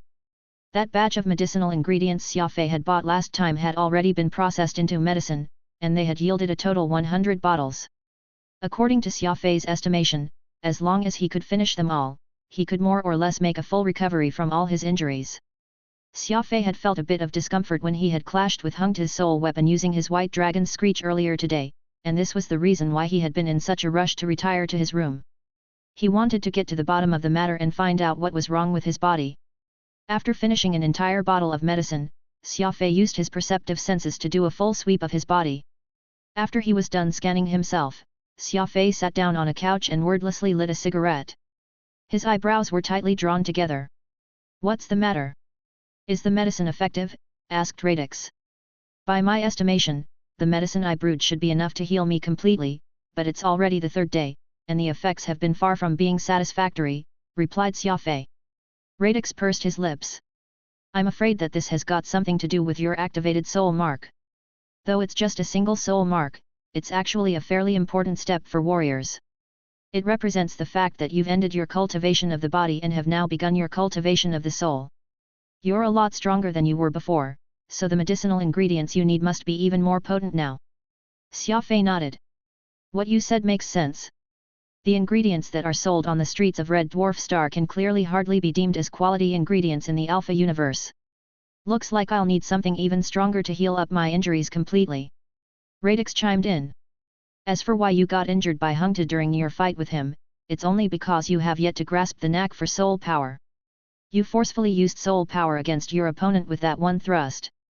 As he's someone with 2.5 soul marks, his soul power is certainly stronger than yours, so you're naturally the one who suffered from that exchange of blows. Fortunately, you used the White Dragon's screech, and it let you suppress Hung Te many times. That's also why you managed to destroy his soul weapon, but it's at the expense of the light injury you received." Xia Fei wrinkled his forehead.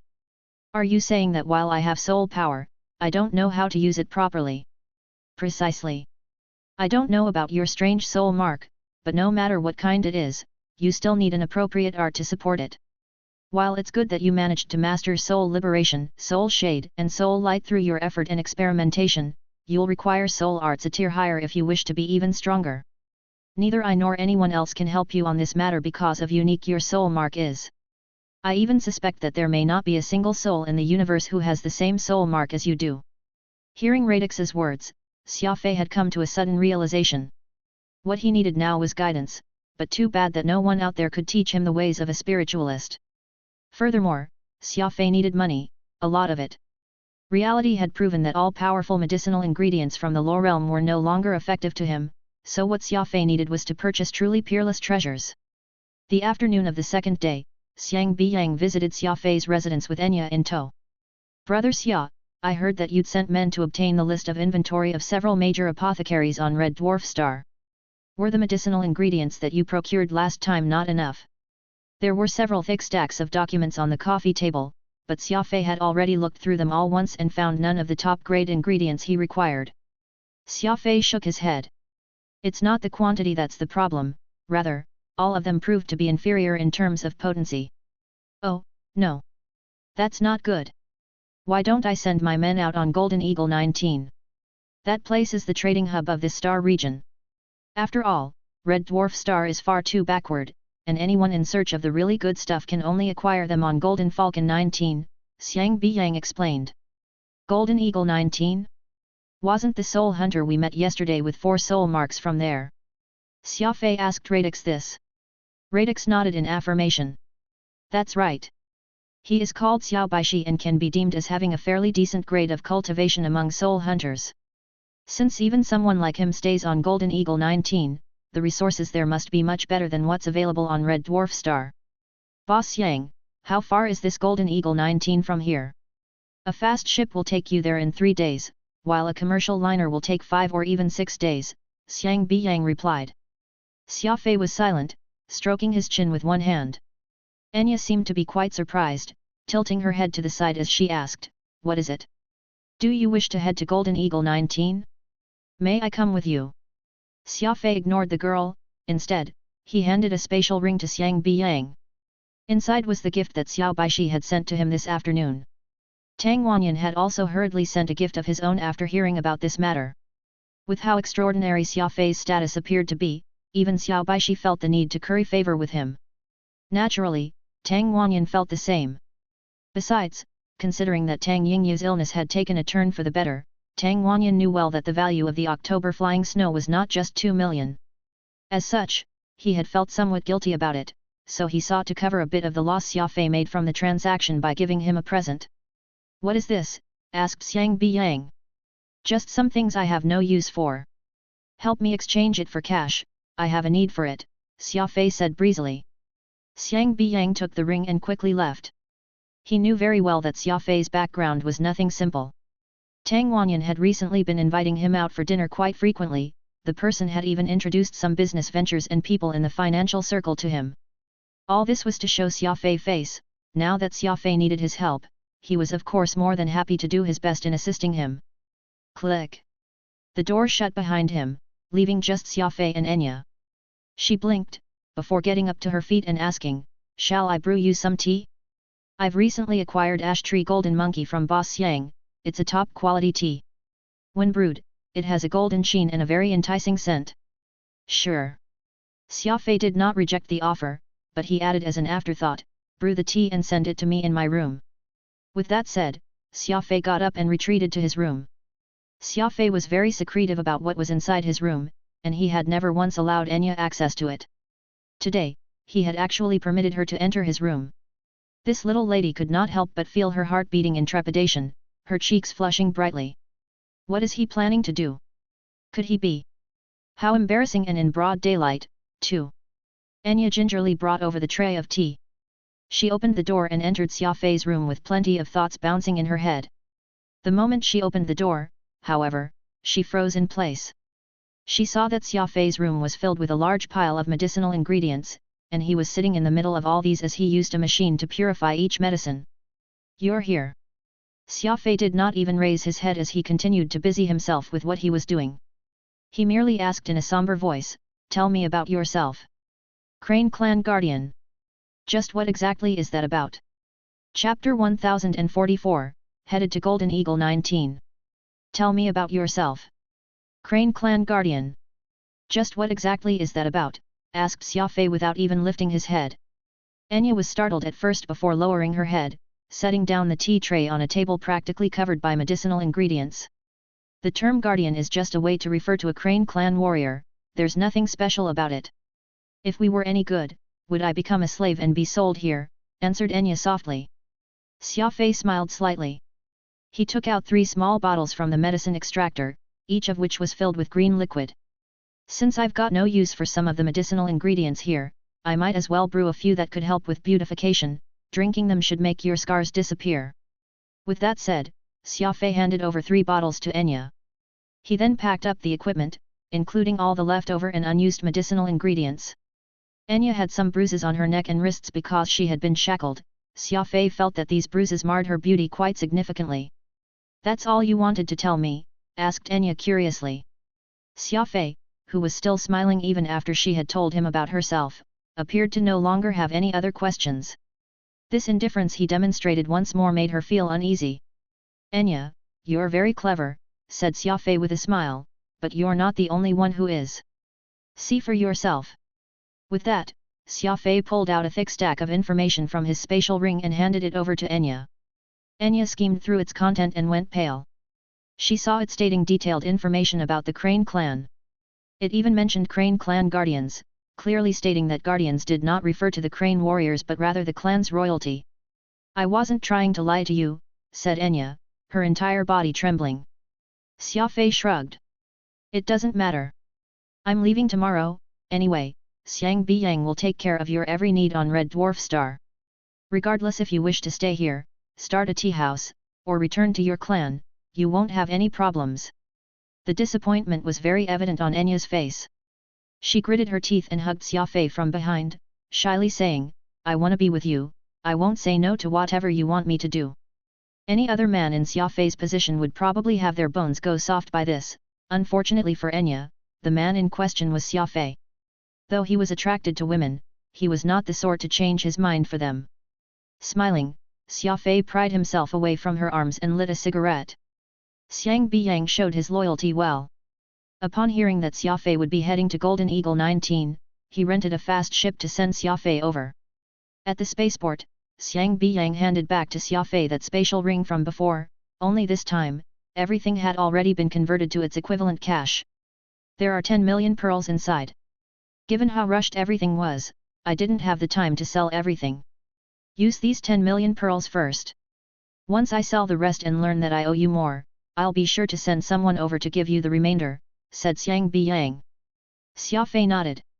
He knew very well that the gift he had received was hardly worth 10 million and that Xiang Biyang had topped up more inside. This was a time when Xia Fei needed money, so he did not act hypocritically, accepting the generosity he had been shown with grace. Turning around to board the ship, Xia Fei said, I'm off.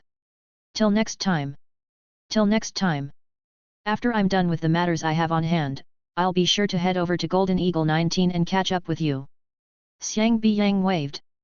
The journey took 3 days, it was an entirely uneventful trip. Xia Fei decided to lock himself up in his room, hoping to use this chance to increase his cultivation.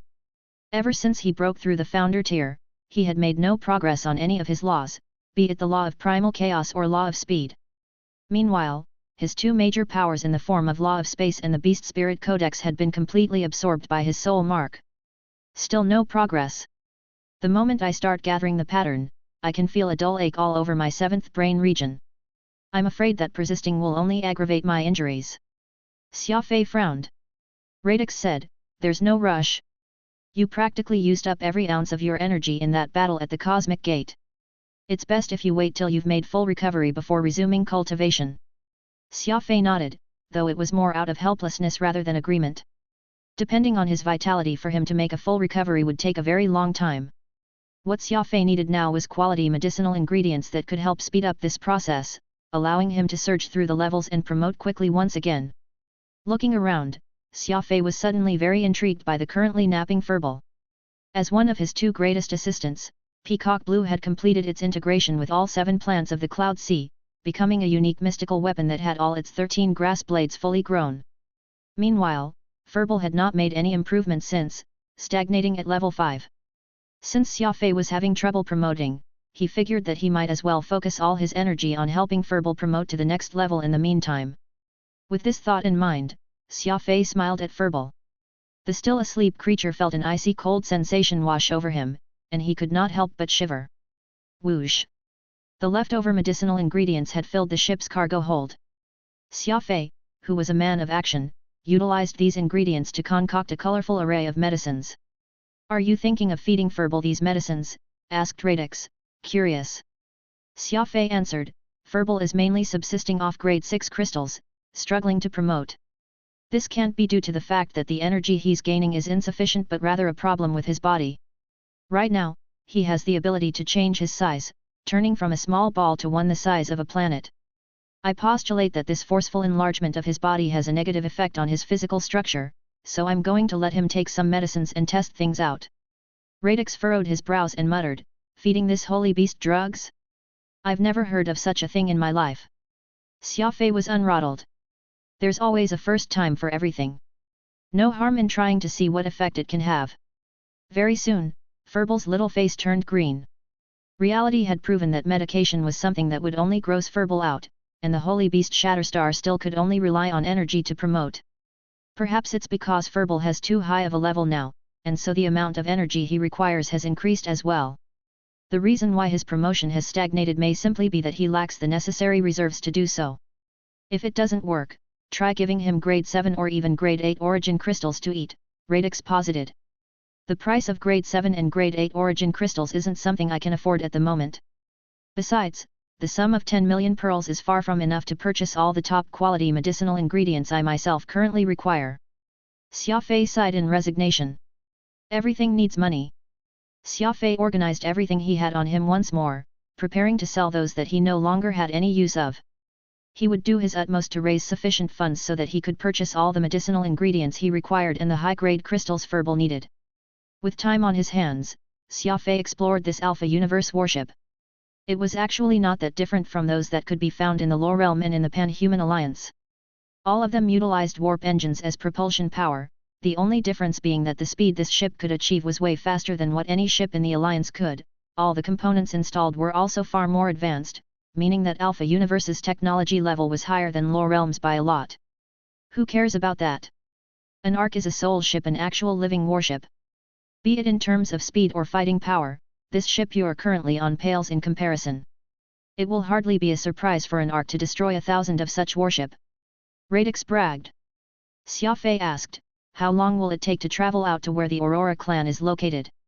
With this ship, I'm afraid that it will take you well over a year, but if you find a Tier B or C warship, perhaps you can reach it in half a year. The Alpha Universe graded its warships using letters. This high-speed warship was Tier E. It might be considered a decent warship on Red Dwarf Star, but to the core regions of this universe, it was hardly worth a second look. How much will a Tier B warship cost me? Asked Xia Fei. It'll cost you 100 billion pearls, at least, replied Radix matter-of-factly. You can't go to the Aurora clan now, anyway, what do you need a warship for? Xia Fei stuck his tongue out. Even if I can't go to the clan at present, I'll still need to look at the Alpha Universe's core regions. After all, those areas are where all the experts converge. Aside from hard work, one's environment is an important aspect of a cultivator's path. Only by constantly exchanging pointers with experts can they rapidly advance. At the end of the day, every topic they touched on required money. When Xia Fei thought about the astronomical sum he needed, he could not help but shake his head. Walking along the corridor, Xia Fei arrived at the ship's rear end. A small artificial garden, where he could sit down and had a drink of coffee while admiring the beautiful stars beyond, was located there. Xia Fei pushed open the door, only to find that there was someone inside already. Xiang Biyang had spent 150,000 pearls to book the ship, so there should not have been any other passengers on board aside from himself. Xia Fei supposed that this person could be a member of the staff on board the ship. The garden was small, with only a single table inside. Xia Fei ordered a pot of tea from the automated food dispenser, along with 6 pieces of gingerbread and a plate of Red Dwarf Star's locally produced nuts. He made his way to the seat beside the man's, enjoying the light snacks he had procured. The man sitting across from him was an elder dressed in a long, white robe. The man looked very strange, with a head of unkempt plaited hair and a big beard spanning across his cheeks. This elder did not raise his head to acknowledge Xia Fei's presence and, instead, busied himself with stuffing his mouth with a plate of turkey. It did not take him long to finish the roast turkey, which most likely weighed several kilograms, leaving just the bones on the plate. The elder unhurriedly got up, went over to the automated food dispenser, and ordered himself a roast suckling pig, devouring it there and then sans any cutlery whatsoever. I've never seen anyone dined like this man. He's eating as if he's never had a proper meal before, Radix shook his head and commented. As a golden sword guard of the Aurora clan, Radix led a very charmed life, but this elderly man ate as if he were a ravenous ghost. Radix found this to be very distasteful. Xia Fei, meanwhile, felt more amused the longer he watched. There was a time when he had not yet gotten origin crystals, and all he could rely on to replenish his energy was food.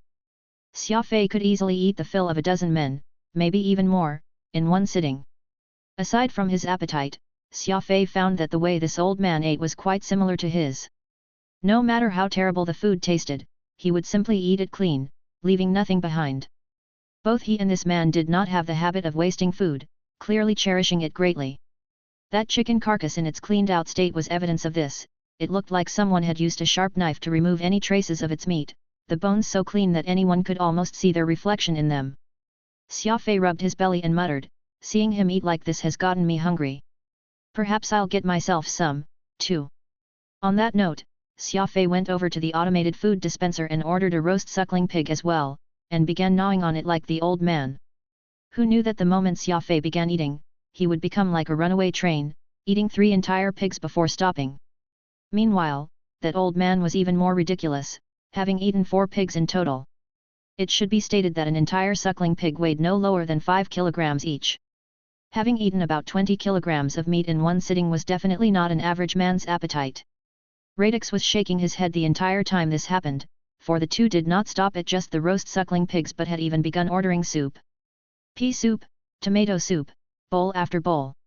After some time and dozens of bowls worth of food down their stomachs, Radix reckoned that that should be enough, should it not? Alas, he was wrong yet again. The table was then filled with fruit and ice cream, which left Radix flabbergasted once more. Chapter 1045, A Strange Old Man. Xia Fei and that nameless old man wiped their mouths at the same time, a satisfied grin on their faces. Xia Fei patted his stomach and said, "It's been a very long time since I ate to my heart's content. To think your appetite would be even better than mine."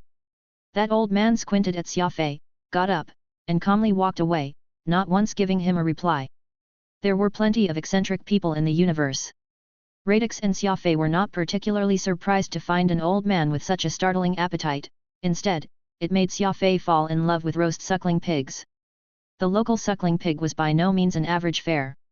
They were the offspring of wild boars, mainly subsisting on a diet of mountain jujubes and pineapples. The quality of their meat was juicy and tender, and even if they were not seasoned, they still gave off a rich aromatic scent. Matching this suckling pig with green broccoli, golden roasted potatoes, white mushrooms, and other side dishes, the taste of the final product was heavenly, leaving Xia Fei full of praise for the cuisine. In the blink of an eye, it was now the afternoon of the second day of his journey. As Xia Fei had nothing to do, he decided to take a stroll to that garden once more and chose the suckling pig automated food dispenser, only to find that it was out. The automated food dispenser could not artificially create food but would display all the available food in the cold storage, automatically cooking it for diners when ordered. Perhaps Xia Fei and that old man had been too vigorous, but they had actually polished off all the suckling pigs in the cold storage. Shaking his head, Xia Fei was unamused. He recalled the old man eating a turkey dish before and searched for the same thing, only to find out that the turkey had been cleaned out as well. No doubt that this was the handiwork of that old man. Casually ordering a glass of mixed fruit juice and a few snacks, Xia Fei sat in that garden and watched the stars in boredom. Though he was already far away from the universe he was born in, the view outside right now looked hardly any different from what he would see back at home, a vast and complex sea of stars that twinkled irregularly. "Radix, how do you think pieces of the universe are formed?" Xia Fei asked. Radix chuckled. "I have no idea myself, but what I know is that the old man whom you've been competing with in terms of eating is back." Xia Fei hurriedly turned around to look. Sure enough, he saw that old man wearing the same robe as yesterday enter the garden. Upon seeing Xia Fei seated, the old man flashed him a smile and a nod. He then ordered a plate of salmon from the automated food dispenser. The fresh pink salmon was accompanied by chocolate-colored caviar. The lingering scent it gave off invigorated Xia Fei's appetite.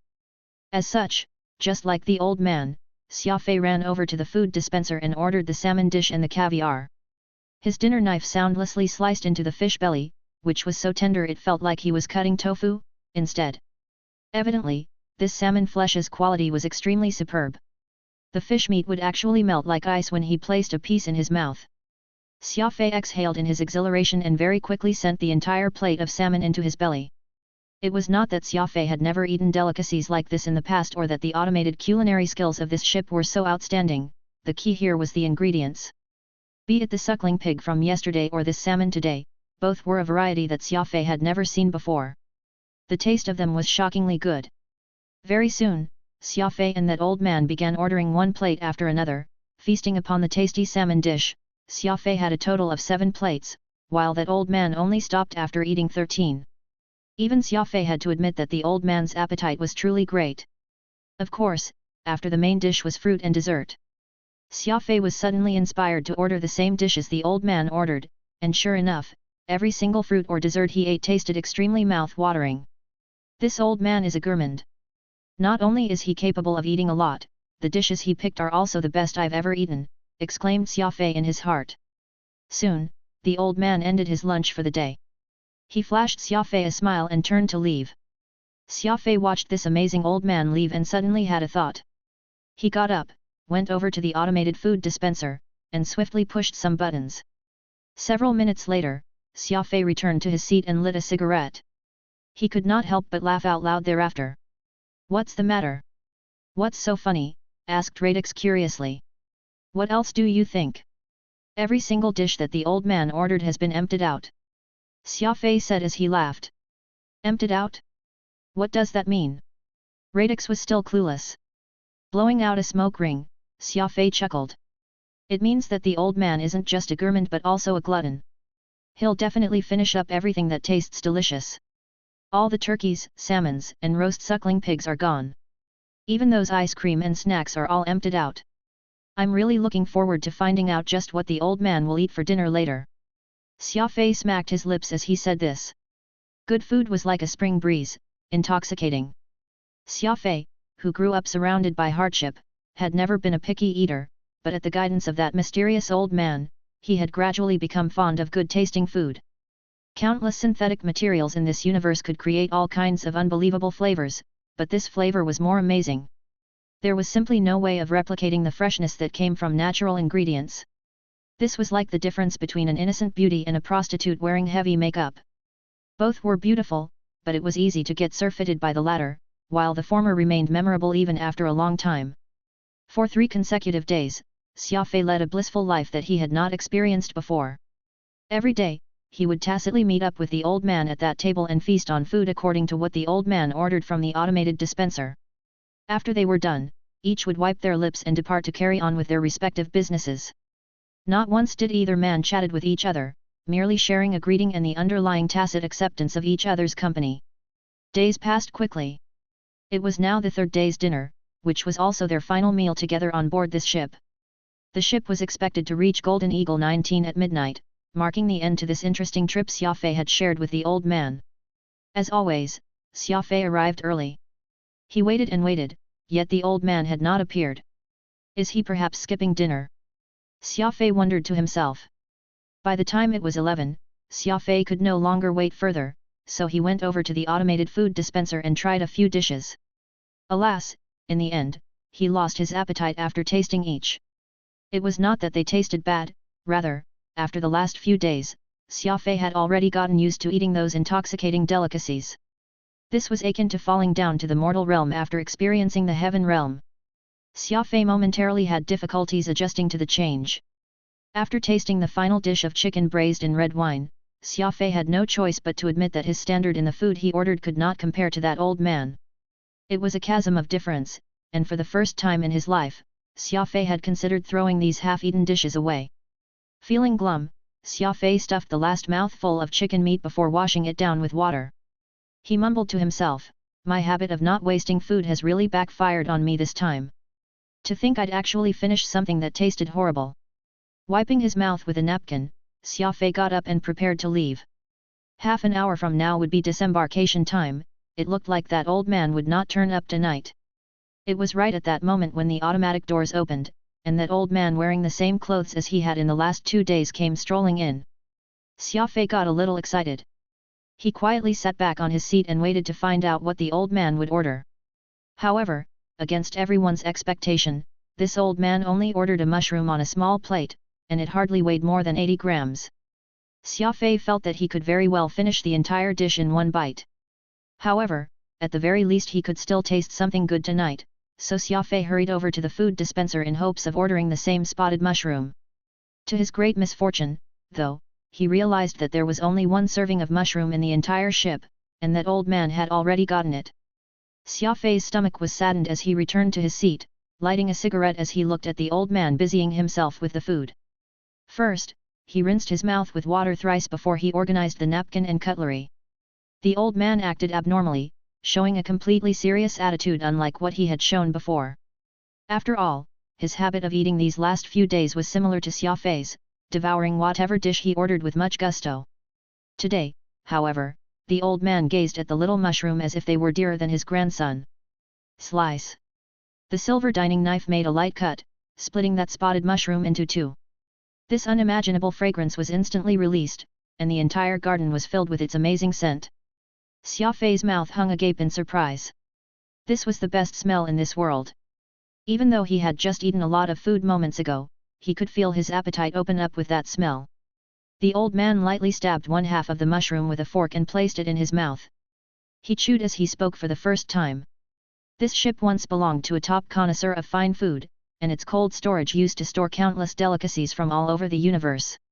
When this connoisseur died, his descendants sold the ship to someone else. The new owner of the ship isn't a connoisseur and is completely unaware of the delicacies kept in its cold storage. It's such a waste. That stupid ship owner ruined so many of these outstanding delicacies, and after exchanging hands several more times, there's hardly anything left inside.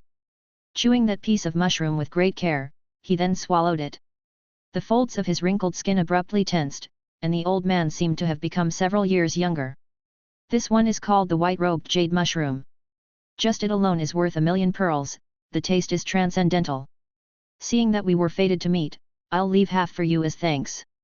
Out of the blue, the old man had spoken a lot. Once he was done, he got up with a smile and left. Xia Fei was puzzled. It was him who had clearly been enjoying these gourmet dishes with the old man, so why had the other thanked him, instead? The old man left rapidly, disappearing before Xia Fei could ask him for clarification. Mulling over what had just happened, Xia Fei took that plate with the half-white-robed jade mushroom and placed it before him. He then stabbed it with a fork and lifted it up to his nose for a brief moment before sending it into his mouth. Never did Xia Fei expect, but the moment this half-piece of mushroom entered his mouth, he felt like he had been embraced by a goddess. It was a blissful experience that left him in a complete daze. Xia Fei had never tasted anything as delicious as this before, nor had he heard about the existence of such deliciousness.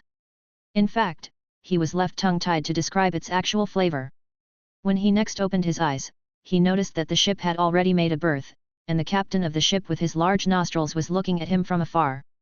As for that old man, he had probably already disembarked long ago.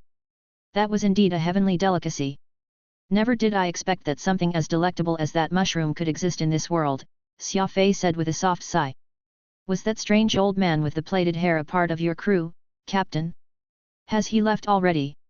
That captain was a little stunned as he wondered aloud, Brother Xia, when has there been an old man with plaited hair on my ship? I'm the oldest out of everyone on board. So he's not someone from your ship? Definitely not. The captain shook his head, absolutely certain of himself. Xia Fei leaned in his chair and lit a cigarette, mumbling, well, that's strange then. Could I have seen a ghost? The captain rubbed his hands awkwardly as he smiled. Brother Xia, though Boss Yang paid for this trip, that did not include the cost of the food you'd eaten on board. Don't you think that it's about time for you to settle the bill? Chapter 1046, Medicinal Supplements Cannot Compare to Dietary Supplements. Xia Fei's expression turned ugly. This was because the bill had a series of zeros on it that made his eyes bulge. Not even in his wildest dream could he imagine himself eating 2.37 million pearls worth of food over 3 days. That's not right. I haven't eaten any boiled turkey, and I've only eaten 4 dishes of suckling pig. How did it become 9? Xia Fei pointed at the bill and asked. The captain frowned. He pointed to the electronic signature in the most left-hand corner of the bill and said, Brother Xia, please don't joke around with me. This very clearly states that you ordered all this food. Besides, since Boss Yang booked out the entire ship, you're our only passenger. Our crew ate in the staff canteen, how could they run all the way to the garden restaurant to order food? Xia Fei was speechless. It turned out that damn old man was not just a gourmand and a glutton, he was also a swindler. To think he would actually forge his electronic signature and eat under Xia Fei's name. You were pretty happy eating those dishes, but what about now? Everything comes with a price, that's something you've always been saying. How could there ever be such a thing as free meal in this universe? Radix mocked him mercilessly from the side. Xia Fei sighed. He opened his spatial ring to settle the bill. If Xiang Biyang had not given Xia Fei 10 million pearls before he left Red Dwarf Star, Xia Fei might very well end up in the very awkward situation of having no money to settle the bill. The captain accepted the money with a grin as he said, when I first took over this ship, I thought that no one would order the expensive food from the cold storage. Turns out that there are people out there who'll do just that. After getting off the ship, Xia Fei made a beeline for Golden Eagle 19's capital. Golden Eagle 19 was a lot more prosperous than Red Dwarf Star, and though it was already the wee hours, it was still as bustling as ever. People came and went, as street neon lights flashed non-stop. Xia Fei was not in the mood to indulge in the beauty of this nightscape. His mood was quite literally at its worst. What money he had saved up was for buying precious medicinal resources, but before he even took a single step into an apothecary, it was already reduced by more than 2 million pearls. It was simply preposterous. As for that damn old man, Xia Fei felt angrier the more he thought about it. At the city center, Xia Fei was about to find a random inn to stay for the night before he set off the next day and got on with his business when he heard someone call him in the middle of the road. "Young one, are you interested in tasting the most delicious supper here on Golden Eagle 19?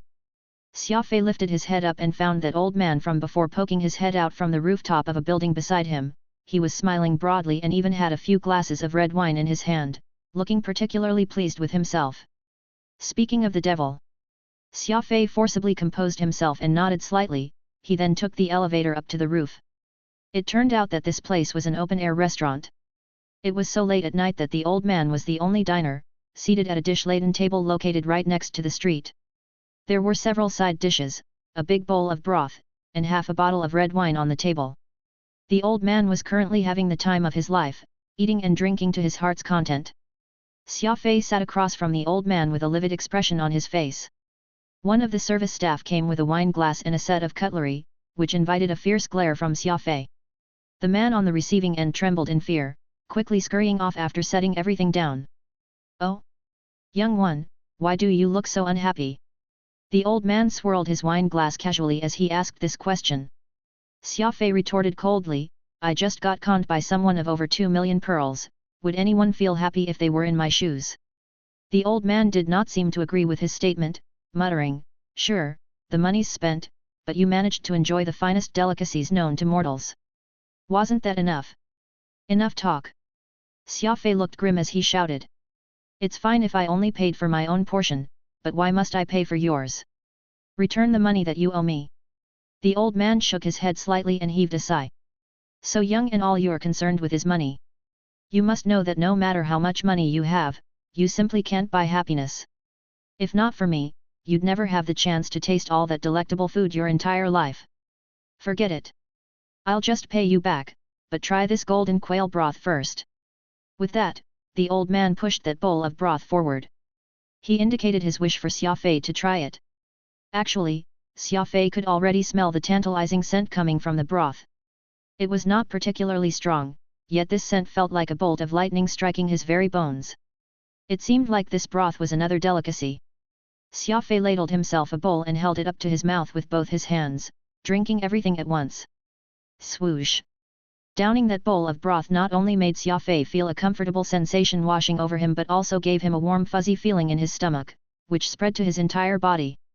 It was like taking a pleasant dip in a sauna in the middle of a snowy landscape, his pores opening up as if to expel all his body's toxins. He felt as though he had completely been renewed afterward. The old man laughed as he detailed, this broth was carefully prepared using the eggs of a certain type of golden quail living in the desert and feeding on the various heat-resistant herbs growing there. A pair of golden quail will only ever produce a single egg their entire life. This broth was made with 12 of them. The quail eggs were first baked in an oven for 7 whole days. The temperature couldn't be too low and was maintained precisely at 228 degrees to let the eggs absorb enough heat.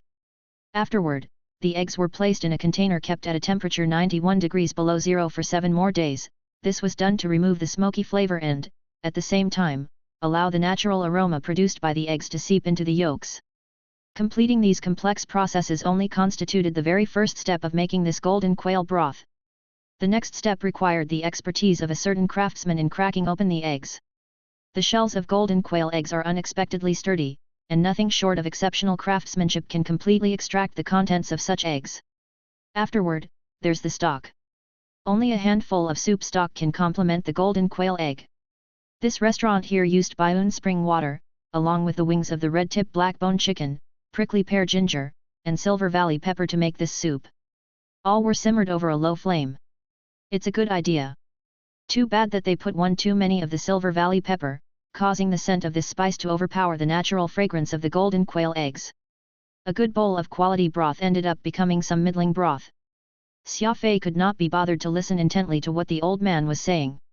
In no time at all, he finished the broth, which caused the old man to frown deeply and to advise him in a low voice, "Take your time to taste it, young one. Who knows what year it'll be till you come across the golden quail eggs again after this meal." Xia Fei could not care less about that, drinking the golden quail soup to the last drop. He then tossed the ceramic bowl onto the table, wiped his mouth, and said, "I'll take it as I go. You may be treating me to this meal tonight, but I still expect you to return the money you owe me." The old man smiled wordlessly. Staring at Xia Fei for a good while, he asked, "Are you an apothecary?" Xia Fei was somewhat shocked. It had not been long since he arrived in the Alpha universe and had hardly spent time with this old man. How did he learn that he was an apothecary? "That's right. I learned a bit of the skills to concoct medicine from my hometown," Xia Fei answered honestly. "Toxins are natural in any medicine. One look at your body and I could tell that you used potent medicines to increase your cultivation several years ago. While those naturally achieved the effect you wanted, they nevertheless buried a hidden danger in you. From that point on, any injury you receive gets exacerbated. Injuries that should take 10 days to recover take an entire month, taking even longer the more severe they are. Ultimately, you'll die due to the accumulation of too many toxins in your body," said the old man with squinted eyes. "Bad practices die hard, hey? That's right. What proof do you have?" Xia Fei stared at this strange old man and asked. When he first began his journey on the road of cultivation, Xia Fei's 7th brain region was defective, and he relied on Phantom's pharmacology knowledge to get promoted. The assassin sex concoction skills utilized everything to the extreme, using contradictory poisons as the main ingredients. Thinking back now, Xia Fei had to endure torturous pain every time he took those drugs. Such a situation had persisted for quite some time. If normal medicine had 30% toxin, then the assassin sex drugs were poisonous to the extreme. Even Xia Fei did not believe that taking all those poisons would not have lingering detrimental effects on him. It was just that Xia Fei had been perfectly fine all these years that he slowly forgot about all those drugs he had taken when he first started all those years back. Given how this strange old man had easily deduced that he had consumed too many dangerous drugs when he was much younger, how could Xia Fei not feel chilled to the bones? The old man smiled. "Of course, I could tell. You're currently bothered by the pain, yet you actually resorted to using the old method of treatment just so you could alleviate some of the discomfort. You're practically courting death. Even if you do manage to cure your injuries this time, the medicine will only accumulate in your body, and by the next time you find yourself injured again, it won't simply be 3 times the penalty, but 6. Going by this analogy, if you get injured a few more times later, you'll pretty much end up paying with your life." Not just Xia Fei, who was currently mulling this old man's words, even Radix felt anxious. What this old man said makes sense. Toxins do accumulate. Also, aren't medicinal ingredients of the most exceptional quality the only things that still work on your body right now? That's the best proof of his point. Just who in the world is this old man? How come he knows these things so well? Just as they were wondering about this, the old man pointed at Xia Fei. "Take a look at your own body. After several days of adjustment, you're already seeing the initial effect. Unfortunately, you didn't listen to my advice moments ago and drank the golden quail soup at one go, so you failed to gain the appropriate effect. What should have been a feast was ruined by your action." The old man sounded pretentious, but Xia Fei quickly checked himself with his senses, and what he saw left him feeling utterly surprised. He had sent several million concocting different types of medicine, yet the effects of all those pales in comparison to the effects of those meals he had eaten with this old man. How inconceivable was that? "So how is it? Do you believe me now?" A mysterious smile hung on that old man's face. "Don't think that medicine is the only thing in the world that can heal injuries, food can achieve the same thing as well." Xia Fei had, of course, believed this old man at this point. In fact, his eyes now burned with earnest intensity as he gazed at the old man. This old man's really like a god. To think you could get healed just from eating all that food? I've never heard of anything more fantastical than this. Radix gasped in awe. Getting up, the old man giggled mischievously and said, "I'm going to take my leave. I take it that you won't feel that you've been scammed if you cover the cost of this meal, right?" Xia Fei hurriedly nodded. "Old man, I am at fault for blaming you. I wonder if you'd—" Just as he was in mid-speech, that old man interrupted him. "There's a tea house in this city called the Tianyan Pavilion. Early in the morning tomorrow, I'll be having my morning tea there. You may join me if you are interested." "Yes, I'll definitely meet you there." Xia Fei nodded repeatedly. Evidently, this old man was not just a simple gourmand. Xia Fei was very impressed by his ability to tell that he had suffered injuries in the past. Besides, dining with the old man could actually treat his injuries. This was a great boon to Xia Fei. The usual medicinal ingredients were already ineffective to Xia Fei when he used them. Forget the need to search for treasured ingredients, even if Xia Fei really did locate such, he was not 100% confident that they would be enough to treat the injuries he was suffering from. The mysterious old man's food treatment opened a completely new path for him, and its effects were proven to be laudable, surpassing his expectations. The old saying that medical supplements aren't comparable to dietary supplements rings true. Xia Fei blurted out in his excitement as he watched the old man walk away. Soon, however, Xia Fei could no longer remain ecstatic, for a bill with many zeros had appeared in front of his eyes once again. Chapter 1047, An Orthodox Spiritualist. Tianyan Pavilion. Xia Fei arrived right on time and waited for half an hour before that mysterious old man showed up belatedly. "Don't call me venerable elder, I'm not that old yet. You may address Fukin." The old man waved his hand dismissively, his dislike for being called old man by Xia Fei evident. Soon, several exquisite crab roe dumplings were served up. Xia Fei tasted one and realized that it was incomparable to the deliciousness of that golden quail broth from yesterday, it was at least a grade lower in terms of taste. Fukin saw Xia Fei's knitted eyebrows and laughed. True delicacies aren't readily available whenever one wants to eat them, you need to get used to the disparity in the future. While these crab roe dumplings aren't considered ambrosian in terms of taste, it should help reduce the fire in your body. Didn't you feel your entire body burning up abnormally last night? Xia Fei nodded, which led to Fukin explaining, that's how it should be. Golden quail broth is a purely yang supplement. You drank a 4-pack's worth at one go yesterday. It's only natural for you to have such a physical reaction late at night afterward. Still, because of your decent constitution, you only felt it being abnormally hot. The octagon king crab has the trait of yin, which makes it perfect for counteracting the abnormal heat in your body. This breakfast was not considered a delicious affair, with Xia Fei and Fukin merely eating 2 baskets of the dumplings before stopping to share a pot of tea. "How much was last night's meal?" asked Fukin. Xia Fei shrugged and replied, "About 1.2 million pearls. The boss only charged for the broth, everything else was on the house, yet it's still so expensive. How's that any different from point-blank robbery?" Fukin did not agree with Xia Fei's assessment. "How could you say that?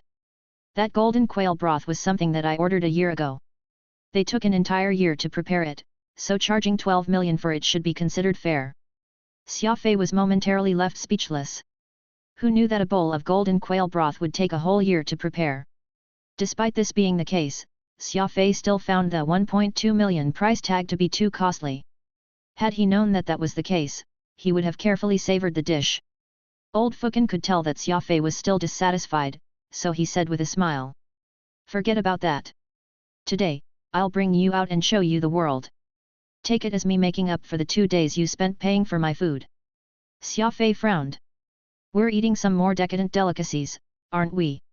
Fukin replied, "Of course, there'll be delicacies, but this time, someone else will be paying for us." Their breakfast only cost 35 pearls, so Xia Fei's mood improved. He followed old Fukin to a luxurious manor. Other manors in the city were built on borders, but this one was actually situated right at the lively downtown area of the city center. Having been able to afford land in such a place, where the square footage went for an astronomical sum, showed not only how rich this household was but also how powerful its residents were. Fukin swaggeringly led Xia Fei to the manor, but the warrior standing guard at the entrance hurriedly stopped them. "Is this the home of Fei Xingyi?" asked Fukin coldly. The moment the guard heard Fukin address the family patriarch by name, he got serious. "May I ask if you two are guests that our family patriarch has invited over?" "Nope. Fei Xingyi still lacks the qualifications to invite us." With that said, Fukin let out a cold snort and brought Xia Fei right inside. Surprisingly, they actually met no resistance along the way. "This family is the descendant of my good friend back in the day. Though he's no longer around, his descendants should be fit to care for us," said Fukin mysteriously. Xia Fei was left feeling completely confused. This old man seemed to have quite the background. Currently, they were here to take care of Fukin's old friend's descendants. The main hall was truly spacious, and at the head was a recliner made of redwood. Fukin took off his shoes and sat cross-legged on it, gesturing for Xia Fei to sit beside him. Like this, when this residence's owner made an appearance, they would likely have to take up the third seat. To think that Fukin would so boldly treat this place as his own, a guest taking the place of the owner. A young female servant curiously served them tea and snacks. Fukin merely took a sip before he threw it on the ground, loudly berating, to think that the Feis would actually serve such cheap food to their ancestors. It seems like you are all tired of living. Xia Fei furrowed his brow. This tea could not be considered terrible, and though it was not of the highest quality, it should still be of decent quality. There was no need for Fukin to throw a tantrum. It almost seemed like he was purposely being nitpicky. The female servant quickly took back the tea and snacks that she had just brought over and departed before returning with another set. This time, Fukin finally relaxed after a taste, saying softly, "Now, that's better. Go get Fei Xingyi out here. If he doesn't show up in the next 3 minutes, this elder will leave, and you can all forget about seeking this ancestor again." The effect of making this statement was almost immediate. A white-haired elderly man came in very soon. This person looked much older than old Fukin. The folds of his wrinkled skin were so deep that they seemed to have been cut by a knife, and his beard was almost 2 feet long. The old man hobbled his way to them while being supported by a youngster. "You're Fei Xingyi?" Fukin, who was sitting at the head seat, asked that aloud, scaring the old man into trembling, nearly losing his balance and falling onto the ground. "May I ask whom I'm speaking to?" asked Fei Xingyi gingerly, proffering cupped hands.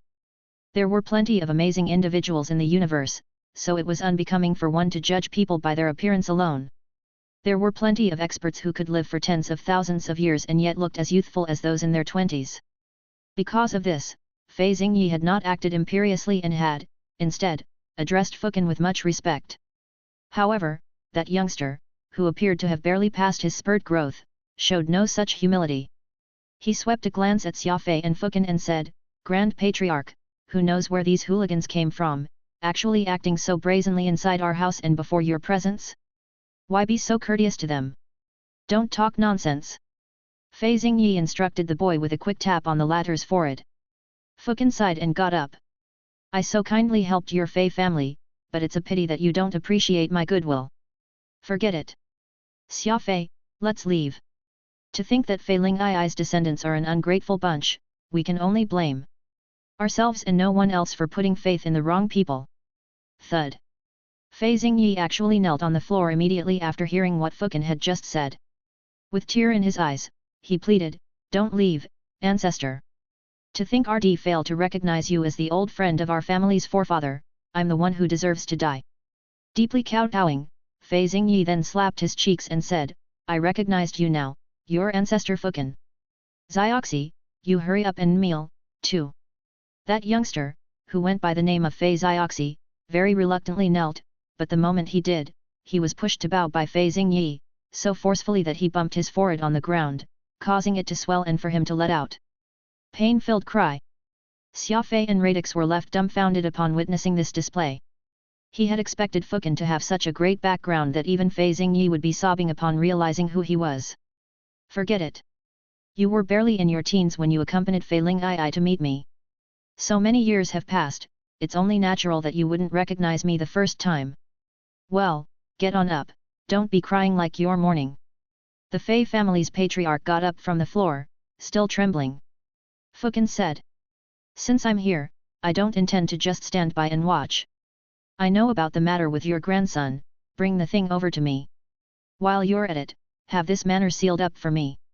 Fei Xingyi hurriedly expressed his utmost gratitude and then went out. A short while later, an expert appeared, who sealed the entire manor so securely that nothing would likely be able to slip in. Even the protective energy shield, the sky curtain, had been activated, so no one from outside could see what was happening inside. "Do say, just what are you up to here?" asked Xia Fei on the sly. Old Fukin rolled his eyes at him and explained unhurriedly, "There's a famous clan of soul practitioners near this Fei family's residence, and it specializes in the combat arts of soul hunter. Its most powerful warrior, Fei Haichen, happens to be this Fei Xingyi's grandson. He was severely injured by someone last year, with his soul weapon also getting destroyed.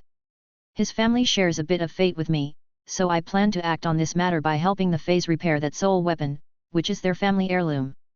While I'm at it, I'll have a taste of their precious pair of pearl emerald bamboo shoots. You may not know this, but pearl emerald bamboo shoot is the best among its genus. It's as sweet as honey and its flavor is really Fukin waxed dreamily about the food he intended to eat, a topic which was always coming up with every few words he uttered. However, Xia Fei was too shocked to catch any of it. If nothing else, the repairing of a soul weapon was not something anyone could do, unless old Fukin was a spiritualist. "You're a spiritualist?" Xia Fei blurted out panically. Fukin seemingly thought nothing of this. "What are you making such a fuss over? We're both orthodox spiritualists, aren't we? What, do you think that this elder would be so blind that I couldn't even tell that you're on the spirit path, too? Tisk. Why don't you carefully consider this, if not for us both being orthodox spiritualists, why would I share so many of my precious ingredients with you? I only drank a mouthful of that golden quail broth from last night, whereas you drank the rest of it." Zing! The expression on Xia Fei's face changed.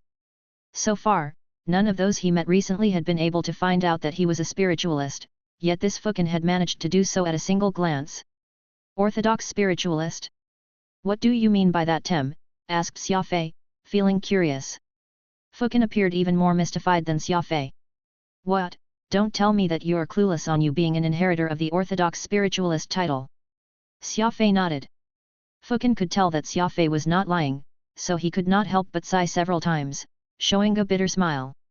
"An orthodox spiritualist who doesn't know what he is? Who took you in as their disciple? I have no mentor." Xia Fei honestly admitted this. Now, it was Fukin's turn to gasp, his mouth hanging agape. He clearly did not believe Xia Fei's claim. "No mentor who imparted teachings about the spirit path to you? I've had my eye on you since you were on Red Dwarf Star. You forged a soul weapon in the Mikold, and you succeeded. How couldn't you have a teacher?" Fukin asked again. Xia Fei thought about it, then took out the Feather Spirit Codex, and handed it over to Fukin. "I ruminated over what's written in this book. If you're looking for my mentor, then this is it." Fukin took the book and flipped through its pages a few times. His face then turned livid. Xia Fei saw Fukin toss the book violently on the ground before proceeding to stomp on it, letting his rage get the better of him. "This is complete baloney. To think you'd be carrying around something like this. This is an insult to this elder's eyes." Fukin was still cursing as he kept stomping on the codex, actually managing to break that metal cover with sheer force alone. Perhaps it was because he had eaten plenty of good food, but Fukin's strength was easily capable of achieving such a feat. Xia Fei dumbfoundedly watched this scene play out. Had Xia Fei not already memorized the contents of the codex by heart, he would have recklessly thrown his life away and fought Fukin. After all, the value of that book could well be in the tens of millions, and Xia Fei sorely needed money right now. "Tell me, does your brain region not have a 9-sided soul mark, constantly turning and covered in wondrous patterns?" Fukin huffed in anger. "Yes." Xia Fei nodded. "Do you lack a seed of life, unable to experience rebirth despite the fact that you've long broken past the limit of life and death?" "Yes." Xia Fei knitted his eyebrows tightly, a grim expression on his face. He was right. Everything he stated was absolutely correct. Even the superior soul hunters Radix and Hosa were unable to explain this strange, yet Fukin had been right on the money.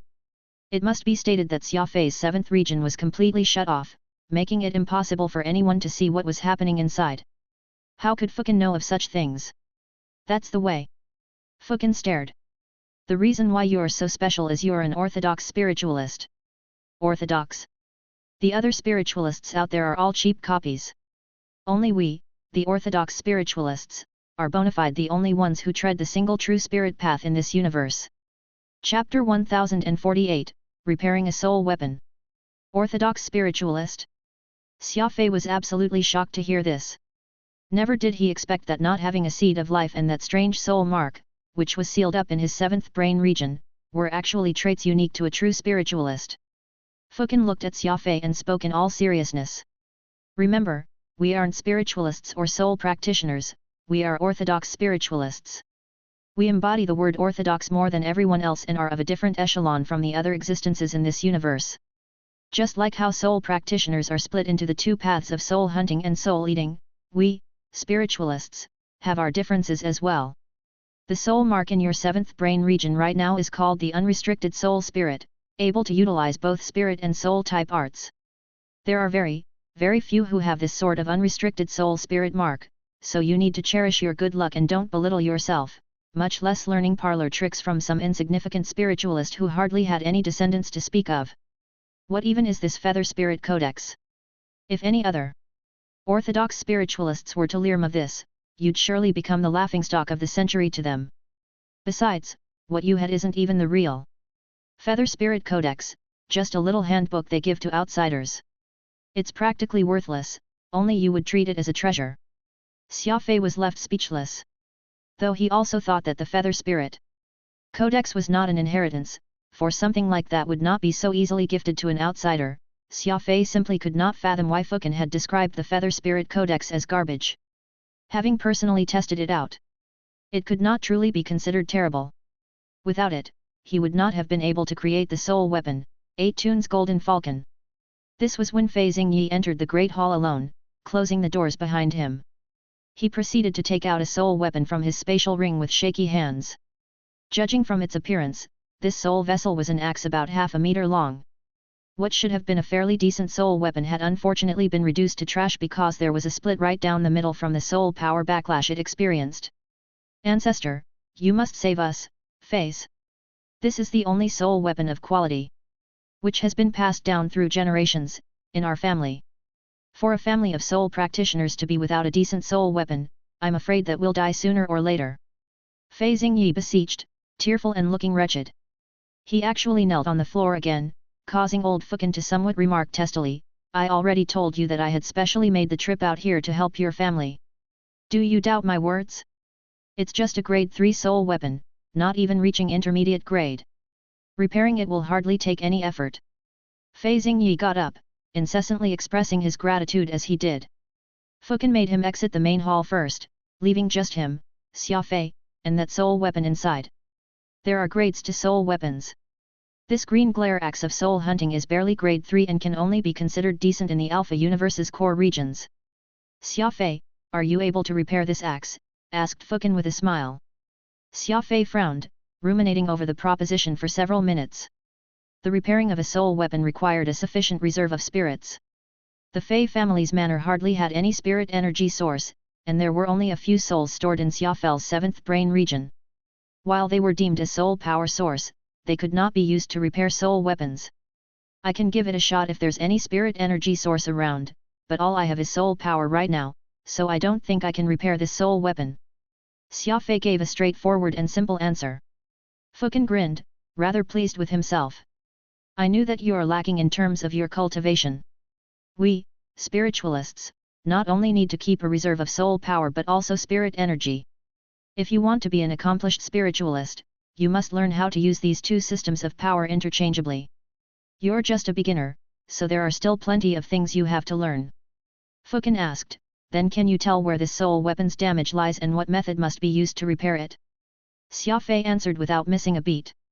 While this soul weapon's damaged part appears to be that split shaft, that's truly not the case. What's actually causing this soul weapon to be so unusable is the damage it sustained in the vein. With this vein transmitting power severed, the only solution is to reconnect it. The axe will then automatically heal itself. As for the method of repair, I think that flooding it with spirit energy will do the trick. All soul weapons have veins inside, and they're densely packed like a spider's web. If I were to connect each of them one by one, it'd take a long time. That's not worth the effort. Since it's damaged, why not just flood it with spirit energy? Even if every vein fails to connect, it'll still create a brand new energy connection. This isn't a bad outcome, for the shaft is the only thing that's not functioning. As long as the energy can keep flowing inside a soul weapon, the amount of veins connecting will hardly be an issue. Fukin was startled. Xia Fei's idea was truly bold, not connecting all the energy veins but creating a new vein in the soul weapon to channel the energy. Like that, not only could he circumvent the complex energy system, the combat strength of the soul weapon would not be reduced, either. This was akin to walking on a path.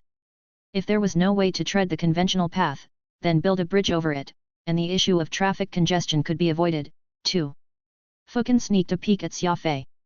The former found the latter's whimsical idea to be very refreshing.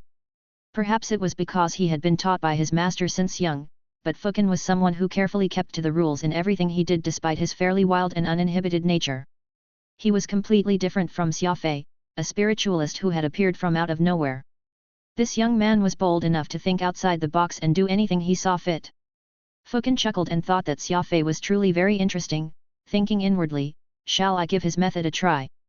If I fail, I'll just compensate the Fei family with another grade 3 soul weapon. It actually worked. Fukin shook his head in amazement. Fukin had followed Xia Fei's line of thinking and spent 5 minutes completing the repair. He first gathered spirit energy from his 7th brain region, and once he had judged that the amount was sufficient, he promptly flooded the damaged soul weapon with it. Instantly, a brand new vein formed inside the soul weapon, then the green glare axe of soul hunting gave off a blinding light. The breakpoint was repaired, the soul weapon now restored how it used to be. This. Fukin, who felt that he did not have enough brain power to process what had just happened, muttered, so this method works, too. Xia Fei took that axe from Fukin's hands, swung it a few times, testing the soul power within, and said nonchalantly, it's just a system of circulation, so no need to make things so complicated. Don't you agree? Fukin froze for a moment before hurriedly saying, that's right. You and I share the same line of thinking here. Since creating a new connection sufficed, there's no need to mess with the complex veins. It's better to just seal all of them and create an entirely new pathway. The time and energy used doing it this way became a lot less as a result. Calling Fei Xingyi in, Fukin handed back the green glare axe of soul hunting. The old man was already weeping upon seeing the repaired soul weapon, his voice trembling in excitement, ancestor lives up to his name. It's barely been a few minutes, and you managed to save the life of the entire Fei family. Fukin casually dismissed the praise when, really, he had been thinking all along that, if not for Xia Fei's suggestion, he might have to spend several days repairing the said soul weapon. The more Fukin thought about it, the more interested in Xia Fei he got, and the eyes he used to look at Xia Fei had now become filled with appreciation. Well, it's getting late, I've used up a lot of energy. Fukin acted tired. When Fei Lingyi was still alive, he once obtained a pair of pearl emerald bamboo shoots. If you still have that pair, serve it up quickly, it'll help nourish this elder's body. Truly, Fukin would talk about food every chance he got. He had just finished repairing the soul weapon, yet he was already starting to ask for precious ingredients just to satisfy his cravings. Fei Xingyi was slightly taken aback, but he soon laughed. Of course. The ancestor helped the Fei family immensely, so forget the pearl emerald bamboo shoots, even if you asked for our entire estate, that would be an appropriate compensation. Fukin chuckled and then instructed Fei Xingyi to prepare 2 types of cuisine using that pair of bamboo shoots, with one being soup and the other being a palate-cleansing cold dish. Raising an eyebrow mischievously at Xia Fei, Fukin salivated as he said, so, are you keen on sharing this tasty blessing with me? Pearl emerald bamboo shoot is basically a top-grade ingredient among ingredients, and it'll be very beneficial for the body. Xia Fei could not help but laugh. Indeed, Fukin was no ordinary immortal, being far too keen in his pursuit of good food. Fei Xingyi busied himself with taking notes of Fukin's requested preparation method for the ingredients. And he managed to write a dozen pages worth of instruction. It was very likely that actual preparation would be a lot more complex. Fei Xingyi carefully stowed away the soul weapon but did not leave just yet. He asked with a glum expression on his face, Ancestor, I'll definitely have my cooks do their best to prepare the pearl emerald bamboo shoots as you requested. It's just that, although you managed to repair the soul weapon, my pitiful grandson is still unconscious. If you could. Fukin was stunned as he spoke in a severe tone. What's this? Fei Haichen has lost consciousness. When did this happen? Fei Xingyi answered, my grandson Fei Haichen lost that fight, and his soul weapon got ruined. That's when he lost consciousness. Ancestor did manage to repair the soul weapon earlier, but my grandson.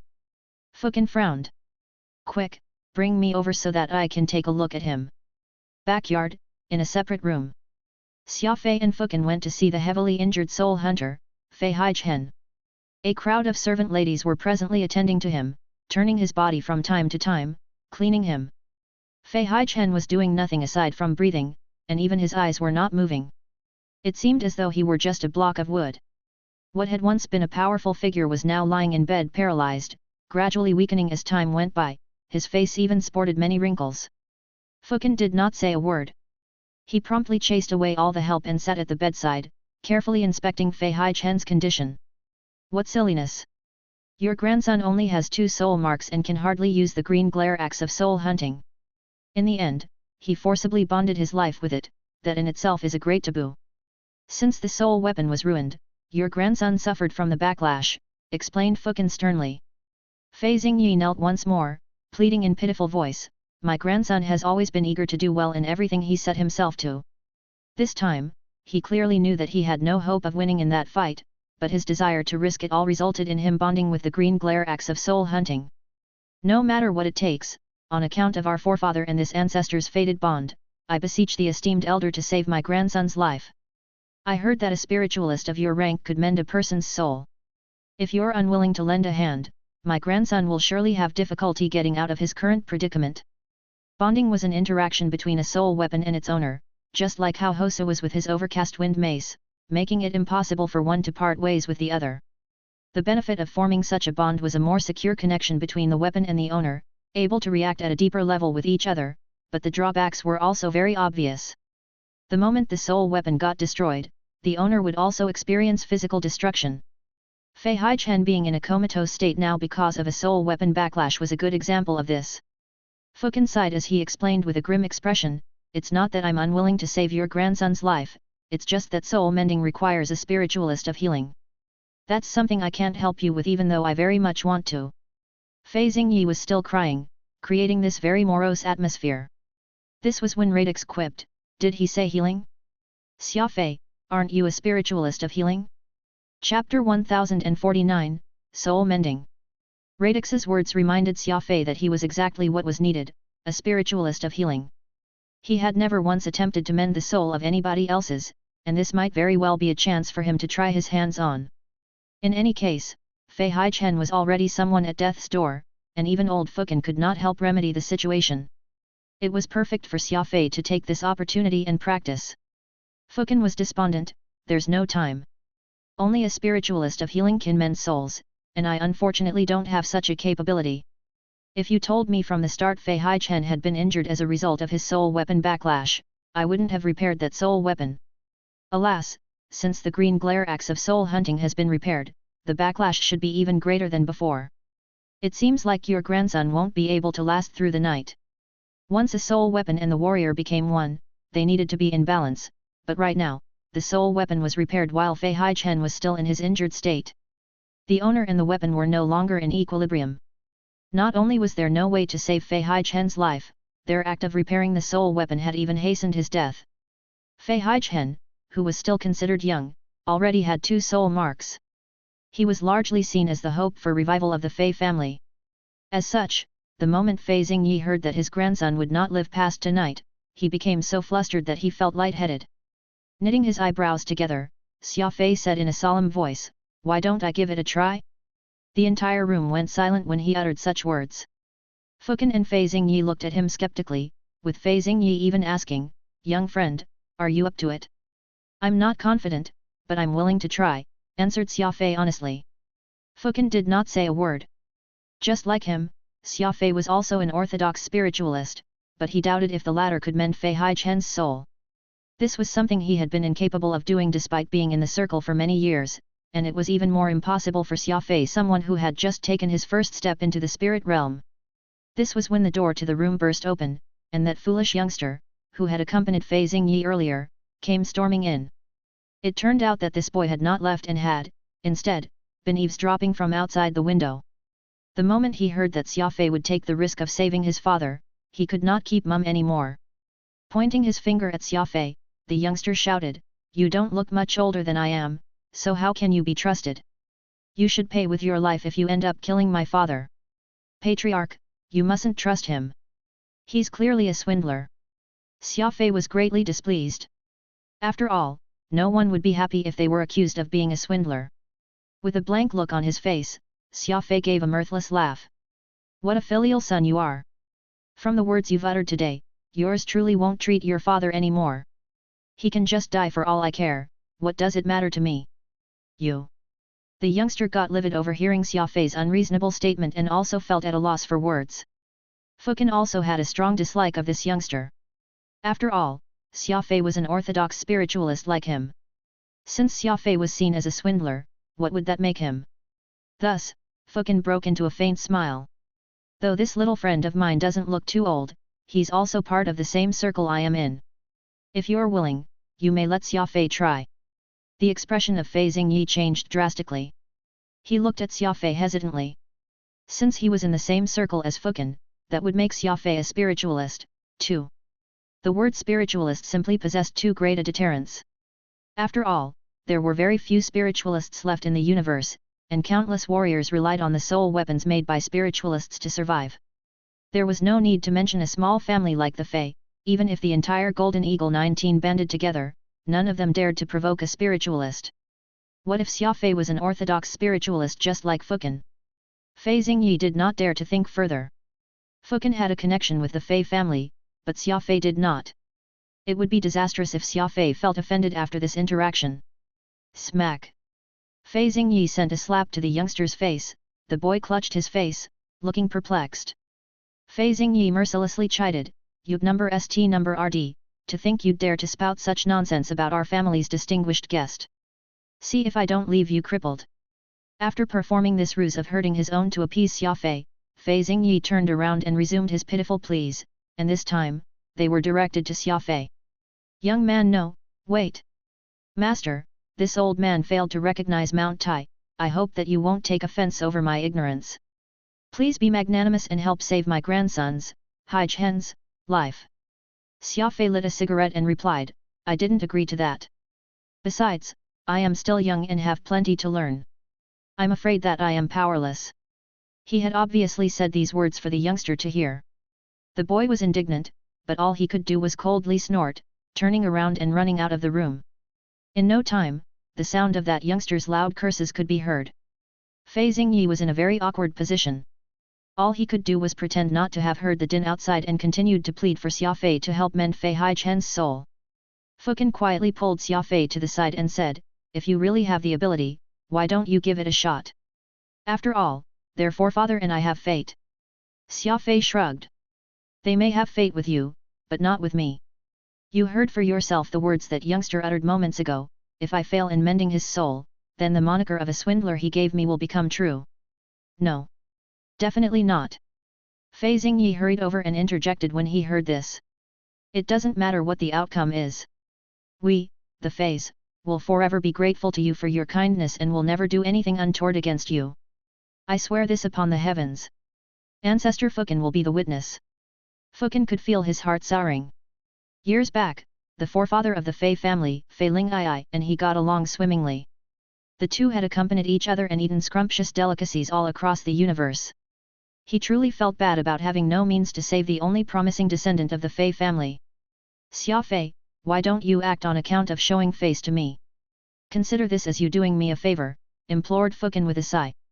"Okay, since you've put it that way, I'll give it a try." Xia Fei did not immediately act after saying that. He merely stood in place with Fei Xingyi, causing Fukin to stare dumbfoundedly at him. Radix had said before that spiritualists would never easily act and that every move they made came at a price. Years back, when that feather spirit spiritualist helped repair the Aurora clan's white dragon's screech, he asked for a sizable sum as payment. Fukin had asked for 2 of an extremely precious gourmet ingredient, the pearl emerald bamboo shoots, so Xia Fei figured that he should get something out of this, too. Xia Fei resolved to have the Feis subsidize the spending spree he had gotten himself into. Given the scale of their family, they should not lack money. It must have been because he was too nervous, but Fei Xingyi did not immediately react. Xia Fei was in no rush, either, merely continuing to smoke. Fukin abruptly realized what was going on, and he smirked. He inwardly hooted at how cunning Xia Fei was, as he threw surreptitious glances at Fei Xingyi.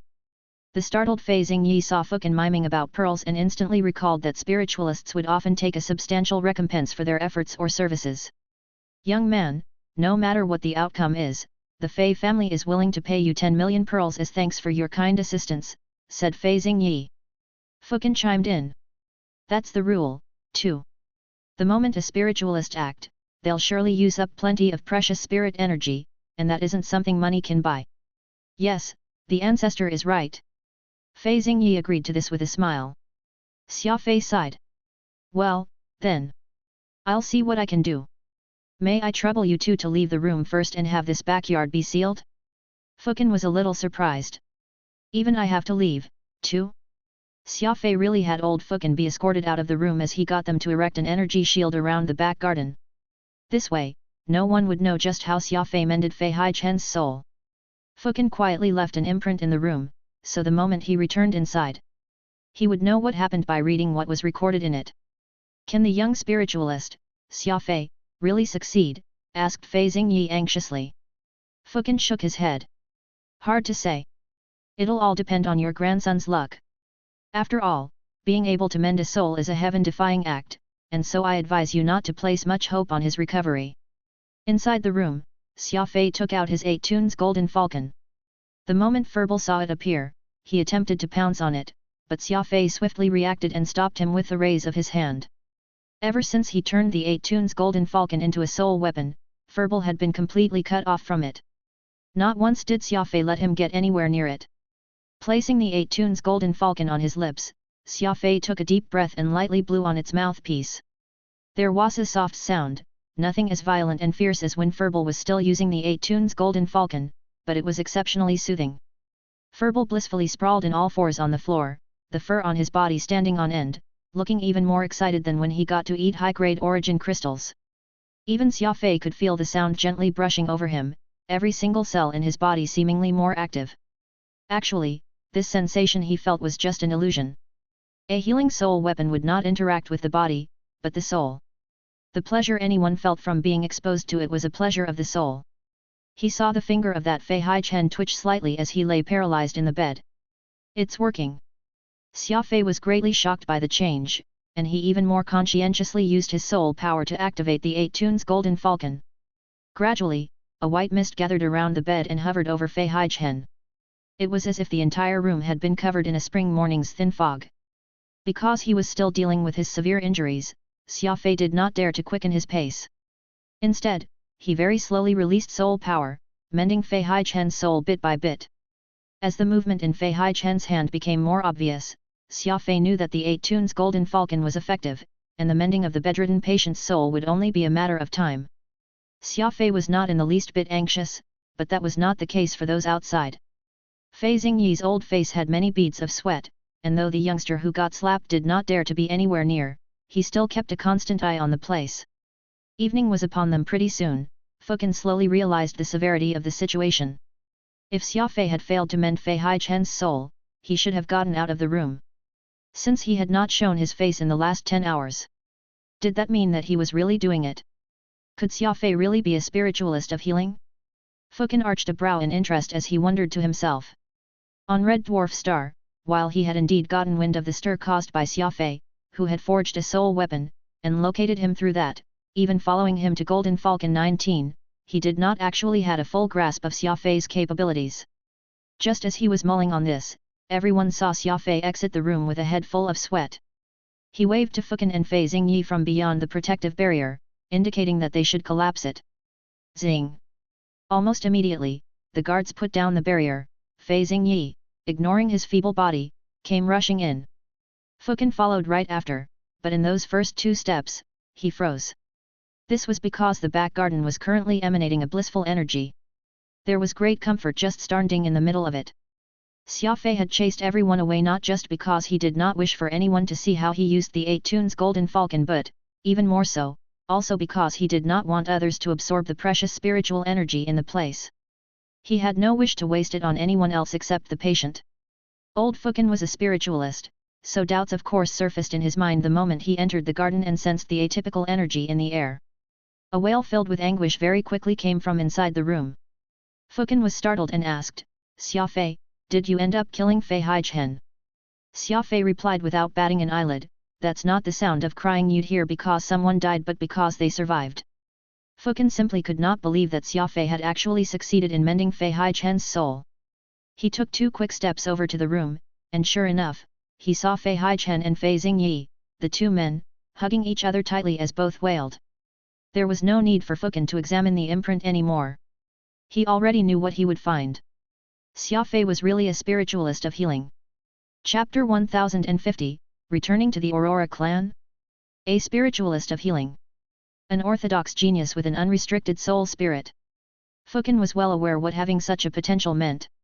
The gaze he set on Xia Fei had become even more fervid. He soundlessly swallowed his saliva. Yes, well done. For you to have brought to bear your unique trait even when you've only recently become an orthodox spiritualist, mending the soul of a warrior with 2 soul marks, this feat is nothing short of spectacular. Fukin intentionally puffed his chest and straightened his back, acting all formal. Xia Fei waved his hand politely. It's nothing special. I didn't manage to mend his soul fully, but at the very least, Fei Haichen shouldn't have to worry about dying anymore. As long as he takes some time to recuperate, he should be able to recover completely. Truly, soul mending is such a tiring job. I feel like my entire body has been sapped of its energy. Fukin chuckled. You have yet to achieve dual harmonization and haven't been on this path for long, it's normal for you to feel lethargic. In truth, you having persevered till now is already very surprising.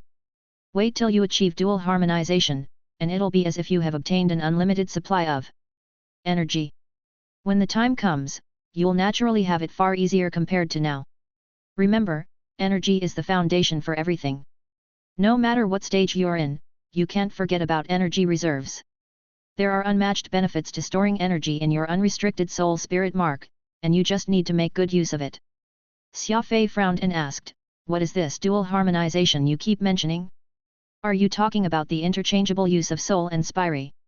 Fukin nodded. Precisely.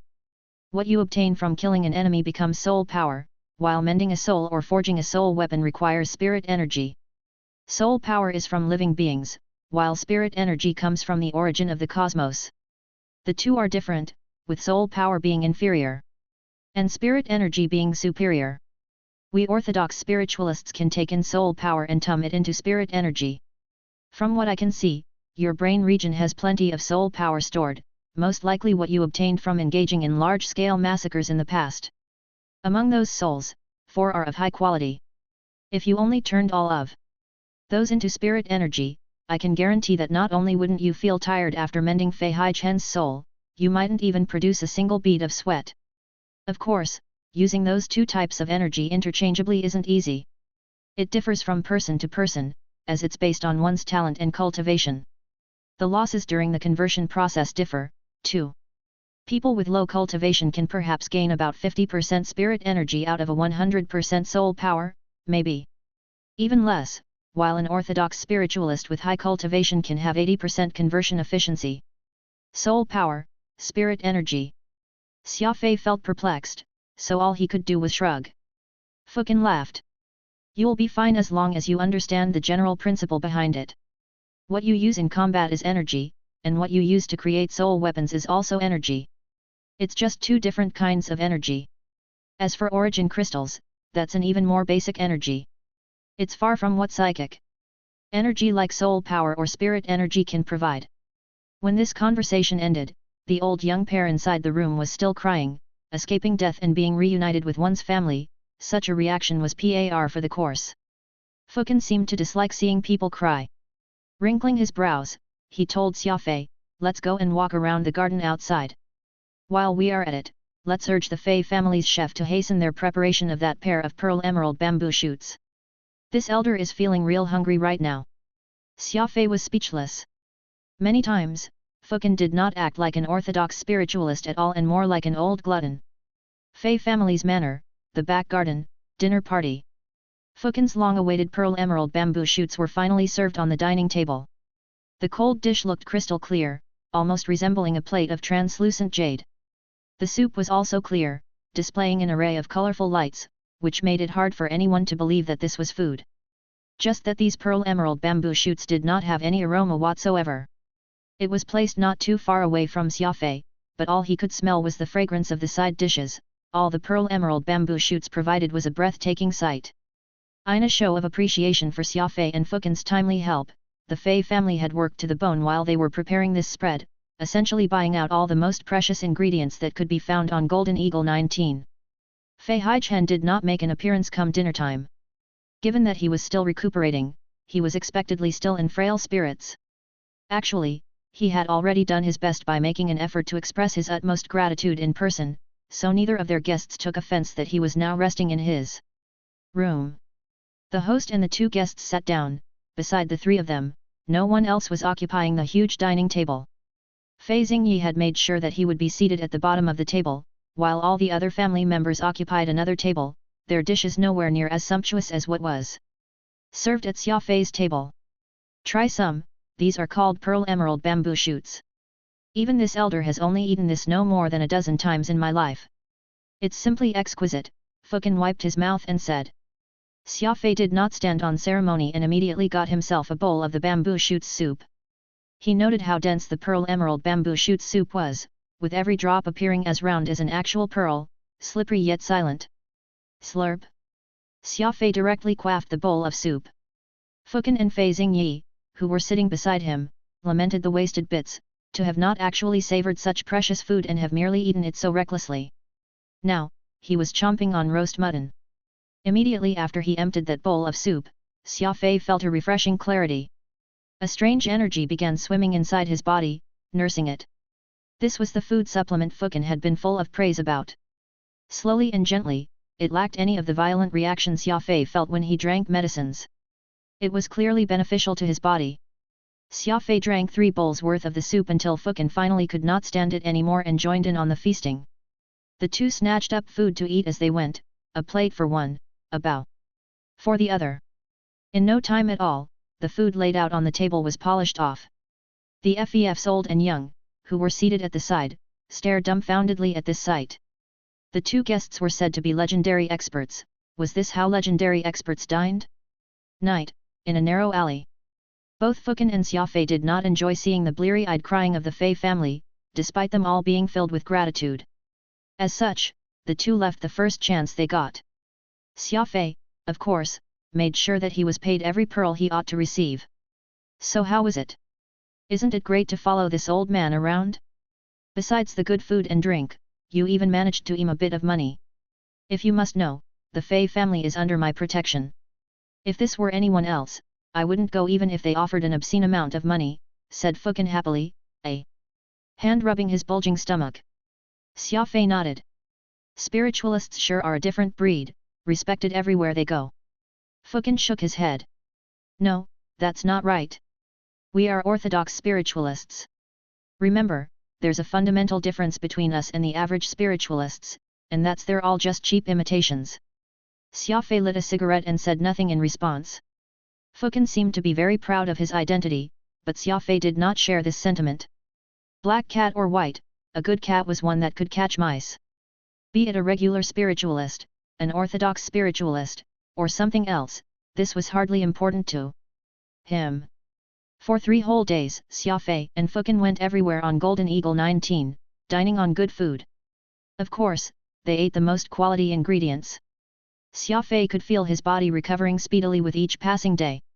Just that the price of the food was astronomical, and Xia Fei would foot the bill every time, which lightened his purse at a surprising rate. Everything comes at a price. A believer of the price theory like Xia Fei, of course, knew this very well. If he attempted to use precious medicinal ingredients to heal himself, he would most likely be spending just as much, and it would even harm his body immensely. Now that he could rely on food to nourish his body, it was akin to advancing while asleep. Though he spent a lot on this, Xia Fei still benefited greatly from it. Nightfall. Xia Fei and Fukin sat on a rooftop garden and chatted while sharing a pot of tea. They exchanged interesting stories and anecdotes with each other, and before they knew it, midnight came and went. Lifting his head up into the sky, Xia Fei could not help but sigh. He had no idea how Avril was doing right now or how his comrades in the lower realm were faring. He did not know if they had already recovered or if they were still recovering. Fukin sneaked a peek at Xia Fei and asked, "Something on your mind?" Xia Fei nodded. These few days he spent with Fukin had made him realize that the other was actually a decent person. He was merely a bit overly enthusiastic when it came to food, but he actually kept a low profile, going from places to places like any average person. He did not seem to care about the conflict between warriors and spiritualists, almost as if he was detached from everything. Actually, I'm not from the Alpha universe. Xia Fei admitted this. The moment he said those words, Radix began to rebut his claim. How can you say that? Your grandfather ultimately hailed from the Aurora clan, so you can be considered 1/4 Alphite. Ah, so you're an Aurorine. Fukin nodded. Shock. The expression on Xia Fei's face changed instantly. Both Radix and he did not know that Fukin could hear the mental communication between them. Did that mean that the conversation they had over the last few days had all been heard by Fukin? Fukin frowned. Are you surprised? I'm an orthodox spiritualist, so of course I can hear the conversation between you and your soul servant. In our line, having a soul servant is very normal, and you only have one. Radix gritted his teeth. I'm no slave. I'm a golden sword guard of the Aurora clan. Fukin thought nothing of this. What's the difference? You're still serving Xia Fei to the best of your abilities, attached to his weapon. Any day he feels upset, he can just extinguish your life just like that. Radix pouted, no longer saying a word as he wallowed in silence. Fukin continued speaking. Tell me about what's troubling you.